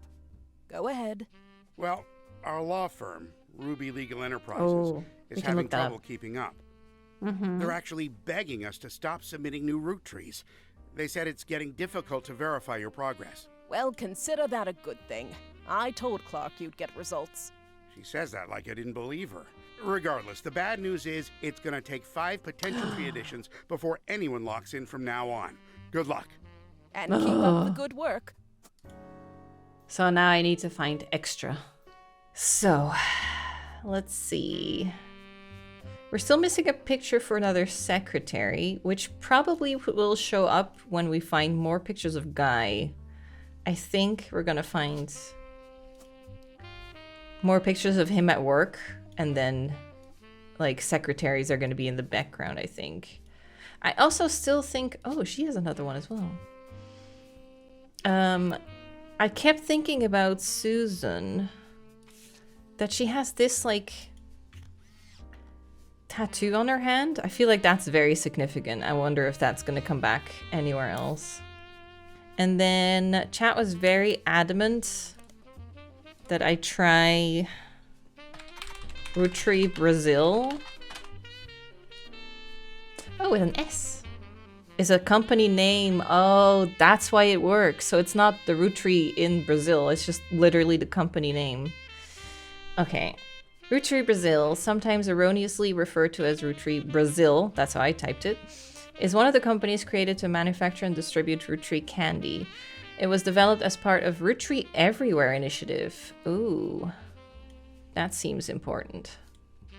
Near the beginning of 1979, yeah, Hudson. Unlike some of the other Roottreemania Everywhere results, Roottreemania Brazil seemed to be a success. You do some rough translating and find a significant amount of information. Brazil was the only region in which caviar-flavored 5 pieces were a hit. Caviar-flavored. Oh, we read about that last time. Sounds so gross. The primary reason was that the factory still exists to this day is solely to create that flavor. Oh my god. Which comes in its own standalone bag with Portuguese writing. A small town named Alvalagos near the I always forget how to read this. Municipality of São Bernardo do Campo became the location chosen by the Roottreemania Candy Company after a newly elected local politician named Edson Soares. Okay. Heard that they were planning a new factory and petitioned them in early 1979. The factory was controversial as locals did not want it there. The Rootrees visited Brazil around Christmas and managed to break ground on the project. Since then, however, it has been operating relatively smoothly except for 2 incidents. The first was Incendio do Bordo in 1982, and the second was an unsuccessful strike in 1995 that involved all of the factory workers being replaced. Oh my god. The factory was originally built and run, according to paperwork at the time, by a small company called Novo Corporação de Doces Brasil, which literally translates to New Brazil Candy Corporation. This company no longer exists. Not much information has ever existed about it, and the Roottrees now run Roottree Brazil entirely. Okay, lots of stuff to look into. Roottree Everywhere, I'm recording, yes, was an expansion in the late 1970s, coincided with some other large changes at the company, and had mixed success. As far as you can tell, the different companies related to it were all formed in very different and sometimes haphazard ways. There's minimal organized information about the history of the expansion itself online, but you can glean the following. Roottrie candy has been distributed globally to certain markets approved by Elias as early as the 1940s. This included places like Canada, Mexico, and select countries in Europe, mostly the UK. Roottree Everywhere involved Roottree's expansion to other major markets that were assessed to be ready for Roottree. Started with 4 that it had no share in: Australia, Brazil, China, and France. Each of the countries had an entirely new company formed, mostly by making deals with local distributors and manufacturers. And here are the names. Okay. Roottree Aus is one of the companies created to manufacture and distribute Roottree candy, developed as part of the Everywhere initiative. According to a history website, Charles Martin, oh my god, there's so much. Charles Martin, who owned a company that manufactured licorice in Australia, was tapped to run the Roottree factory after he impressed the American leadership of the company at the time. Roottree Aus did have some success, but only in certain regions. The manufacturing leg of the company shuttered in 1992 after the death of Martin, and Roottree Aus now serves as an importer and distributor. Okay. Maybe he has a picture somewhere? No, not yet. Candy manufacturer in Australia, born in 1923. He had a popular brand of licorice called Martin's Licorice Bullets. Most of its history is unrelated to the Roottrees. However, in 1979, he helped develop the company in Australia. He used his own wealth to build a new factory, and they distributed the maple treats through the same methods he had already been using for his previous candy venture. Okay. A website about Australian commerce mentions that he had a very unusual business agreement with the main Roottree company in the US. Much like how the Clanset Trust distributed the profits from the Roottree company evenly to the family, the profits of the Roottree Aus would be split 50-50 between Roottree, the American company, and Martin himself. So not even all the workers, just him. Okay. This made Martin very, very wealthy, but also led to many cost-cutting measures meant to increase profits as much as possible, especially towards the end of Martin's life in 1990. Roottree candy gained a poor reputation in Australia, and sales suffered immensely. Charles's vast fortune was passed along to his daughter, Robin Martin, who sold both businesses at first opportunity. She wanted nothing to do with it. Okay, this is the same. Okay, so that doesn't lead to anything, but now let's look her up. Robin Martin, featured in many of the top 100 wealthiest women in the world lists. She owns a private island, of course, off the coast of Australia, where she reportedly has her own exclusive retreat. No husband, and there was a widely circulated rumor somewhere in the 70s that she had a medical procedure to ensure she would never have children. I just thought you were going to say she was gay, but you find a joke on a site called Edgy Jokes that implies she's quite promiscuous and has a punchline involving Robin's eggs. For what it's worth, Martin seems to lean into the rumors. In the 80s, she once showed up at a charity function with 3 very attractive men, each wearing a shirt that said simply, "Satisfied Partner" on it. Okay. A lot of jokes about the band U2 for whatever reason. Okay, so that seems to be as far as that goes, and it also seems like it's not really hitting anything other than that. So next up is China. China Roottree is one of the companies created to manufacture and distribute Roottree candy, developed as part of the initiative in the summer of 1979. During the late 70s, China began to go through a period of economic reform. This led to new opportunities for American companies, and the Roottree Candy Company decided to pounce. Lang Hongbo who was said to personally win over the Roottreemania family, and was the owner of multiple textile from textile to candy, did not wish to import the ingredients and build a special factory to manufacture the candy in China. So instead, they made a deal to import bulk, unpackaged Roottreemania candy and label it for not only China but additional markets. Hong Bo, who was already in his mid-50s when the deal happened, only had daughters, and his brother Lang Hongyu took control upon his death in 1986. After Hongyu died in 1992, it passed to the oldest child from the next generation, Lang Xinyu. Okay, so we have lots of names to look into. Let's do Lang first. You come across a website for the Langtai Textile Corporation, which is a company that has helped expand Roottree's products to China. Company seems very accomplished. Their site has quotes from many different reporters and news articles listed on in nearly every language. It's also mentioned quite often on websites about Chinese businesses, but those mentions are company-focused and not people-focused. No useful information. Page contains a very rudimentary leadership timeline with names that prove that the company has been in the Lang family for a long time. Kind of looks like a family tree. It goes back at least 250 years in some form or another. During the period where they began the Roottreemania deal, Lang, family name comes first, yes. Lang was the CEO. He died before the internet was widespread, so there's not much out there other than his name. His younger brother, Lang Hongyu, is featured on the history section directly following him. That's also the only mention of him. Current CEO, Xinyu, the site doesn't list her last name, though she does appear in the family tree below Hongbo. Yeah, so maybe Lang Xinyu. Langtai has a few American logos. One is Roottreemania, the other is Tranquils, and the third is Piece of Asia. Okay. So we tried Hongbo, so let's try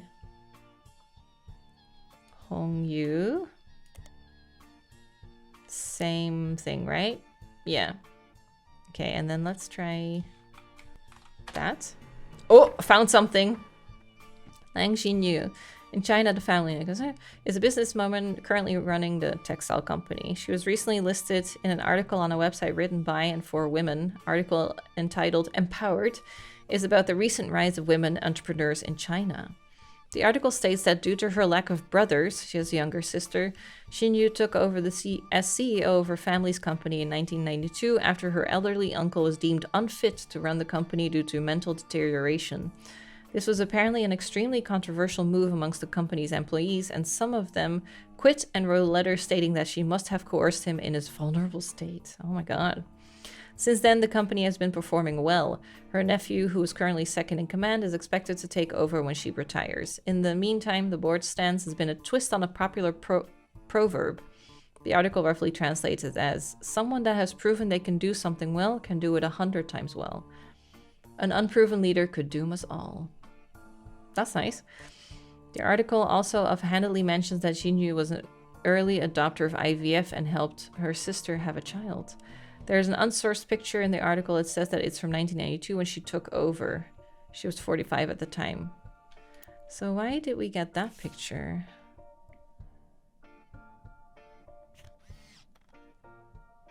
Because...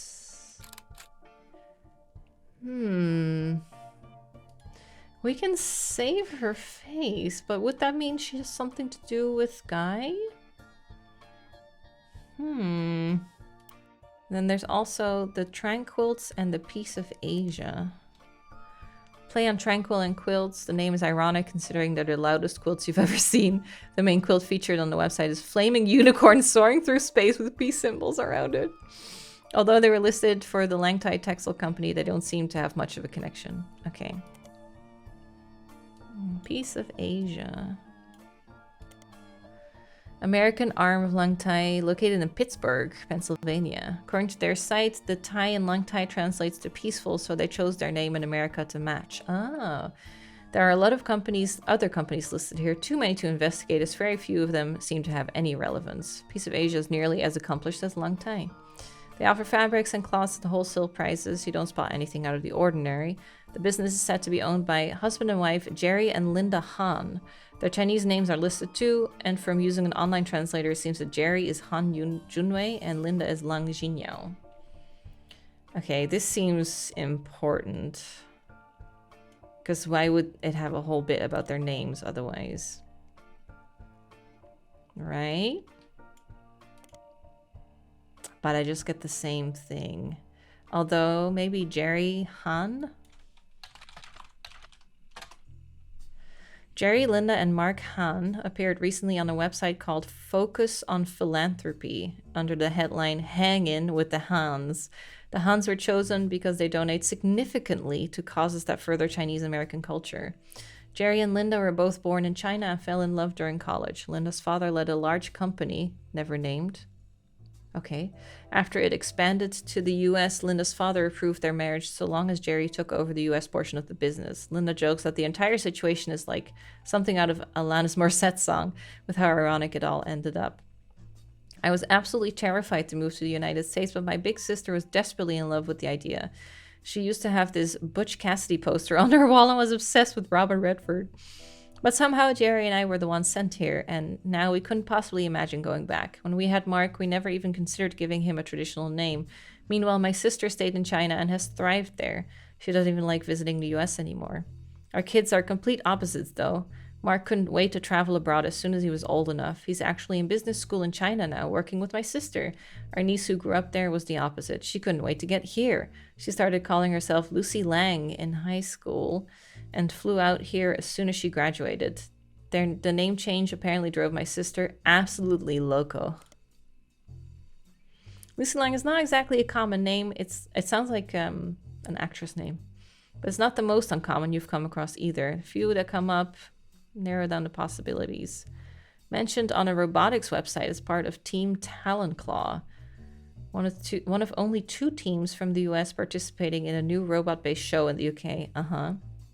Another Lucy Lang is part of a women's a cappella group in Los Angeles, the Gin and Tonics. Los Angeles might be important because some of the Roottrees are in LA, right? The third Lucy Lang works in New York for a business called Corporate Synergetic Solutions Unlimited. Okay, so we can search and look into each of them.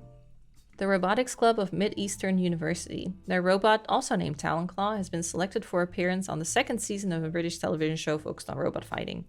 Small blurb mentions that robot fighting leagues have existed for a few years, but there have been recent moves to televise it. Talonclaw was one of the 2 teams selected from the US. The Robotics Club has a text-only site you can find linked from the university's student section. The site seems like it's used mostly to announce the schedule to its members. The club is supposed to meet every Tuesday and Thursday, but the last 8 dates have all been cancelled because a few members of the team are currently in the UK filming. Another date from a few weeks back was cancelled for an interview with the school's newspaper. We might be able to find something through that. At the bottom, the traveling members of Talonclaw are listed as Team Captain Jaya Patel and supporting members Lucy Lang and Kurt Hauser. Okay, do you think this would be a periodical? How would we find it though? Wait, let me just spider search it first. Notable private college advertises itself as midway between Maine and Miami. Mascot is the Spectres, not known for the sports program. Legal and language departments are their pride and joy. They also have fairly extensive computer science and robotics programs. Along with other prestigious schools that haven't quite reached the notoriety of Ivy League, some refer to it as Little Ivy. College has embraced this, calling their newspaper the Herald, which is a combination of Hedera, the scientific name for ivy, and Herald. Okay. Their website boasts that they have a historical technology museum on campus, including a still functioning computer from the 1960s that takes up a full room. Yeah, I remember those. Have you guys ever Googled those first ever computers that only could do math? They're so crazy big. They also have a printing press that they use to print one special year-end issue of the Herald each year. Okay, so what was the Talonclaw? Team Talonclaw. Okay, so... Yeah, I knew it! I knew it!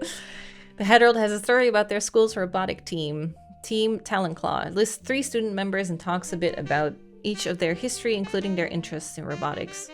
The only one that catches your attention is Lucy Lang. She grew up in China as Min Lang, but I guess in China it would be Lung, right? Not Lang. But came to the US specifically to attend university.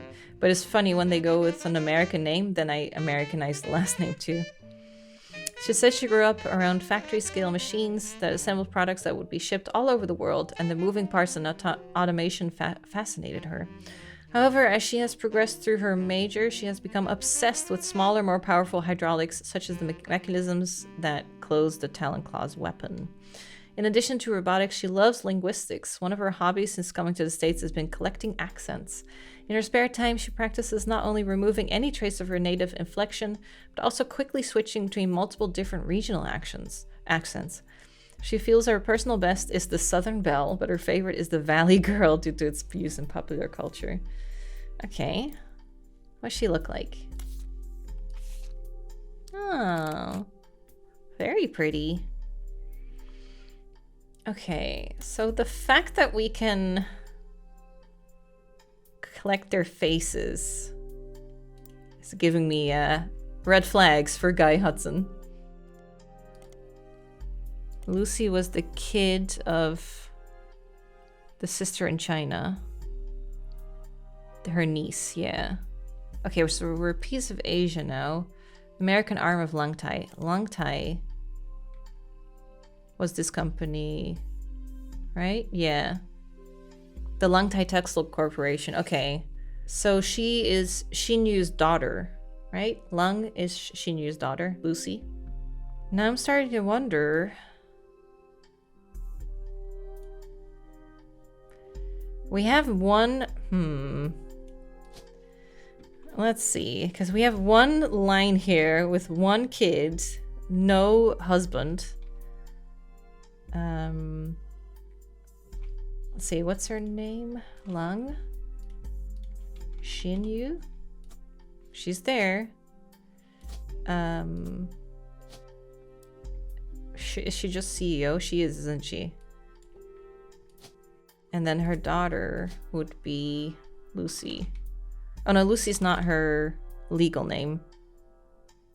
What was it? Min? Yeah, I think it was Min. And she is a student in college. I think this might be correct. Though the fact that we can collect her pictures, for one, but also the fact that she never mentions... A husband is never mentioned for her. So then maybe this is Brazil. Oh my god, can you imagine? This dude. Holy shit, what a fucking gross man. Okay. So this was only one branch, really, that we went into. We still have Roottreemania, France as well. Roottreemania, France is one of the companies, 1979. Roottreemania, France was a non-starter. Negotiations broke down pretty late in the process, and then the leadership of Roottreemania went through a very large change soon after. Was meant to be Tristan Robert. Businessman who at one time was in negotiations to take over Roottreemania, France. He's still alive. You come across an interview unrelated to Roottreemania from a few months ago. It seems other countries have not been immune to Roottreemania, as you recognize the word Roottreemania in one of the questions. Seems the interviewer snuck in a question about his experience with the company in the 70s. The article is in French and takes some time to translate. He mentions Guy by first name only, and the tale he tells is quite ugly. Translations as follows. Guy, the president of Roottreemania, was one of the worst men I've ever met. He approached my wife about having an affair, which she refused. God, this dude. He then kept insisting that this was the best way to celebrate the end of our business contract. I don't think he expected her to say no, and I don't think he thought she would tell me what happened. Punched him in the face and refused to attend another meeting with this man. They lost a lot of money on this deal because not only was he a terrible person, but he was also a terrible businessman. When he died shortly after, it felt like the universe was working things out. Ooh. I wasn't surprised to learn he had a secret child. He seems to treat women like collectible pocket monsters. Seems mentioning Pokemon sidetracks the question a bit. Okay. So that seems like that ended there. Before going any further. I'm still wondering about Brazil, though. Because that's where he spent most of his time. Wasn't that what we found out? Yeah, Brazil is still active, still successful. Caviar for some reason. Caviar. Okay, so I only did this one. I haven't Googled any of these things yet, so let's start with that. Edson Soares, Brazilian politician. You find a dissertation published by a college student as part of the... Sometimes I read too far, like my eyes are here when I'm still saying this, so then my words get jumbled. As part of their PhD in history. Focuses on the rise of democracy in Brazil. It seems up until 1988, my birth year. Brazil was run by the military, and the politics during that time were often a hotbed for corruption and nepotism. The paper tells of a few politicians at the time, including Edson Soares. Edson is a former mayor of Alvalagos, Brazil. Before politics, he was a manager at an automotive manufacturing plant for a major American car company. He was put in charge of Alvalagos by the military government in 1973. As mayor, he used his manufacturing background and knowledge of American business to establish new factories, distribution plants, and other business ventures. This had two side effects. First, he became quite rich. Second, many locals were forcibly relocated. 30. This did not make him a popular mayor. In what the paper speculates was a move to counteract his unpopularity, his wife Sonia was discreetly put in charge of a television station called Telerede. He often used this connection to ensure supporters would appear on local television spouting his beliefs and emphasizing his political victories. He remained in office until 1988 when he was defeated in the first election. After the military government was no longer in control. After this election loss, he quickly left the town behind. It is not known where he has gone, but the dissertation even speculates he likely fled to stay alive. So he was super hated. Okay. His wife. Telerede is a former television station in Brazil. It came into being in 1970 after a vacuum was created due to the removal of a different network at the hands of Brazilian military dictatorship. Due to a lack of resources, you don't have much to go on about who ran it and when. Well, the wife ran it, right? Sonia. Nothing. Oh, with an I, not an... Oh. Did I missee it? Oh, yeah, you're right. Oh, okay, sorry. Let me try that. Whew, thankfully. Oh. No, nothing relevant. Spider Search does return a page that lists a news anchor in Brazil named Flavio Soares, who has a mother named Sonia. Ah, Flavio. Is this another guy baby? Flavio is a young Brazilian newscaster with a bit of a cult following. The discourse surrounding him is, to put it in polite terms, lewd. Lewd. There's a website about something called fanfiction that has a small section dedicated to him. It seems that women and some men of a wide variety of ages and writing skills tend to find him worthy of inclusion in their stories. You skim some of the tales there and learn that a common thread is that he's currently dating a supermodel named Ashley York. Many stories either seem to ignore her existence or get her out of the picture rather quickly. There are also other more traditional fan sites that list some things about him, including his age, 18, he's a Libra, he likes grilled steak, and his mother named Sonia. Also, it seems that Flavio translates to golden-haired, blonde. One website with a signed publicity photo of Flavio seems to confirm this. The photo has been added to your evidence. To Natasha, kisses from Brazil. Okay. Flavio, huh? From Sonia.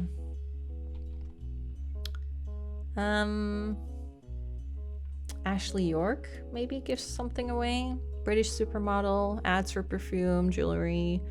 Subject of some controversy, having been protested by PETA for wearing fur on the cover of some magazines. She's dating a young Brazilian news anchor. Okay. There's no picture with that. So she probably doesn't matter past this. Maybe Team Blast? Oh, yeah. Maybe. That's a good idea.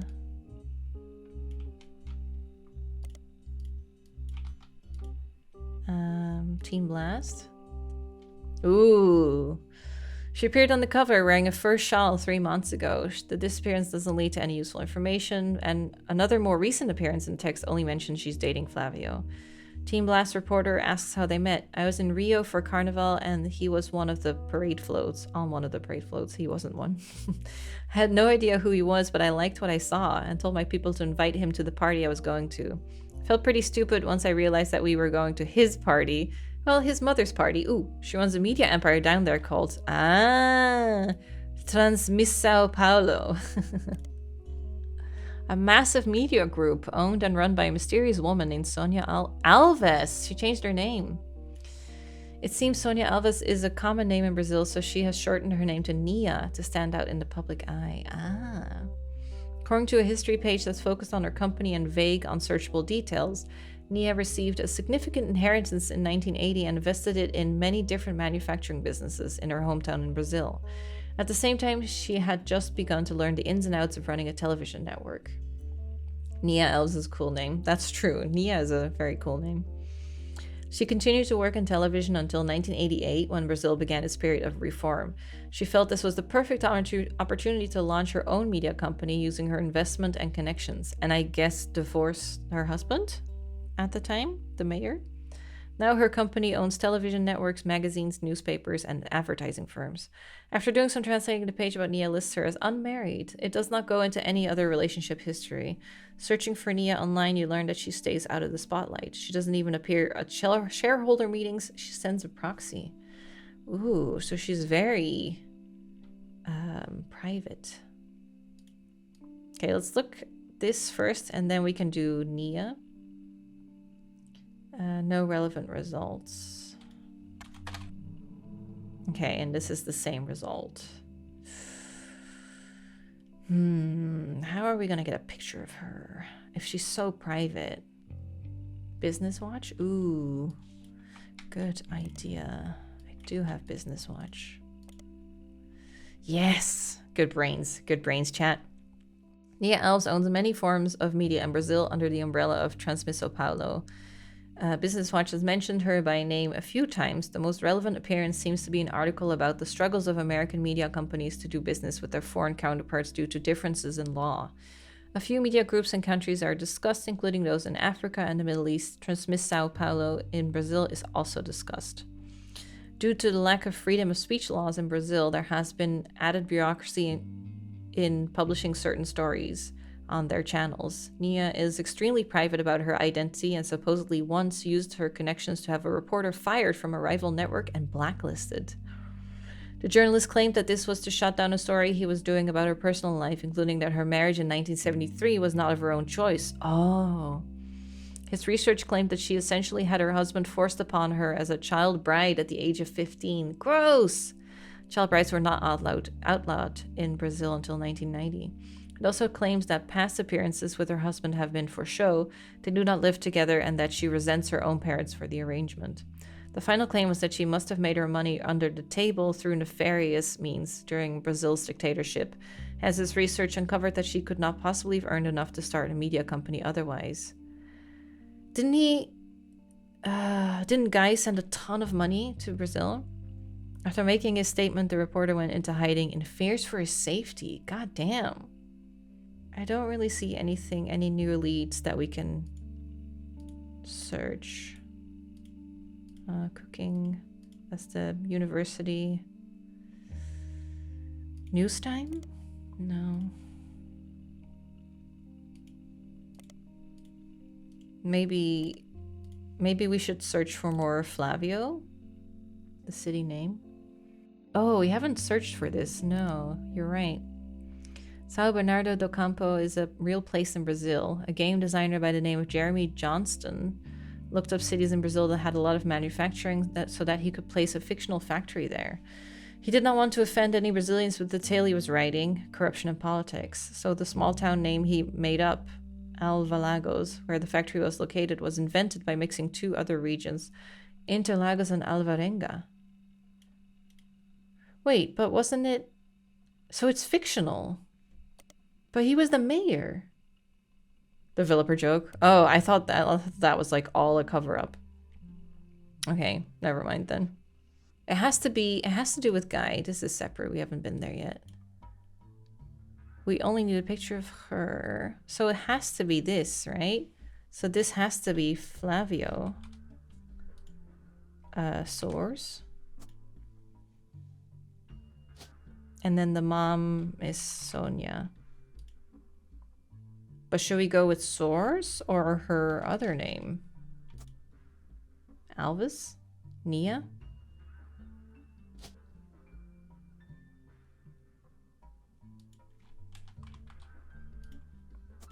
And then the husband is the mayor guy, right? Edson Source.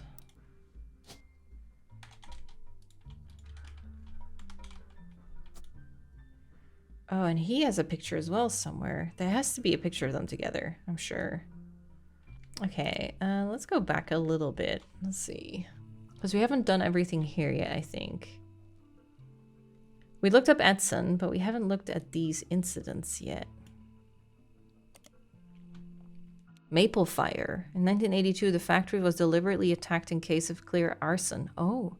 The fire was brought under control after destroying about 2/3 of the production floor, and locals claimed that the air smelled like a mix of burning plastic and maple syrup.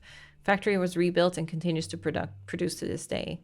At the time, it was unknown why this happened, but last year a news special did list this incident as well as a few others in the small town as backlash to perceived corruption in the government at the time. According to the report, the mayor of the city was found to be receiving a cut of the factory's profits. Okay, and then there's this.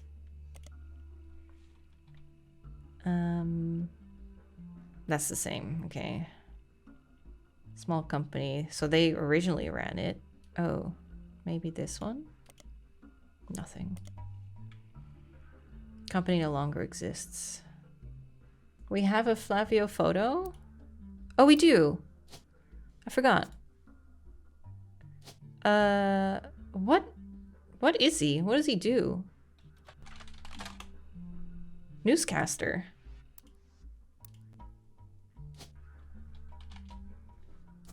Okay.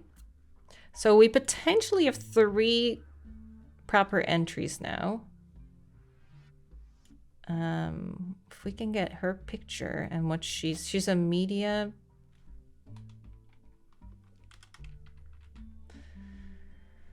mogul? Perhaps? Okay, so we have a picture of him, but we need his mother. But she's very elusive. It's got to be some sort of old wedding photo of the child marriage. Yeah. But we looked him up as well. She was in this. Yeah. Owns many forms of media in Brazil. So I feel like she would be a media mogul. I'm surprised that she's in this newspaper or magazine multiple times and they never post a picture of her. She does own magazines, right? Yeah, here. Company owns television networks, magazine, newspapers, and advertising firms. But it doesn't list any of them by name. And we can still go down these numbers as well. There's still 3 in here that I haven't done. But we looked into all 3 of these points. So what else is in here? And there's also 3 in this one. And this one I also haven't really looked into everything yet. I guess we can look up Butler County. Outdated. Okay, so that's just original game. The girls, I haven't looked into them at all. The website used to initially place Raina, Rose, and Riley is still up, though instead of the cheery pink background with purple text, it now shows a more traditional black text on a white background. The young webmaster has turned the site into a memorial for the sisters and their father. Seems like she did end up getting her ears pierced like Rose after all. Regardless, there's no relevant information, just a picture of the girls with a sad MIDI piano playing in the background. From other higher profile sites, you find that a charity has been set up in the girl's name. The Roottreemania Sister Fashion Scholarship. What a mouthful. The Root website has a small memorial section to the deceased members of the family, but it contains no new information. The most recent catalog had an entirely black cover with no text on it. On the leadership page, you learn that Root is currently managed by a designer who was apparently Brenda White's second in command. You don't recognize her name and she seems unrelated to your search. Okay. There's also a scholarship page. On it, you find information about the Roottree Sister Fashion Scholarship. It is awarded to 3 underprivileged high school girls each year who wish to pursue a career in fashion. Apparently, it also gives them an opportunity to show off their designs on professional models on a real runway. According to the site, the fund was created directly from shares that would have contributed to the inheritance of the Roottree sisters if they were still alive. Like other aspects of the Clanset Trust, it's managed by Ruby Legal Enterprises. Name of the law firm that has been hired by the Roottreemania Candy Company. The company is named after its head lawyer, Ruby Spratt. You can't find much about the company from before this year, though all of the articles tell the same tale. After the fiasco of 6 Pieces and the revelation that the internal law group was complicit in such a cover-up, they hired outside counsel. The Ruby Legal Enterprise Group now seems to have ties to multiple aspects of the corporation, including the candy company and Root. They were recently in the news due to a high-profile lawsuit they raised against Cicely Sanchez. Okay, so there's 2 things I need to keep an eye on here. Okay, let's do this one first. Ruby Spratt, relatively elusive. The most complete source of information you can find from before her time with the Roottrees is from the website for a magazine owned by a major airline. She was the subject of one article from a recurring series about modern-day success stories. Ruby grew up in foster care, but excelled at school and earned a scholarship to study at Mid-Eastern University. There she graduated at the top of her legal class and was quickly hired as a lawyer for a prominent firm. There are a few high-profile corporate-involved cases she was a part of. One was a legal consultant for a class-action lawsuit against the manufacturer of steering wheel covers. Another was to help a local gas station chain in her hometown of Portland with the rollout of a promotion that allowed gas station customers the ability to bet on the price of gas. The blurb ends by calling her new firm a double threat. Her company's services are a cross between a traditional lawyer and a PR manager. Okay. Cicely Sanchez is an author best known for Portrait of a Changed Man in 1979. Her follow-up, Foreign Gospel, did not perform as well critically, but still sold quite respectably.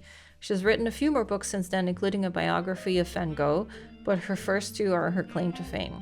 According to a site about authors, Cicely is known for her nonfiction with a focus on exploring darkness in the human psyche.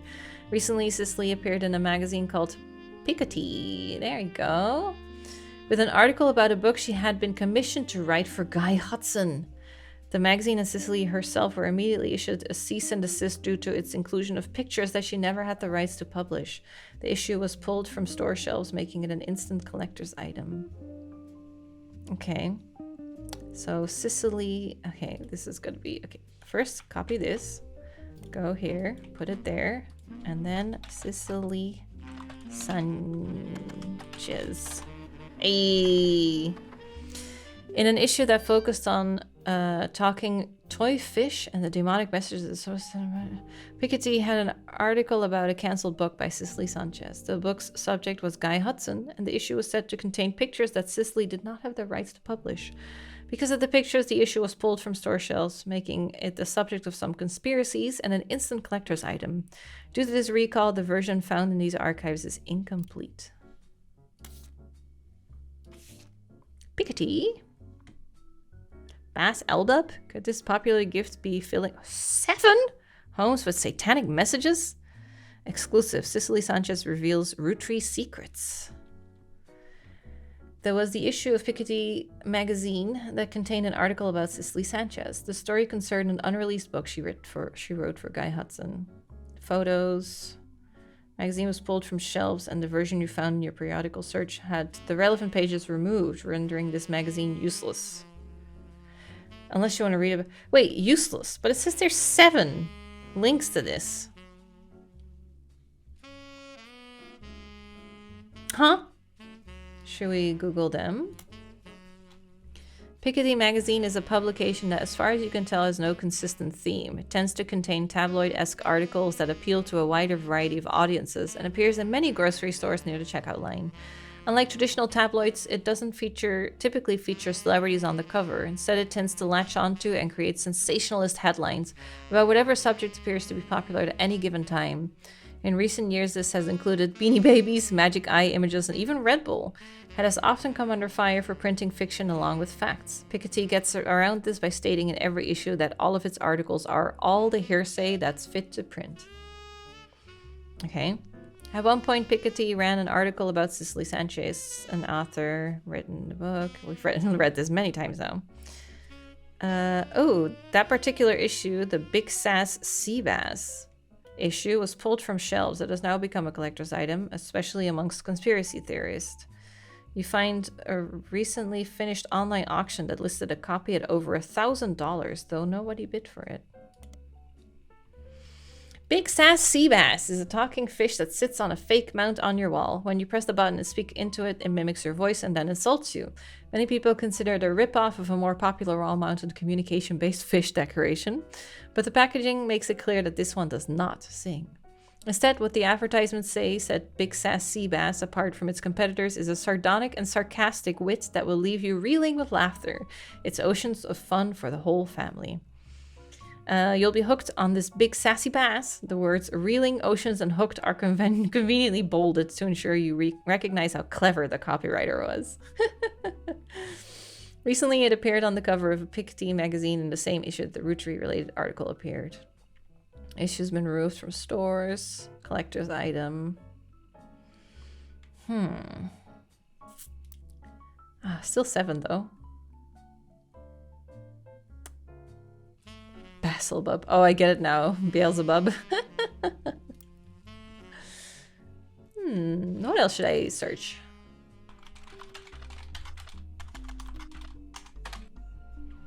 Out of print. What if everything you stand for, everything you know to be true today could disappear in an instant? All of your politics, relationships, gone in the blink of an eye. Would you still be you? Cicely Sanchez tells this powerful true story about a man who woke up after being saved from drowning in his backyard pool and became an entirely different person. Included are interviews from those that knew him best before, as well as a one-on-one chat that paints an entirely different picture. You won't be able to put it down without wondering, what if that were me? Foreign Gospel is our other book.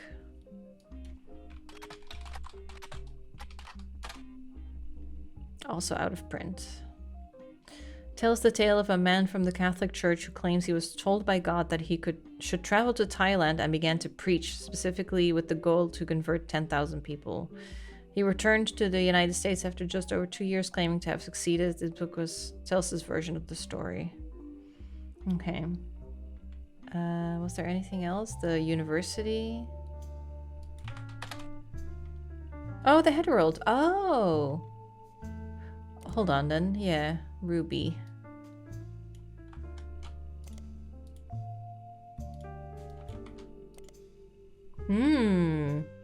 Ruby Spratt graduated top of her class from the Mid-Eastern Legal College. Her valedictorian speech was somewhat controversial at the time, as it was quite serious with a heavy focus on wealth inequality. This didn't go over well with the predominantly middle to upper class audience in attendance. The editor of the Herald at the time said Ruby, unsatisfied by simply earning her place at Mid-Eastern with a full scholarship, went on to earn a captive audience of her peers with a perfect GPA.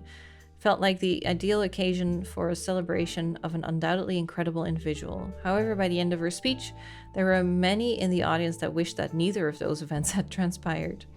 It was a passionate attempt to use her soapbox to I've looked up this word before, proselytize, something like that. Her fellow students and their parents into the religion of, it's converting someone to a religion of poverty. But unfortunately, judging by the silence, they remained unconverted. Search her in Portland as well. Oh! She was featured in the Portland Telegraph when she was in high school. Local teen making change for foster care system. According to the article, Ruby Spratt grew up in foster care system, was apparently the valedictorian of school, Girl Scout, Gold Award. Ruby chose to raise money to build a fountain she called Foster Fountain. The fountain has a few small pedestals that stick up high above the water. People are expected to toss coins into the fountain for good luck and will be encouraged to aim for the top of the pedestals. All the coins scraped from the bottom are slated to be donated to Portland's foster care system. A coalition of local businesses that sponsored the fountain have committed to matching any of the donations that successfully land on the targets. Cool.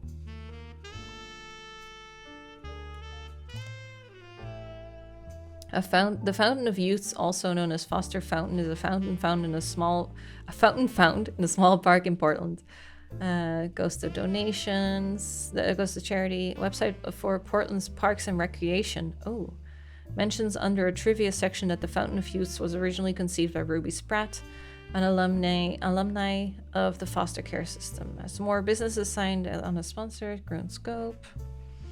The fountain is unique because it has special targets that visitors can aim their coins towards. If a coin lands on one of these targets, each of the sponsor businesses matches it.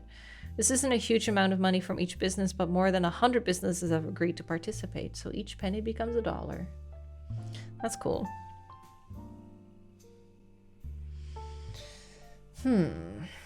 Yeah, the fact that she is from a foster care system makes me think, like, do you go on the board? This one is 7 still. How the fuck are we supposed to get 7 things out of this?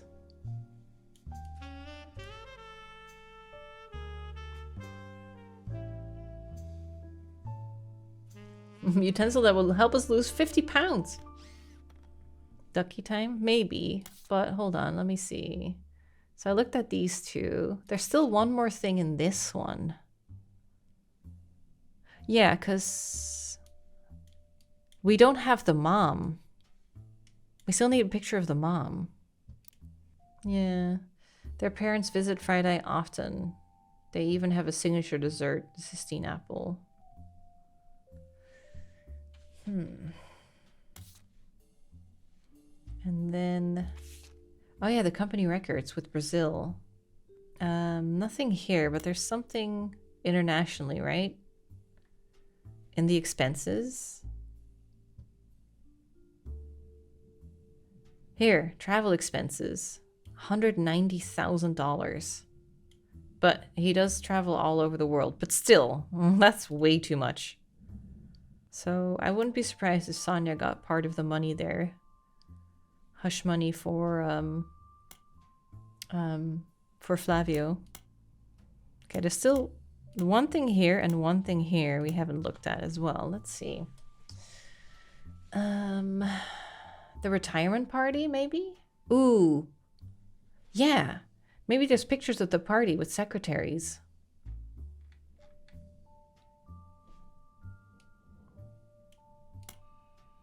Ah, nothing. So many names as well. John Miller, maybe? Raffertunes? No longer exists. It redirects to a site for a telephone number, which frustratingly keeps popping up advertisements in new windows every few seconds. So I found spam. I feel like we should be able to find pictures of like parties that they threw, but I don't know. The New Year ball. Something like that. But yeah, lots of ones. Maybe time for Ducky. See where they send us next. The family tree update. Where was that? The family tree board? Oh, this update. Wait, what did it say actually? Features 2 people from the previous tree. Oh, right. Who were married in 1998. But we don't have dates here, do we? Baby. So, update 1998. So, 2 people had a new baby. I feel like we read something about that. Stephanie's pregnant at the end of the last... Didn't we, Oh. The politician lady? It did mention the political... The diaries... It must be here. Yeah, Stephanie Jones and Brian Jones were featured in campaign poster led to Carolyn Morton's art book. So we looked at the art book, but we haven't looked at them again. Right. It seems Ryan Jones has been busy updating Stephanie Jones's campaign website. 2 new sections exist. The first is baby photo. There you see a picture of their new family together in the hospital. According to the site, our daughter was named after her grandmother, which ended up being very fitting considering she was born the night before Christmas. What's next? There's not much of substance there right now, but it lists some small accomplishments and finishes with the recent rise in popularity and controversy surrounding my extended family, there has been some extra attention on me. Stay tuned for announcements in the coming months about how I plan to use this publicity to accomplish bigger and better things. Okay. Ah. Bebe. 2. Okay, Brian Jones, Stephanie.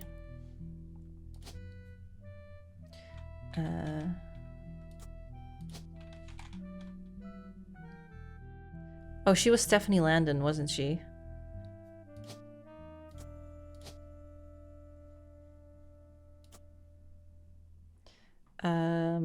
They were over here. Politics. Do you think she's still politics? And then their baby had the grandma's name, she said. So mother, grandma? Clara? So the baby's name is Job Baby. It was the mom? I thought she said the grandma. Yeah, our daughter was named... Oh, her grandmother. Ew. Her mother. So, Carolyn. Carolina. Oh, Carol, then? Landon Jones. Job, baby. Bebe.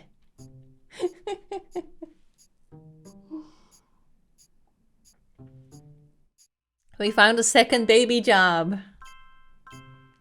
Holy shit. So, guy confirmed with another overseas baby. Okay. So we're doing pretty good. We're just missing 2 pictures here, and then those are done too. Yeah. And then also Edson. It has to be like a wedding picture or something, the both of them. Okay, and then there's just this little bit left as well. Mark. Oh, this is criminal Mark, isn't it? The crocodile, what was it? Croc something? Croc pilot. He has 2 kids. Oh yeah, because he crashed the graduation ceremony of his daughter. That was him.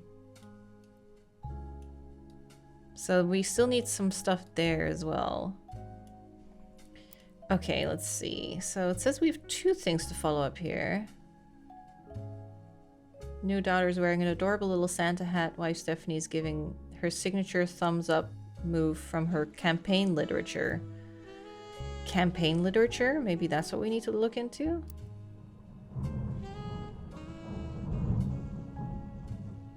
Did you hear that? Holy shit, that's thunder. I don't know if you can hear that over the music of the game, but that was fucking loud. Okay, so her campaign website. So this is her older one. Read the full article in the Butler County Times. I will.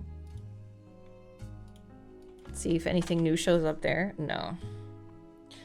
But it did mention her campaign literature.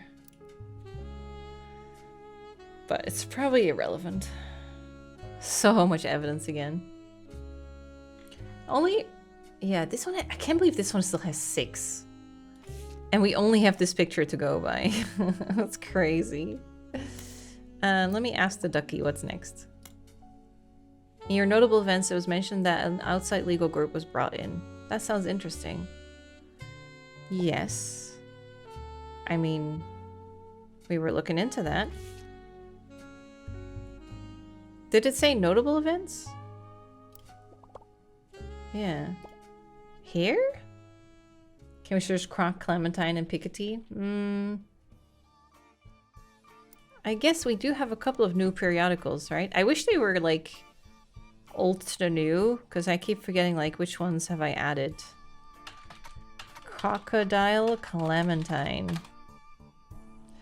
Piketty magazine's kind of sleazy, so they're not afraid to publish a few details that more reputable news publications normally wouldn't. You look up the Billy Sims incident, and it seems they did report on it. You gain a few new bits of information. Billy Sims was once arrested for throwing a Molotov cocktail at a company that was found to be testing their product on animals. According to police paperwork, Crocodile Clementine's bail was paid for by Tostarito Jacobson. Who's that?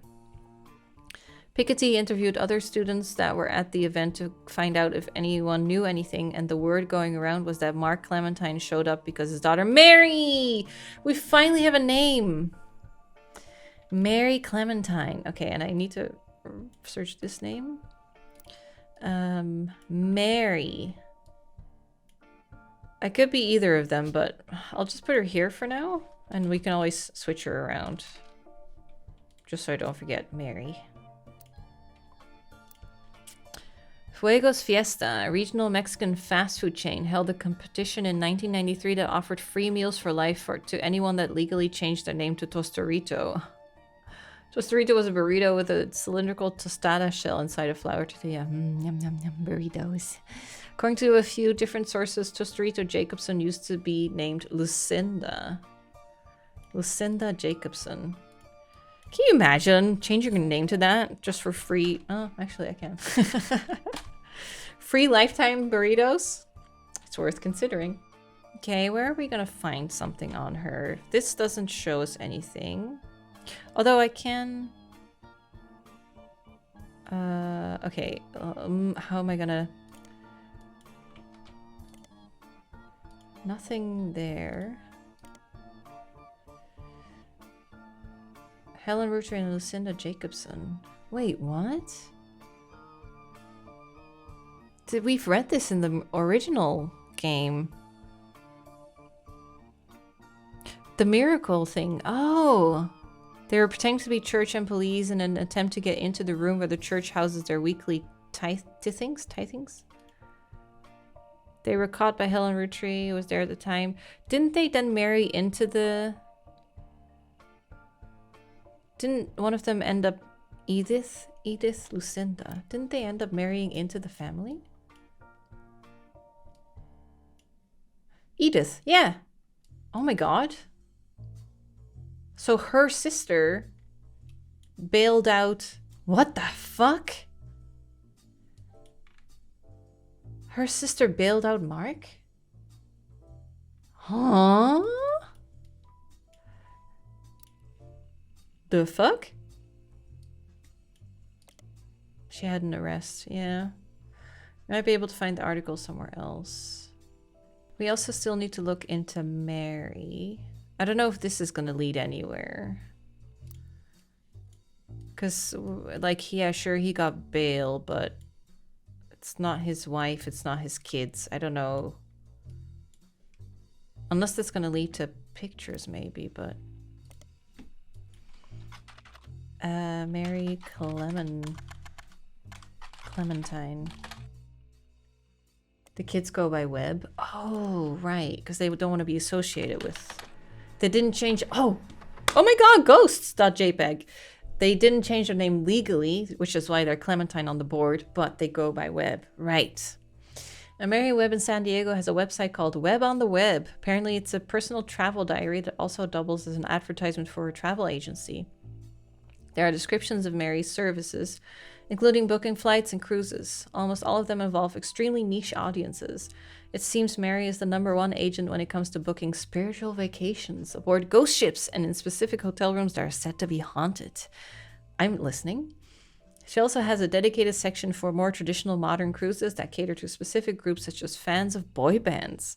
In the diary entry, she talks about the trips she's personally taken and uses that as an opportunity to feature descriptions of amenities and excursions that the ships offer, even when you're on them to see a specific band or a ghost. There are pictures of ships, hotels, landmarks, and places she's visited, as well as a picture of Mary herself with a ship in the background. One of her diary entries actually mentions the day that the photos were taken. She was allowed onto the ship on a port day in San Diego with a professional photographer she knows. The photo of Mary has been added to your evidence. There she is. Mary Webb.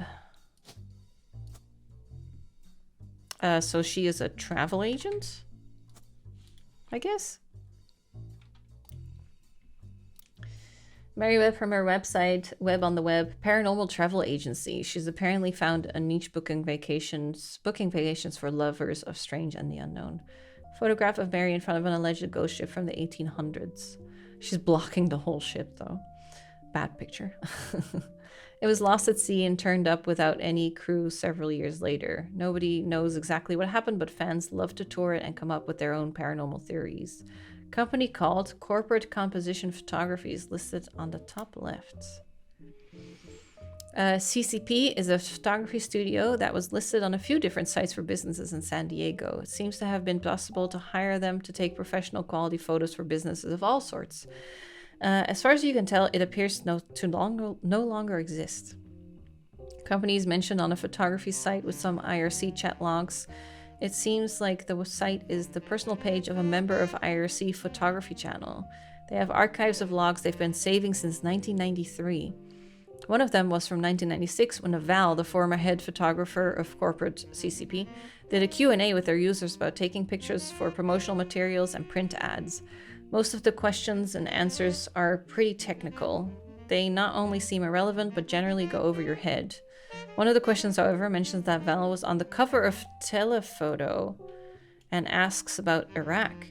The question was quickly shut down by the person running the Q&A, who said Val does not wish to answer any questions from his photojournalism days, nor does he wish to talk about LBP. LBP? Please keep this on the subject of commercial photography. What was his name? Val? Could try Val or LBP. Yeah. Okay. The Lebanese pound. Lower back pain. Lynch building plastic. Bridal photography? That's photography at least. Lincoln baby photography? It's probably one of those. Seems like it's located in Ireland, and its owner is named Nicholas. Okay. So not him. Let's try Lincoln. Ha! Lincoln Baby Photography seems like a solid lead as it mentions Val, an award-winning photographer. It's a business in Beacon, New York, and on the site it has a picture of a baby and a camera captioned Cam Lincoln reaching for his namesake. I guess he takes after his father, Val. From the bottom, the website says copyrighted. Cam Lincoln is the name, right? First and last. Reaching for his namesake. So the camera brand? So Val Lincoln?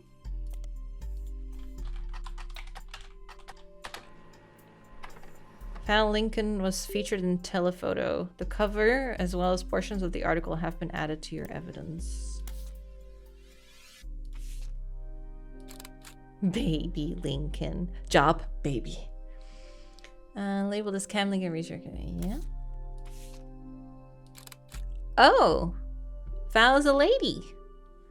Telephoto is a photography magazine. This 1992 issue focuses on the photo of Val Lincoln, photographer who went overseas during Desert Storm. He won the Sepia. This is a picture he took of Clementine. Oh, Clementine. So it's not a self-portrait. Lost an arm.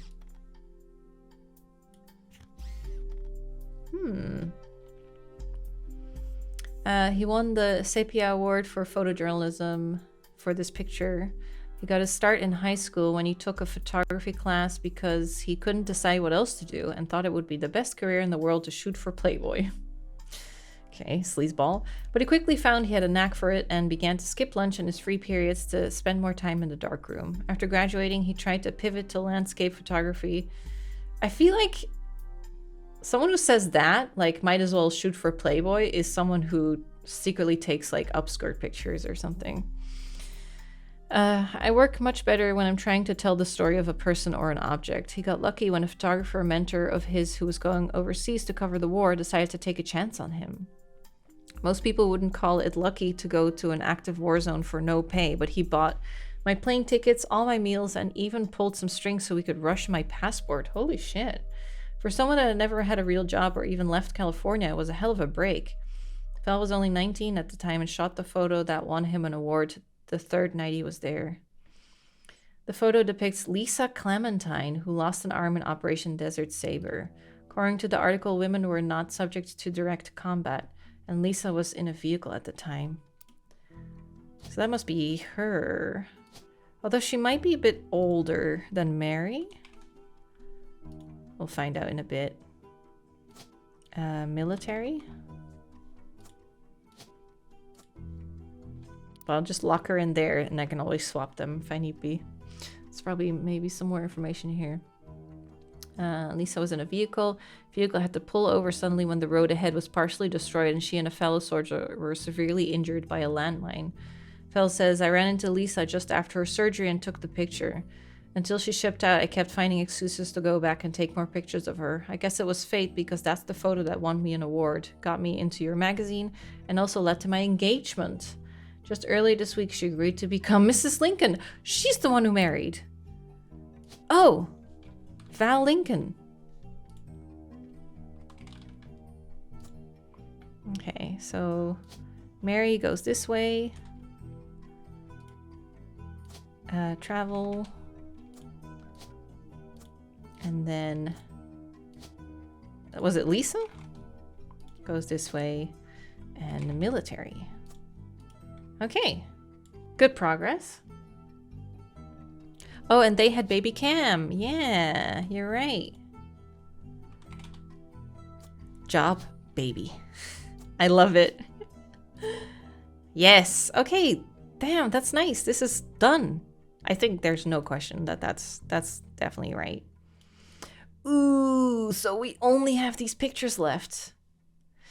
2 more for him. So he has to be in a picture with her and her. Maybe? Unless Sonia is in a picture with Edson, her former husband. There's also a second picture of Susan Ford. So we just have to hunt down pictures now. Search for Lisa separately. That's true. Lisa Lincoln. Lisa Lincoln is, according to the military website, you find an amputee who lost a limb in Desert Storm. She runs a support group for fellow veterans in Beacon, New York. She makes another appearance listed as a professor at West Point, a military college. She teaches classes that contribute to their environmental engineering major. Her short biography on the staff page mentions that she had a passion for the military from a very young age due to erroneously believing that a family member was an Air Force pilot. Her dad... Yeah, the mom told a lie to make it better.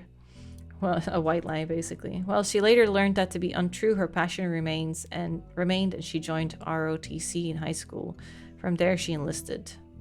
She earned her degree and relocated to West Point. So she's professor, not military. True, she teaches now.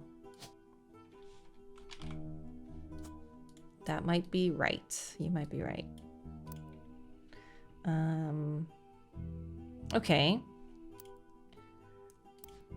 Should I look into Ducky? So the Ducky says there's more to the legal group. So that was, so Ducky is saying that there's more to Ruby Spratt, right? Google conspiracy theories. Really? That seems like way too wide of a...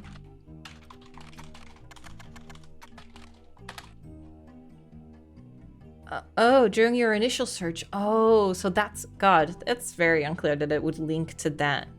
To Thomas Overwood from the original game. Okay. The page still exists and is thriving now. The visitor counter has reached 7 digits. Oh my god. Many older articles have been replaced. It seems that the recent uprising in Roottree news has left Thomas Overwood with a constant stream of events to base new theories on. More than one of his theories involve Roottree deaths being faked. According to Overwood, statistically, when you have this many high-profile people who have died in a family, the odds are that one of them faked their death. It's just math. This newfound focus on death faking seems to coincide with a post mentioning that he's begun believing that the guy's not dead theory. In his own words, my eyes have been opened. All of this is beginning to make too much sense. Can you imagine if he was still alive? One of his posts details the belief that Ron Roottree is still in charge. Gwyn Roottree's death was faked, and that Clark is only there to throw people off. Apparently, this allowed Ron to travel to France to develop their new candy recipe in secret. Another is about the rapper 5Ps. He can't possibly be a Roottree. One of his first album's songs when he was performing under the Devil name was actually mentioned that he wanted to have sex with Raina. I mean, if you don't know, you're related at that point. Not even Sam Matson is spared. According to Overwood, the author of 6 Pieces isn't real. Sam Matson is an anagram for M Madness. They're purposely leaving hints for us. He claims that by using 6 Pieces with Lauren's book, he has begun to decrypt the cipher. Most of the cipher has seemed meaningless, but he managed to pick out the words people and vastness and is working on figuring out what it means. There's also a request at the bottom. Next year is a leap year, and Overwood is looking for funds and volunteers to catch the Roottrees red-handed in Operation RT-29. He specifically mentions not to volunteer if you've ever drunk Spirit Cola, but doesn't go into why. Okay, that's the same. Oh no. It seems to be an emulsifier in chocolate approved by the FDA. Yeah, we did look into this originally, didn't we? Someone says use Ducky more, so... Okay, it's just telling me that... But didn't we do that? Oh, maybe not. I mean, didn't we read that they were thinking about, like, taking the whole thing down? Yeah, it just means they are super rich. After the release of 6 Pieces by Sam, the Clansett Trust became under heavy scrutiny. Sam, her children, and her grandchildren should have all been covered under the trust, according to the wording revealed during an internal family conflict between Ron and Robbie. It seems that those who wrote the trust purposely deceived the rest of the family about the exact details of how it worked, in an attempt to keep Sam and her father, Edward, in comparative poverty. Because the rest of the family made money hand over fist, they had very little motivation to question their understanding. Sam's book revealed this to the public, and it did not go over well. Clark Rafferty LaRue took over the company, and his most celebrated move was his first official one. He ensured Sam's family would get their share. To help facilitate this, the inheritance aspect of the trust is now under the control of a third party, Ruby Legal Enterprises. This ensures that the financial motivations of Roottree family members will not interfere with the investigations into potential new Roottrees. According to Clark's letter, however, some family members are still doing their best to slow the investigation by refusing to answer questions. Okay. Guy's not dead is an option to look into because it's in quotation marks. That's a good point.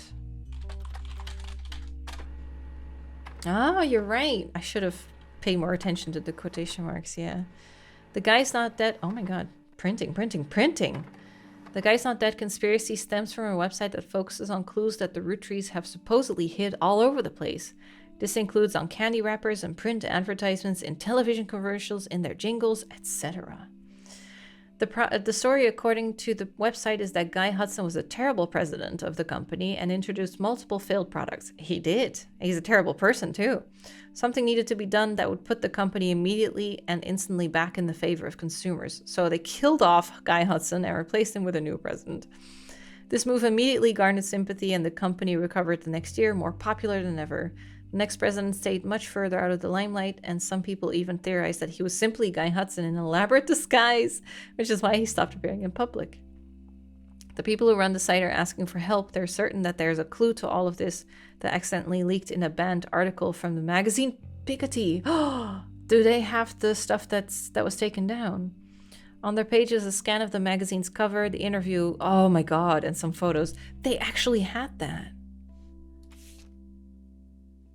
Okay, so this is the interview. He claimed to have been paid a significant amount to write a book about one of the Roottrees, Guy Hudson. He was president for a short period at the end of 1970s, right? Yeah. I met him on New Year's Eve, actually. The party. I tried to Google that. Guy liked to throw big parties. I was just coming off of Charged Man and looking for my next project. I knew it had to be company parties that had pictures. When his wife learned who I was, she invited me to the party and then cornered me to talk about a book. That was the first time anyone recognized me for my work.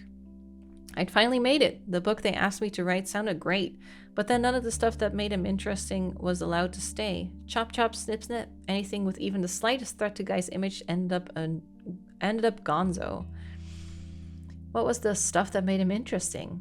At his core, Guy was not complicated. In fact, I think I could boil him down to 2 traits. First, he wanted to be seen as the second coming of the great Elias Roottree, and second, he'd never be satisfied living the life needed to be seen that way. He had his fortune and good looks. I really thought she was going to say, second, he always follows his dick. He had his fortune and good looks, and he really liked to exploit that to pick up women. But he couldn't let anyone else know, so it cost him a lot to cover it up. That was the only interesting aspect of Guy. He was James Bond trying to convince people he was Mr. Rogers, I guess. Mr. Rogers? Really? Maybe that's not the best metaphor, but Elias Roottree was boring as hell and all about family. Guy did everything he could. Well, that was all fake as well. I'm all about family, unless you're gay.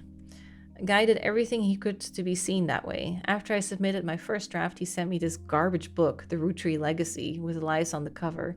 Oh, the propaganda book. The last time he and I met, he had even switched out his orange suits for the same green ones Elias wore. Oh, yeah. I remember fancy flavors. Guy knew that part of Elias's legacy was 5-piece flavors. So that's what Guy tried to do. Caviar was a disaster here, but it was actually somewhat popular in Brazil for whatever reason. In Christmas 1979, he went to Brazil to open the Roottreee Brazil factory. Guy was always hopping around the world trying to recreate that success. So how come the book never came out? It's complicated. I had an out in my contract. Surprisingly, Guy signed the contract my lawyers wrote without running it by anybody in his legal department. I could pull my name off the book at any time, but Guy still got the content. After I left, it probably got a lot harder to convince any real publisher to give it their time.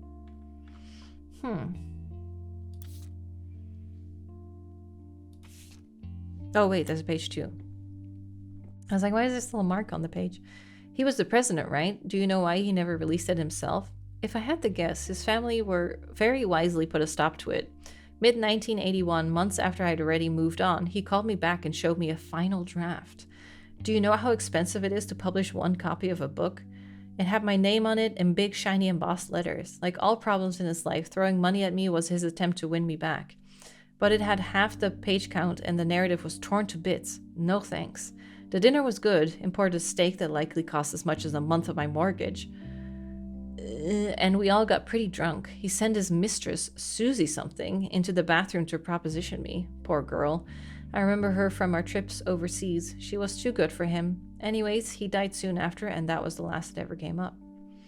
What can you tell us about the family? Any insight into the scandals from the recent book by Sam Matson? I actually haven't read it. I just skimmed the sections on Guy to see why people were suddenly calling me up to ask about the man. I'd say she did well for what she had to work with. She only had rumors, whereas I spent time tailing him. Sometimes he knew, sometimes he didn't. He invited me to join them when dealing with Roottreee Brazil, but I actually had people on him when he went to Australia, France, and China, too. Oh. When he met with someone, I'd figure out who they were and how they were involved. Doubly so if the meeting happened when he didn't want me to be around. Despite his best efforts, I got the whole truth, including things even his family never knew. For example, the daughter of his business partner in Australia, I think her name was Robin. He and she definitely spent a few nights together that he didn't want his family to know about, but I did. Australia? We don't even have... I guess there's no kids. You don't have it on the board. Metzen got things wrong. Sam mentions guys' affairs and treats them like most people would logically think to treat them, like the infidelity that was a problem for Patricia. When his wife first approached me, though, it wasn't to talk, if you get my meaning. On paper and in public, it was a marriage like any other, but in reality, it was more of a mutually beneficial arrangement. They both got what they wanted out of it, the same thing. What was that? I'm assuming I only have to spell it out so you can get it in writing for your readers. Women. Patricia enjoyed the company of women, and the swinger scene made that more accessible. I told her I wasn't interested in her and Guy. That kind of makes sense, actually. That's the only way she would be fine with him sleeping around, so she doesn't have to sleep with him. I found out later that if I had said yes, her next question would have been whether or not her husband actually had to be there too. Guy, on the other hand, was seen in a traditional marriage and at the same time could bed any women that found him charming. I can assure you that was exactly the type of marriage he was interested in. Holy shit. Okay, show me the pictures. Ooh, sleazeball! Sleazeball! Assistant. It's the same assistant. See the hand tattoo? I knew it would come back. Okay, this photo is the first from a magazine. Oh, it's Sanchez! We finally found her! Okay, hold on, before I read anymore. No, wait. Maybe I should read it, because I don't want it to finalize before... I don't want it to, like, end the game. Cicely Sanchez and Piketty. The issue of Piketty magazine that it came from was pulled from the shelves, but you managed to find it online. Piketty does not label its individual photos. Both photos were instead under the shared label. Cicely was provided these photos by the Roottreemania company for use in her book. In the background... Oh, no, I didn't mean Cicely Sanchez. I meant Sonia.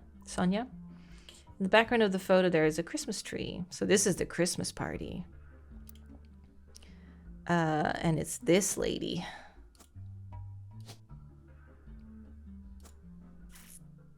Okay. So all of those are filed. And then there's this picture. This photo is the first from a magazine interview with Cicely Sanchez and Piketty. Yes. Piketty does not label. Okay. That's the other assistant. But who... So this is not the Christmas party. Who is the guy? So that must be her. Oh, that's Zach. Oh, that was Zach.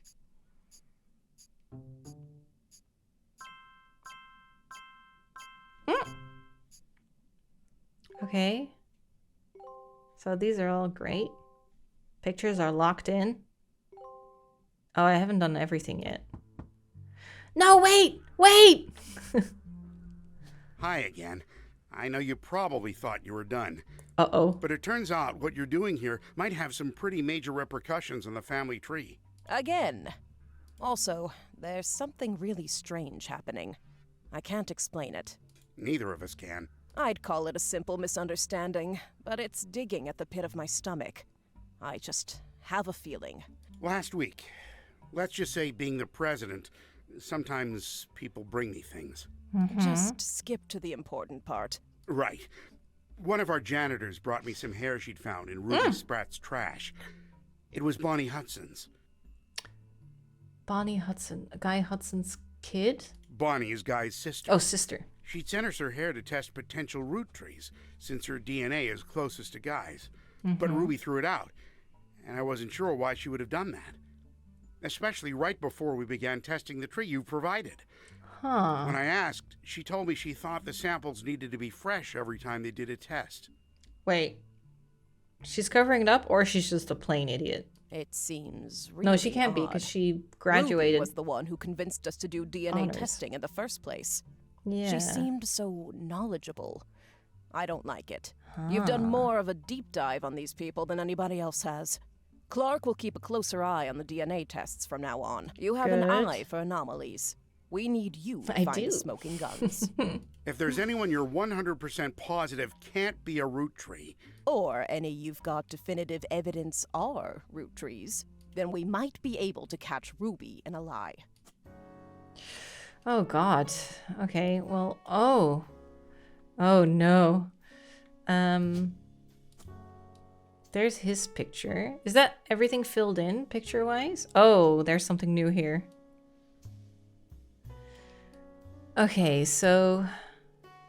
I mean, I thought they were all all definitely Rootrees, but could I be wrong? This one, yeah, you can't really be sure, right? I mean, probably, but upper tree? Oh, there's another picture. Yeah, I forgot. But that's it, I think. Oh, and here. Oh my god. Wait. But if they're not Rootrees, then the mom isn't a Rootree, right? And then there's this as well. Inconsistencies. Filling in this person is optional. Now's the time to review all possible Rootrees and input your deductions. You'll then be able to end your search and reveal the truth. You have 13 possible Rootrees left to identify. Okay. Let's follow this line. So, another affair with Guy. Well, that has to be the lady then, right? Ruby? No, Ruby is here because she came from an orphanage. She was in the foster system, so that means her parents didn't take care of her. I think this is Ruby. Was it Sprat? Yeah. I think that's her. Australian daughter Robin. Oh, actually, that's true. Yeah, that is true. No, that has to be that. You're right, because that was the interview. She said she followed him around in Australia. I actually had people on him when he went to Australia, France, and China too. When he met with someone, I'd figured out who they were and how they were involved. Doubly so if he didn't want me around.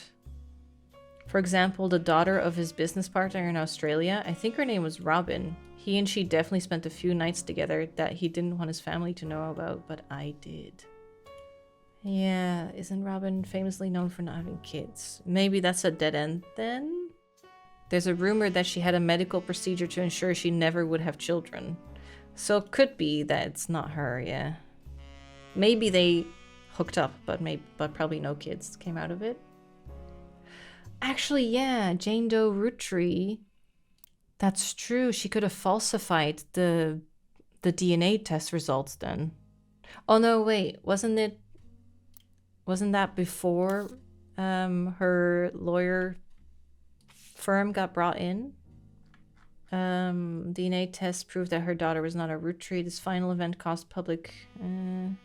I don't know if this is before or after the outside company was brought in, the legal team. Rootree's legal team offers to do a DNA test.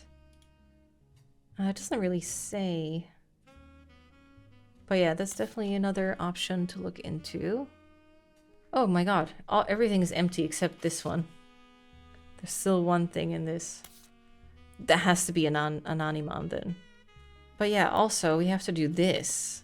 Oh my god, oh god, what is this? Okay. Smoking guns, 10 of 15 found. Oh my god.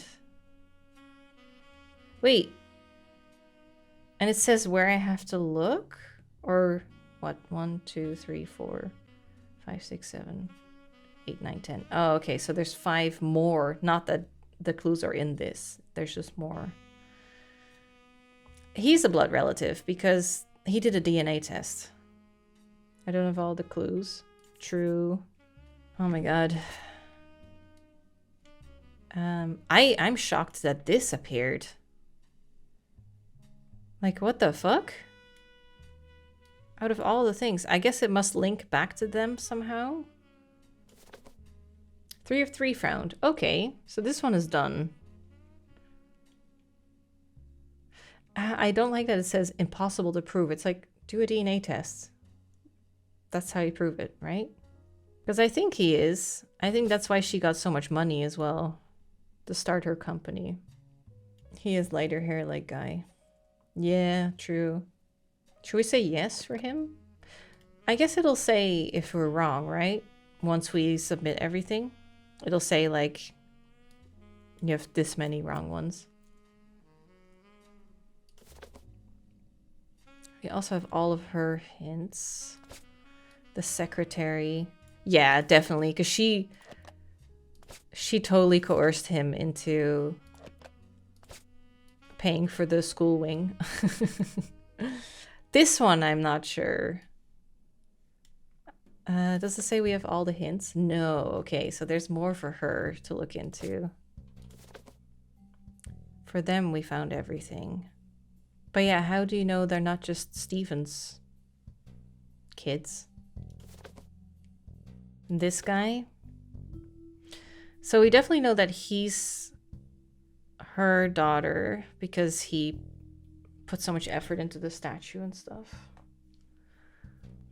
Oh, yeah, actually, this is impossible to prove, yeah, because it's so long ago. Could you still test, like, these kids? Would it still come out as, like, related? It would, wouldn't it? Maybe not in the 90s, but...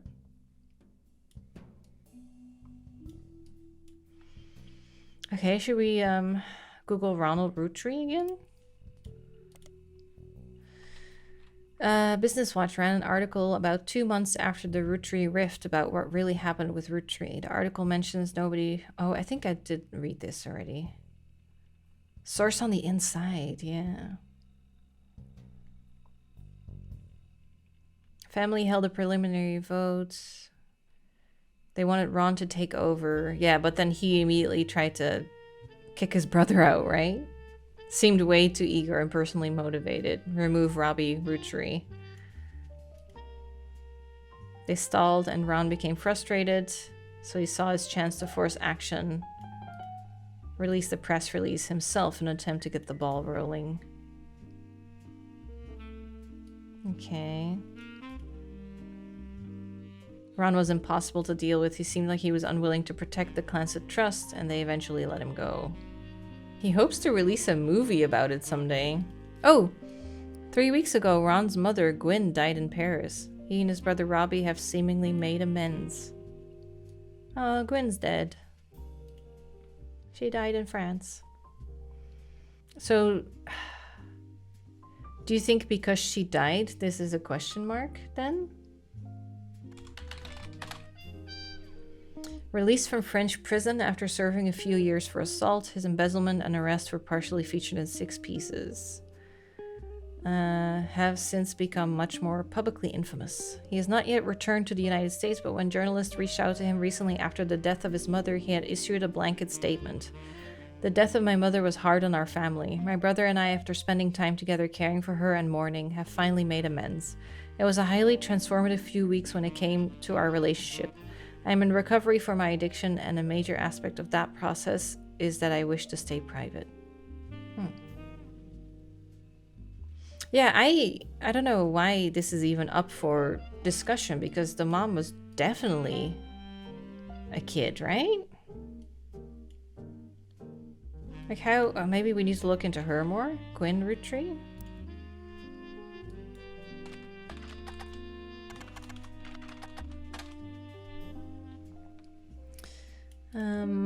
She died in France, Paris about 3 weeks ago. After leaving Hollywood, she made no effort to stay in the limelight. Most obituaries tend to focus on her largest role. Not much is known about her death, except it was announced that she died peacefully in her sleep while being treated for a sudden severe case of pneumonia. Before that, she had apparently been in relatively good health. According to her friends and family in Paris, she was 67. Yeah, Guys Like Us is mentioned a couple times now. 1953 comedy film, yeah. Starring Gwyn Roottree, Leslie Florence, and Harrison Lane. Yeah, wasn't that the guy she hooked up with? Walter Forsythe was his legal name. I think they met on that movie. When doing the movie. Recently released for the first time on home video due to Roottreemania. The time it took to manufacture and ship VHS copies meant that it missed the height of the craze. Even so, it did sell modestly well, and there have been talks of a remake. Leslie Florence? Before Guys Like Us, she was in a few very small supporting roles, and her performance in Guys Like Us was generally thought of as quite good, especially considering she got second billing to Gwyn. Even with the success and acclaim, she retired from Hollywood almost immediately after her co-starring role. Not much was known about her until recently, when Guys Like Us was re-released right at the tail end of Roottreemania. Recently, as part of a myriad of articles and research people have done into those surrounding the Roottrees, it came out that she died of a genetic disease known as Huntington's. Oh. Wait. Can you inherit this disease? Is that maybe something to look into? Neurodegenerative disease that most recognizably causes memory issues and uncontrollable movements in the limbs. After symptom onset, somewhere between 30 and 50, those affected by Huntington's typically live another 15 to 18 years as their symptoms worsen. There is no cure. Passed genetically from parent to child. The gene that causes Huntington's works in such a way that if a parent has the disease, there's a 50-50 chance that the child will get it. Huntington's cannot be passed on recessively, meaning it cannot skip a generation. In other words, if someone has a mother or father with Huntington's, they themselves did not receive it, their children will also never have it. Oh, so it can just end. Until the early 1990s, it was impossible to test for Huntington's. Instead, symptoms would usually appear later in life. This would often be after the person affected already had children. It would then be impossible to know if their children had it, as it was a 50-50 chance. In 1993, due to determining which gene causes Huntington's, it did become possible to test children for it and know if the disease was passed on or not. For a variety of complex reasons, however, children are considered unable to consent to such a test and are therefore very rarely tested unless they're showing early symptoms. Oh. No wonder the one lady had a hysterectomy. Oh. Do you think it's connected like that? But this is a whole different continent, though. We're talking about Europe, and the lady who had that done was in Australia. Yeah, does one of the boys have symptoms? So he's very private now, withdrawn. So he could be hiding symptoms. We Googled both of them, though. But why would... If her fellow actress had the babies, why would she take them? Look into Penelope. Yeah, Penelope Tessa Green.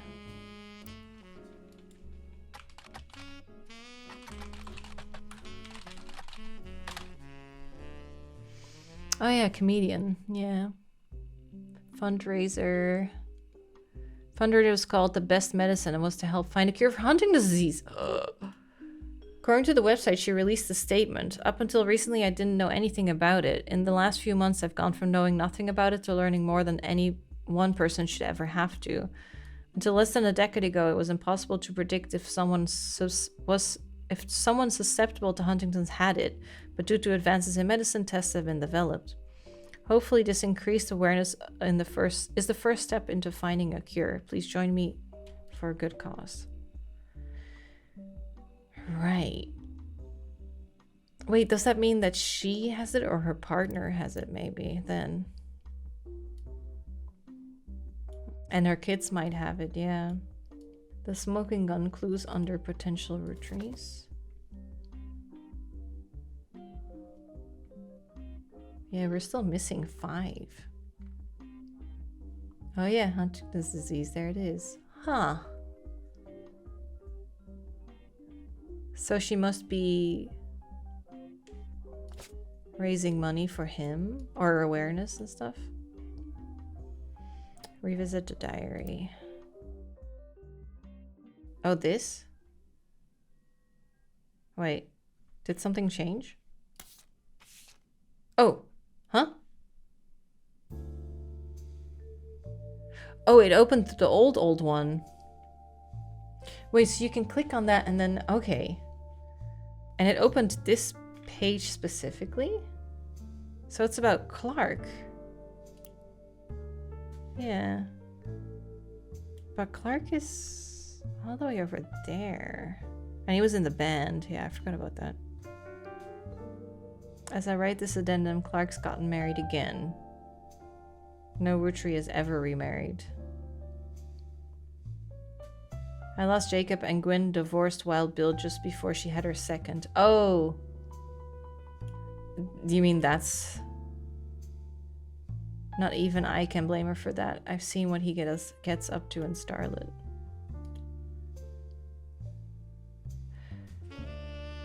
So, right, oh my god, this is so long ago, but I do remember being like, hold on, she divorced before the second kid and then didn't want to have anything. But the second kid...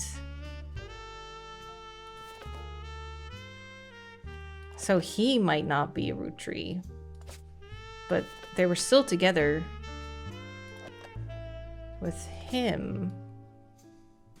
Because he's the younger brother. So they were married for him and then divorced before he was born. Yeah, what was his name again? We just had it. Wild Bill? Oh yeah.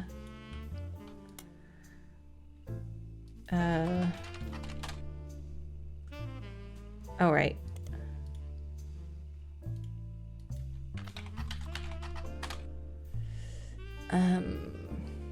Walter Forsythe, there he is. He's talking about Gwyn. Directing a movie. Cut me from the picture. The studio didn't want to pay for a star of my caliber. I got the last laugh though. I met someone. She spent most of the film crying. She was playing a soldier's wife. Even through the tears, she was incredible. I know I tend to have a reputation, but this one's true love. I only have eyes for her. Ironically, the third is a rumor that his divorce from Gwyn was due to multiple affairs, including one with another actress. An American reader on vacation in Paris claims to have overheard Wild Bill and Gwyn arguing in public while she was holding a baby and visibly pregnant. Not long after, Gwyn announced she was divorcing Wild Bill and that she was pregnant again. So she has the baby, she's pregnant with the second, they're arguing, and then split. Wouldn't that be then that she's pregnant with someone else's baby? She was never seen as pregnant with Ron. Oh, right, she was second. Yeah, she was pregnant. Okay, yeah. So he has to be the Rootree. I see what you mean now. Okay. He was in her belly, so he has to be a blood relative. But she already had him. Okay. I get what you mean now. And she's the one raising money. Now it makes more sense, yeah. For Huntington's. I wonder why she would do that, though. Can we find more information on that?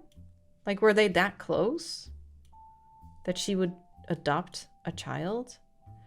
Makes it even more dirty that he wanted to kick him out, though, if he's not even a relative. I mean, well, let's leave it at that for now, and then the game will tell us if we're wrong or right later.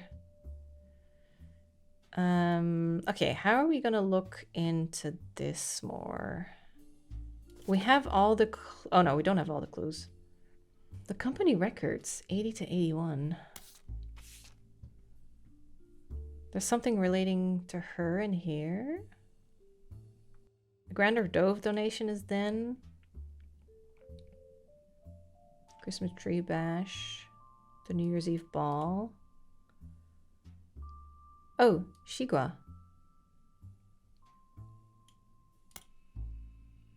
Chinese word for watermelon. Oh, right. That was the company thing, wasn't it?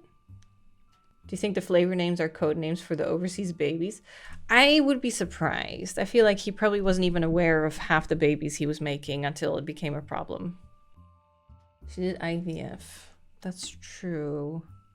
Shinji was an early adopter of IVF and helped her sister have a child. Helped her sister have a child.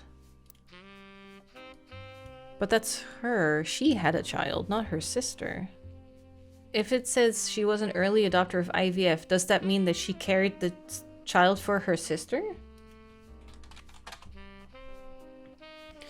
Woman to give birth to a child that was initially created in a lab. Yes, they inject it, right? Test tube baby.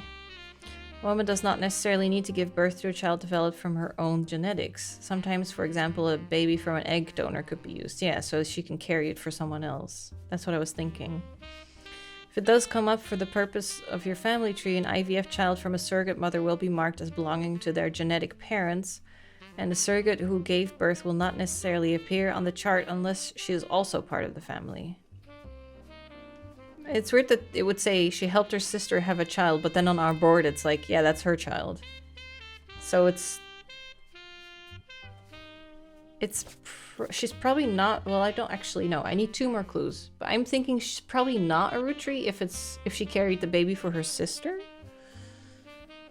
Google the sister again.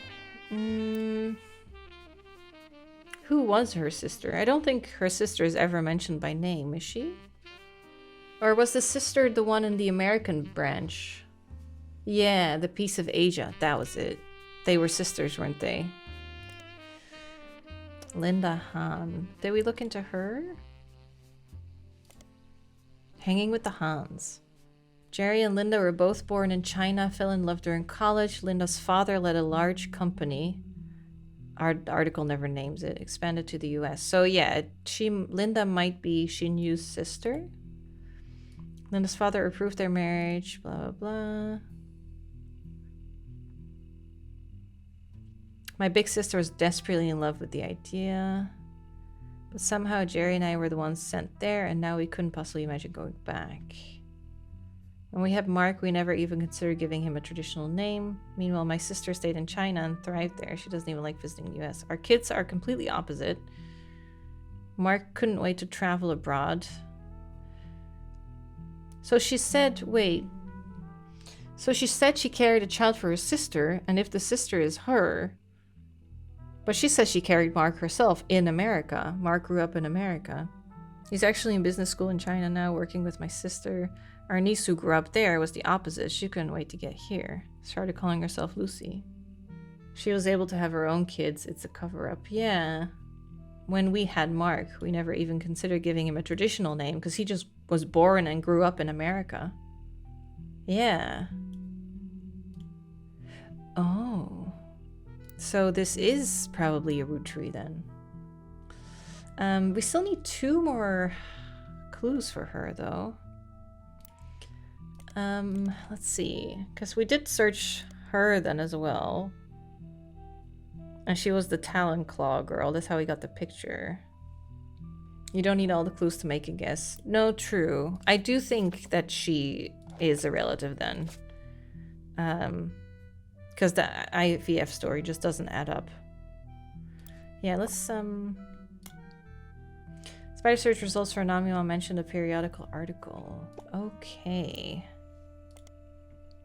We did look into that, didn't we? Anonymous. Oh, no, we're printing something new. Oh, shit. An anonymous woman appeared on the cover of Newstime holding a picture of her daughter, Jane Doe Rootree. The first and only mention of the phrase Anonymous in Newstime came the week after, when they issued an apology for featuring her in the first place. Oh. Here we go again. But it's blurred out. It was determined through a DNA test that Anonymous' daughter was not a Rootree. This article, which did refer to her daughter as Jane Doe Rootree, did not coin the phrase Anonymous. Okay, came before all that, right around the time of her first TV interview. A summary. An anonymous woman appeared on the cover of Newstime shortly after 5Piece was confirmed to be a member of the Rootree family. In an homage to the previous cover, she holds a photo of her daughter. Oh, yeah. Unlike 5Piece, she wished to remain... I wonder if they're a nurse. It looks like a nurse outfit, maybe. She wished to remain anonymous. Both photos were obscured. The anonymous woman claimed to have had an affair with Guy Hudson while she was working as his secretary. Oh, so she's a secretary, and she's blonde. Okay.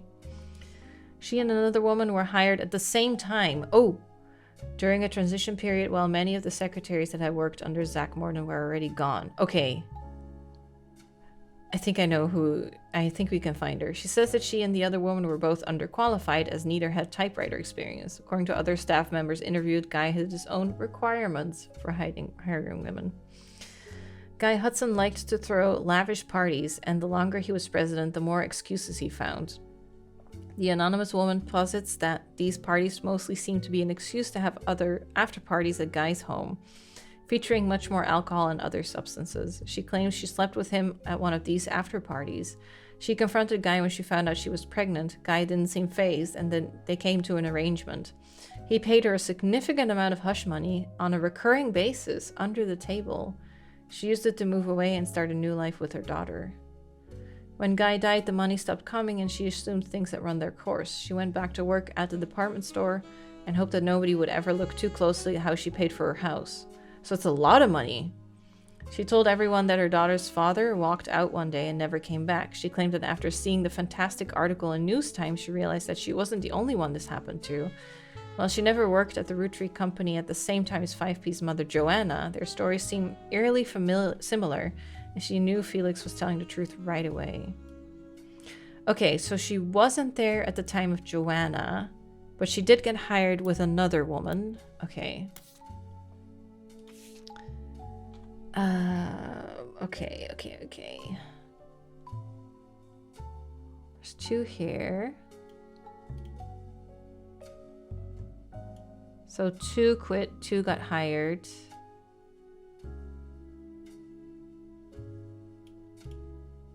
She got hired with someone else, she said, right? Okay, this is a good place. Although, yeah. Okay, it's still before he died. Although, wait. He died in 82, didn't he? How much money did she get in that period to have... to buy a house? 50th anniversary gift for a secretary. Yeah, there was that one, wasn't there? Beth Knox. 50,000. I guess it could pay for a house, depending on where you live. Oh, here, Joanna is no longer listed among the secretaries. Fellows has been added to the list, so it's not this time. Then they stopped working, and then Christine still worked there. So it's not during this. Right? And this is before he started. Yeah, and this is Joanna again. So it's after Joanna. So Joanna got fired in 77. And then in 78, Christine stopped working there. Beatrice Watts and Corinne Schwartz were hired. So it could be one of them. Or Lisa Lewis and Valerie Ewing. Presidential office refurbishment.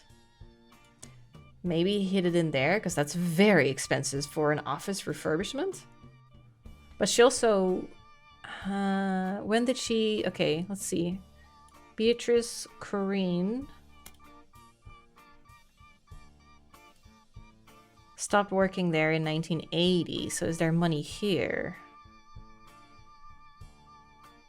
That doesn't add up because they have to stop working there and then ask for money, right? No. Because this is when he paid off the other woman. Oh my god. Yeah, let's look into these people. Maybe... Okay. Corinne comes up in a few articles from local news stations in Pennsylvania. Some of the people attempting to track down Anonymon were harassing her. She recently had to take a leave of absence because people showed up at the car dealership where she works. She's begging people to stop the accusations so that she can go back to a normal life. In every article you find, the journalists involved have independently verified that she is not Anonymon. Okay. Then Beatrice Watts. Nothing. Okay, so Beatrice Watts is an option. And then let's see if we can... Okay, nothing shows up for her. And nothing shows up for Angela. Okay, so we have 3 women here where we don't really get any hits. Linda Lewis and then Lisa Lewis. Why is there a Linda Lewis and a Lisa Lewis? Ah, this is hard. She was hired with someone else. So she has to be one of these, probably. Yeah, it has to be. Oh, there's the sleazy tabloid. Yes. Good call. I'm sure they would cover it. Piketty. Nothing. Oh, try Anonymum. That's true. Oh, typo. Ah, Piketty is not afraid to expose details that other publications would avoid. Shortly after the announcement that Jane Doe Rootree was not a Rootree, Piketty exposed personal details about the story of Anonymum under the headline Anonymum, the Anonicon. They said Anonymum worked as a manager at a department store in North Carolina and her daughter's name was Courtney May. They also said that the woman that vouched for her famous cover story, they didn't identify News Time, perhaps to avoid being sued. Okay, so News Time as well. Is named Corinne S., the woman that vouched for her, and that she had filed for bankruptcy. The article speculates that Anonymum and Corinne were on it together, and even speculates that they might have been lovers. Piketty is not a credible publication. Their information wasn't particularly actionable. Okay. Manager in a department store in North Carolina, and her daughter's name was Courtney May. So there's no name here. They also said that the woman was vouched for. The one named Corinne. Okay, so maybe Corinne S. in News Time.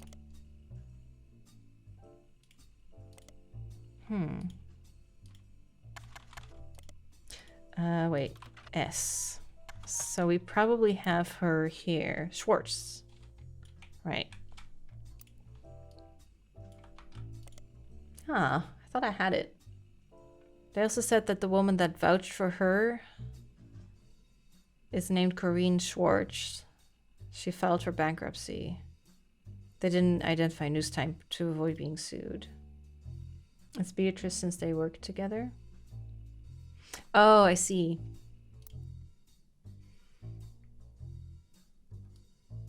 Beatrice Watts, and then her daughter Courtney May Watts. But we Googled Beatrice Watts, right? And she was, oh no, was it? No, it was Corinne Schwartz who was like, please leave me alone. Yeah. Car dealership. But she was vouching for her, yeah. And it would make sense if they got hired together. I still don't understand. It could be them. And not Ruby. Oh yeah, let's Google if she got married in that case. Courtney May Watts. Oh, yes. Courtney May has a simple website with black text on a white background and a few images. From the view counter, you can tell you're one of the only a few hundred people who has visited it. She's not shy about claiming she is Jane Doe Rootree. As proof, she has posted an unobscured cover from the time she was featured. Ooh, as well as a different picture of herself that appears to be a wedding photo. It might be her. The website seems to be created in defense of her mother, who has been the target of public scrutiny. Under the headline, The True Story of Jane Doe Rootree, courtesy of Courtney May Newton, formerly Watts. Okay, Newton. Hold on, before I forget.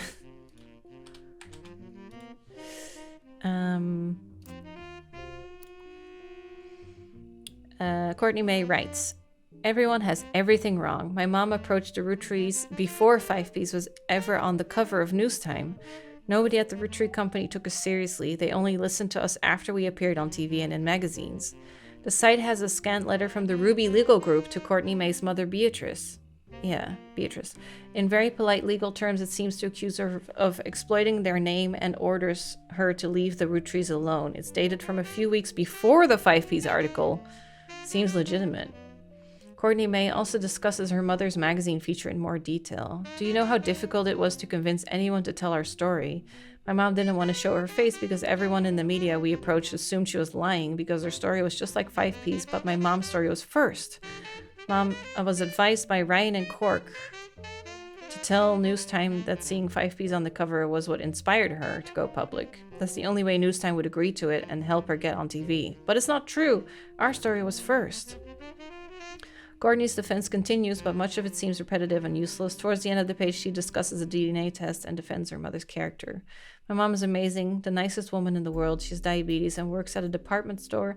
Still managed to help pay for my apartment in the big city so that I could stay with my high school sweetheart.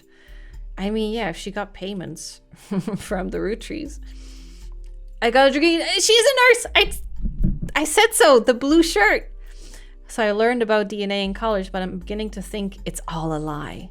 Mom is 100% confident that there's nobody else who could be the father. Either they did the test wrong or DNA is complete BS. She is not a liar.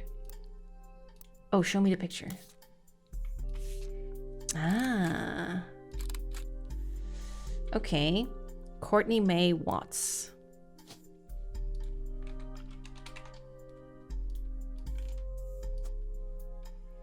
Nurse. Oh, nurse. And then the mom is Beatrice Watts. Retail.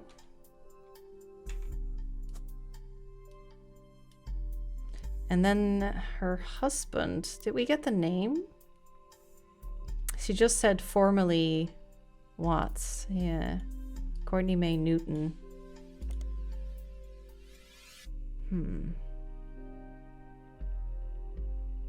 Wasn't there a wedding photo? Oh yeah.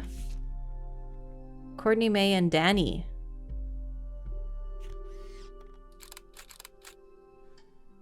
Okay. Danny Newton. Daniel?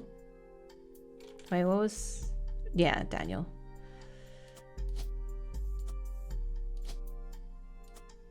Okay. I think that's pretty much confirmed. I think she was faking the DNA test results, but why would she do that? The other lady, what was her name? The legal team, Spratt. Why would she do that? Magazine owned by a major airline. For a second I was like, oh no, were you involved with Croc Clementine? The Fountain, yeah, we did look up the Fountain as well. The Fountain of Youth, yeah. Yeah, we looked up Foster Fountain, but not this, you mean? She was from the Herald News. No. Piketty? No. Portland. Yeah. Dedication ceremony for the local Portland landmark, the Fountain of Youth. Apparently, at the unveiling of the fountain, the mayor of Portland made a speech, and there were performances by multiple local entertainers, as well as a ribbon cutting from the people most instrumental in bringing the fountain in fruition. The article calls out that all of the performers and speakers, with the exception of the mayor, were foster care alumni, and most of them grew up together as close friends. This includes poets, musicians, and dancers. Dirty Davy was listed as one of the musicians. Oh. Oh. Hold on. Dirty Davy is 5-piece. So, oh my god. What if she... If she faked this DNA result, maybe she faked this one too. In favor of him because he's her childhood friend. Yeah, Ruby was just trying to get him the money and recognition.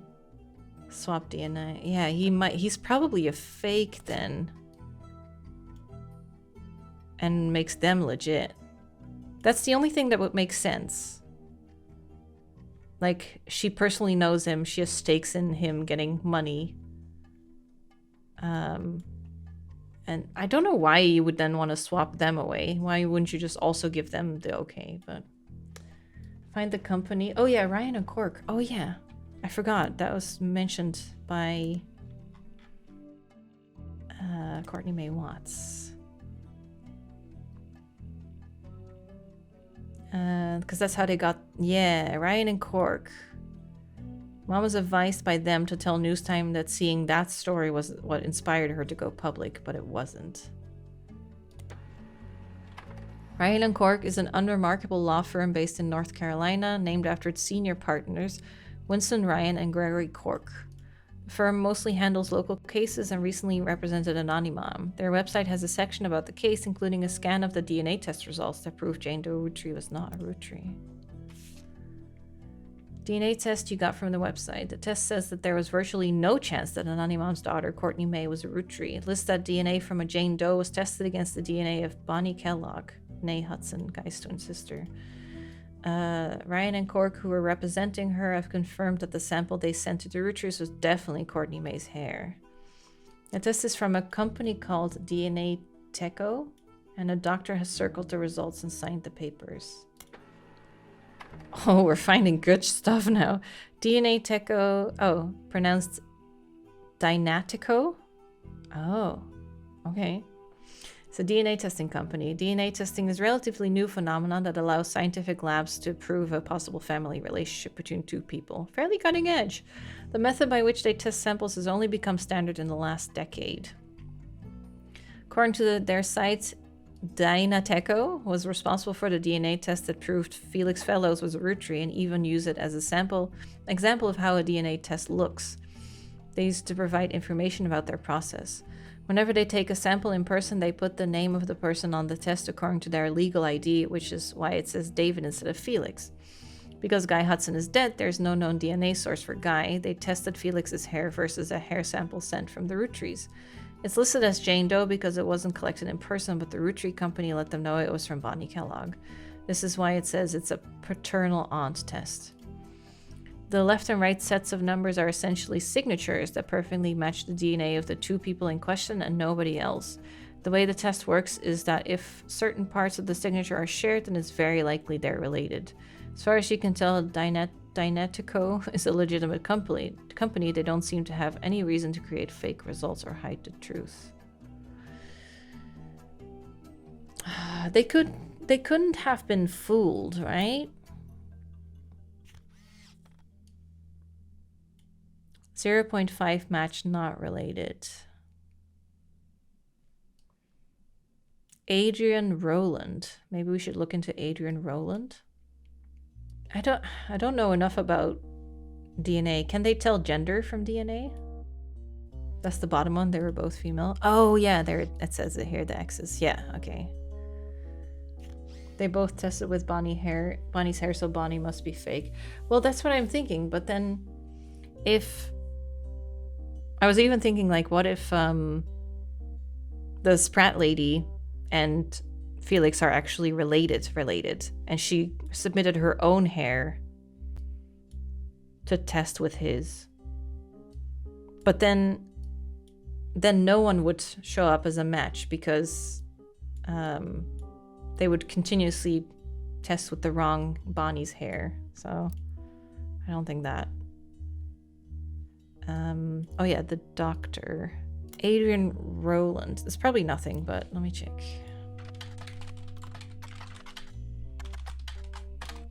No, nothing. Okay. Oh, and this is... Ah, okay. 99%. So this is Felix's, yeah. Okay. Famous test that proved he was a Rootree. Site says there's a 99% chance he's related. As far as you can tell, Dynetico is neutral third party. Is it the same hair? Yeah, so... Wait. Why does it say Jane Doe here and not Kellogg? Shouldn't it say Kellogg here? Huh? Because here it says Bonnie Kellogg. Shouldn't everything be tested against Bonnie Kellogg? They put Jane Doe because it wasn't given in person. It was anonymous.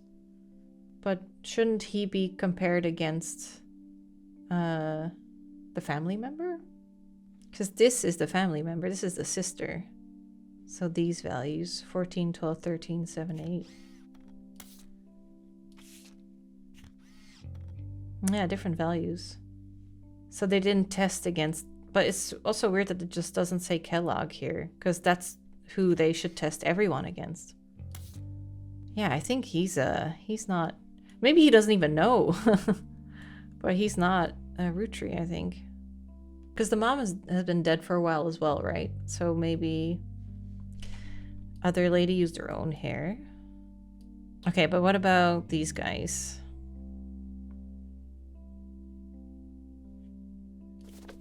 We have all the evidence, but I'm not too sure. Maybe something in how they met? Oh, but we can't click on anything there. Oh, here, maybe.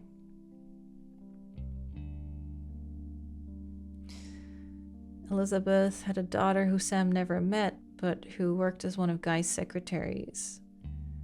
According to Elizabeth, a caterer from a local restaurant met her daughter at one of Guy's parties and they eloped quickly due to a pregnancy. Okay, so she definitely was pregnant before they eloped. Robert has to be a Rootree, but the other is not. Oh, that's oh, this Robert. Yeah, oh, right. So James is the older one, so he's probably blood relative, but then Robert is from Stephen because they eloped when she was pregnant with her first, right? Read the Loaf story. Oh yeah, the Loaf story. He was one day whisked away, conscripted to bake the army's bread. 10-12 years later, they met again, seemingly by fate. She was the the secretary. Upon seeing Yates, Flora was both delighted and distraught. She felt she was torn in two. She had not been made aware of the gift and had already prepared buns for the palace ovens. Multiple buns, though. She had no obligation to prepare for return, she thought impossible, but he shared her fear of retribution. If they did not solve her predicament, they'd miss their final chance to bake together. In the end, instead of wallowing in the present, they worked together to shape the future. They twisted and entwined their dough, baked them as one. Word quickly spread of the new delight. So do you think both kids then? I find it hard to believe she would have a second child with a Guy, right? Two brothers. Robert, who is 3 years younger than James. Okay. 3 years apart. So I think that makes him not a Rootree. So I think she got pregnant, they eloped, second child. And then entwining the loaf bread is like, they're both our kids. Okay. So that just leaves these two. Croc Clementine. Mary Beth Quaker. Okay, let's look into their evidence. Ooh, there's one I haven't found. Oh yeah, Tostarito. I cannot believe the sister. I mean, doesn't that kind of prove that because he's a miracle baby? The fact that they still have ties. So his aunt then paid his bail. I feel like they wouldn't do that if they weren't family. I thought we already knew the oldest Clementine wasn't a Rootree. Stuart? The thing was she made it look like an adoption. It was like the cradle baby or what, basket baby? Or something like that was what it was called. She basically was like, oh yeah, this baby just appeared on my doorstep suddenly. She was specifically here to detail her experience going through the system to adopt Stuart. Her other son was adopted later under unusual circumstances. Okay. So yeah. The fact that he got bailed out as well, I think yes. But for him, maybe not. So maybe she actually did properly adopt him? Is that everything? Do we oh, here. I'm ready. The big reveal.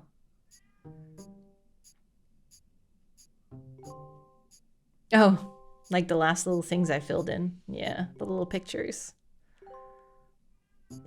Family tree complete. Thank you. Fireworks. Booyah. Let's hear it. Beatrice and Courtney May. Clark, can you swing another test against Bonnie's DNA? This time I'll be sure to have them verify both samples in person. 1 week later. Oh my god. Using the family tree you filled out, as well as DNA tests, we were able to uncover the truth behind all the inconsistencies. Clark's handling the business, but I've come to thank you and fill you in on everything we've learned. Buckle up, because it's been one I heck of cannot a imagine week. having to wait a week, like actual week, for your results. Actually, that's an understatement. It's not every week you discover your family company is being sabotaged by someone they trusted. But that's the kind of time we've been having. Like I said, buckle up. Maybe grab some Baby popcorn. wants food. We'll start with Guy Hudson. Guy had a frankly ridiculous number Oh of my potential God. children. What shocked me is how many graduated from potential to confirmed. We can even prove he was aware of them. Yes. The smoking gun was how he used company money to pay off a lot of women. He hid it with a method inspired by his idol, Elias. You guys are right. 5-piece flavors. The flavors he was paying Research. to research were a ruse. He developed flavors based on the initials of the women he was paying. Which was really stupid, considering one of their names started with X. Okay, so caviar, it was Christine Farrow. Butterscotch was Beatrice. Shigua was Shinyu. Yeah. Oh, Shigua, that was the watermelon. Right. Strawberry was Sonia, and sugar plum was Susan. Let's start with Christine. Guy was paying her under the name Caviar, but there were some other clues. James was born 9 months after Zach's party. Christine was there with Guy, and when she got pregnant, she panicked. Steve stepped up. He even turned it into one of his recipe Yeah? stories. Not all of Guy's affairs led to offspring. He may have slept with Robin Martin, but she didn't have children, so Unless we'll she never comes know. out and confirms it, yeah. Also, not every child of Guy's affair partners were his. Robert Garland was born after his parents had already moved to Boston. Yeah, she was pregnant when they eloped. Yes! Skipping Beatrice for now. Up next is Lang Xin-yu. When Guy showed up in China, she was into America. And Americans. That's true. Dare She I had say the redheads poster. even? When she got pregnant, her father paid key genes to fake IVF. Ah. They claimed her sister was unable to conceive, but her sister and Jerry had their own son, Mark. Yeah, we got it. Sonia Alves was soon after. Nia was married at a very young age to a much older girl. husband. She resented him. I don't blame her. They allegedly spent no time together in private. Guy was in Brazil during Christmas 1979. sleazeball. It's the only Christmas on records. Flavio was born 9 months later, and like the others, Guy started paying Sonia. And that's how she got the money to start her own business, which is now super successful. Good Last for her. was Susan Ford, hired to translate for Guy's overseas Right. trips. It's easy to read into Guy's donation to her school, but there's no definitive proof there. She and Guy were witnessed together near the end of his life. Susan's husband was convinced he couldn't be the father of her daughters. Guy, though, paid double. The price of twins. Bling bling. So, what about 5Ps? Oh, here we Felix give me the Fellow's dirt. mother, Joanna, doesn't have a 5 pieces flavor. On top of that, his story doesn't really Haha. His mother already left the company by the time Guy became president, and his lyrics indicate he was born sometime around 1975. Alone, that wouldn't necessarily prove it. But there are some suspicious connections between Felix and the company's current lawyer, Ruby Spratt. They both grew up in Portland, in foster care, and according to the local paper, they definitely knew one Yeah. another. Ruby was the one who approached the Roottrees to begin with. It was all a setup. Okay. Ruby and Felix saw my book's challenge to the Clancet Trust as an opportunity. His mother really had worked for Roottree, and Ruby was a respected lawyer. She exploited my family's greed, Baby is worked her howling way at the into door. control of the trust, and ensured Felix got Almost a done, piece. beep. But they made some mistakes along the way. If you look at the 2 DNA tests that Ruby handled, they were both supposedly tested against Bonnie But the company was Hudson. too honest, so they said Jane Doe. But the two signatures that should both represent Bonnie don't match. After Clark and I confronted her, Ruby lawyered up. Ironic, I know. We suspect Ruby had Donatico test Felix against his own mother's DNA. He had a hairbrush of hers. They sent the female sample in remotely. On the second test, Bonnie's sample was tested locally, but Courtney May's was not. Ruby's been throwing away samples. We think she sent her own hair instead of Courtney May's, but it could have been anyone's. Ruby and Felix were in cahoots. As for why, they were both advocates of wealth redistribution. A noble effort. But once they controlled the family fortune, they became just as greedy as the worst members of my family. The money corrupted them. They were so eager to personally wield the wealth for their own cause that they sabotaged any other claims. Damn, all of them. Brr. Get out of here, David. That finally brings us to Anonymom, aka Beatrice Watts. Her tales of guys' parties and payoffs were true. She even approached Ruby before 5Ps was on news time. Ruby used Beatrice's truths to make Felix's lies feel real. Wow. Then ruined the DNA test so that Beatrice looked phony in the public court of opinion. I feel worst for her in all of this. She got publicly shamed, but now she'll, like, you gotta respect While back, Ruby right? and Felix stole the show, there were some other potential new family members as well. Miracle Roottree was less of an open and shut case. That said, it's very likely he had a son with Mary Beth Clementine, not Stuart. Mary Beth adopted him before she ever set foot in Butler County. That leaves Mark. The timeline Croc. fits. He showed up about 9 months after Mary Beth visited Miracle. And the basket baby story is a bit too Please mention the convenient. bail. If that's not enough on Because its I, own, because I was so proud that I found that out. he was also bailed out by the sister of Edith Roottree, Miracle Jr.'s wife, after she changed her name to win that silly contest. Our best guess is that Mark was told by his mother whose son he was, and used that fact to put some pressure on Miracle Jr. I wouldn't put it past him, yeah. We have no real proof of that, but nothing else really makes sense for why they'd be connected in that way.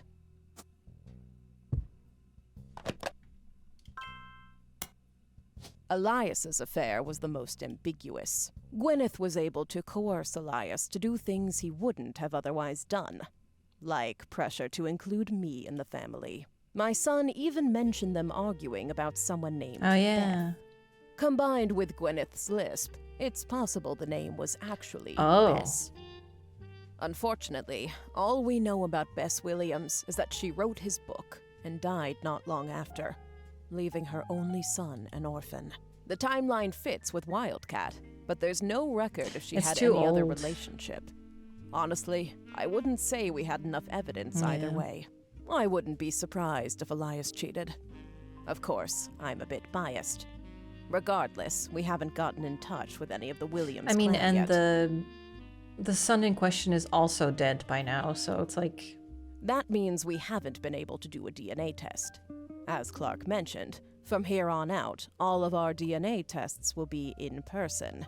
So both unless parties. the grandkids really want to get tested.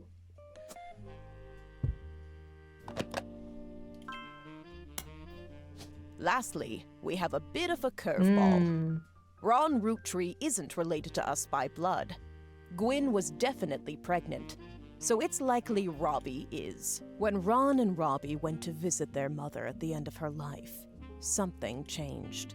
Additionally, there have been a few rumors circling around Ron.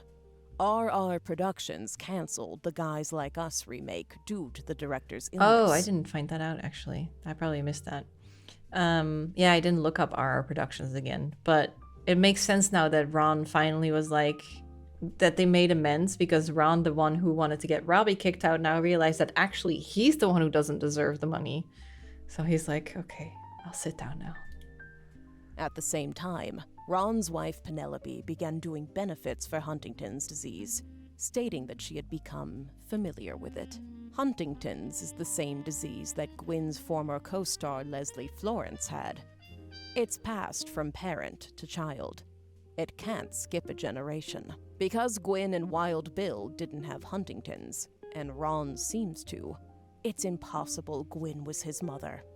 I recently confirmed all this with Ron. At the end of her life, Gwyn told Ron the story. Leslie and Bill had an affair the same year Leslie learned she had Huntington's. Leslie got pregnant. Leslie wasn't likely to survive to see her child grow up. And even if she did, she didn't want to be a burden. She begged Gwyn and Wild Bill to adopt her That's child. crazy that they did that, though. Gwyn did. Mere weeks after she found out she was having her own son, she also took in Ron. Damn. Wild Bill was a problem. Unreliable and a serial adulterer. Gwyn divorced him and Oh, true. never saw him Half-brothers. again. Yeah. So I guess that is a reason to argue to adopt. Because they are related. Yeah. Gwyn had already told Starlet she was pregnant, so it never really made waves when people saw her with a child in Paris. There was gossip during her divorce. Would be when very she was different discovered nowadays. To be pregnant again. In actuality, it was the final months of her only pregnancy. You wouldn't be able to get away with that nowadays because people would just find every picture of you anywhere online, especially if you're an actress. To lay low, she stayed in Paris long enough that even her own family never had reason to question the timeline. It's one heck of a story, and frankly, nobody could be expected to piece the timeline together. Not with what few mentions of Gwyn's past have survived. But the Huntingtons itself? That's Yep. proof. Damn. Yeah, points for Gwyn. Ron suing Robbie to remove him from the Clancid Trust was a huge moment in my story, and a major catalyst for this entire Oh, investigation. Finding out that it's been pretty much backwards this whole time has been a bit surreal. So that's where we're at. Looking over the information you sent us was invaluable. I mean, yeah, you're telling me all this information, but we're the ones who found all of this. You got everything absolutely correct. Whoa! Why did we even bother hiring a team? You figured it all out. We did so a chat well. with our 1,233 heads combined. We did it. All this information, this entire story. It's a lot, in more ways than one. Some of it has the potential to destroy marriages and ruin relationships. We're handling it all very, very carefully. But we couldn't have gotten here without you. And with Dude. that, I guess our tale has finally, truly come to an end. What a strange I one cannot it believe was. how gross Guy Hudson was, actually. No words can express how grateful I am to you for untangling this mess. Honestly, I've had enough of my family's eccentricities and scandals for one lifetime. I imagine you have as well. And if not, well, there's always Elias's and Gwyneth's brothers and sisters. Oh my god. Attention, Roottrees. We're getting the song again. Oh, we finally did it. That was great. I definitely had... It was the same as the original game. There's like a couple parts where I probably wouldn't have put it together. If I played this privately, I would have used the duck way more. To be like, where do I go next? I don't get it.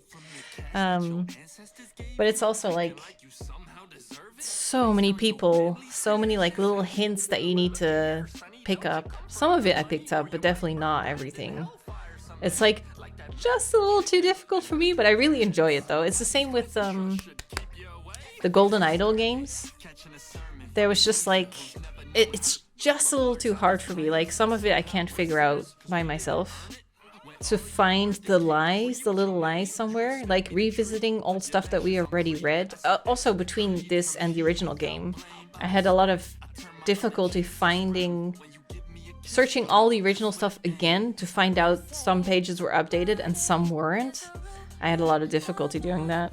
But yeah, this game is great. And I have wishlisted their new game that they're working on now, so we'll definitely play that as well.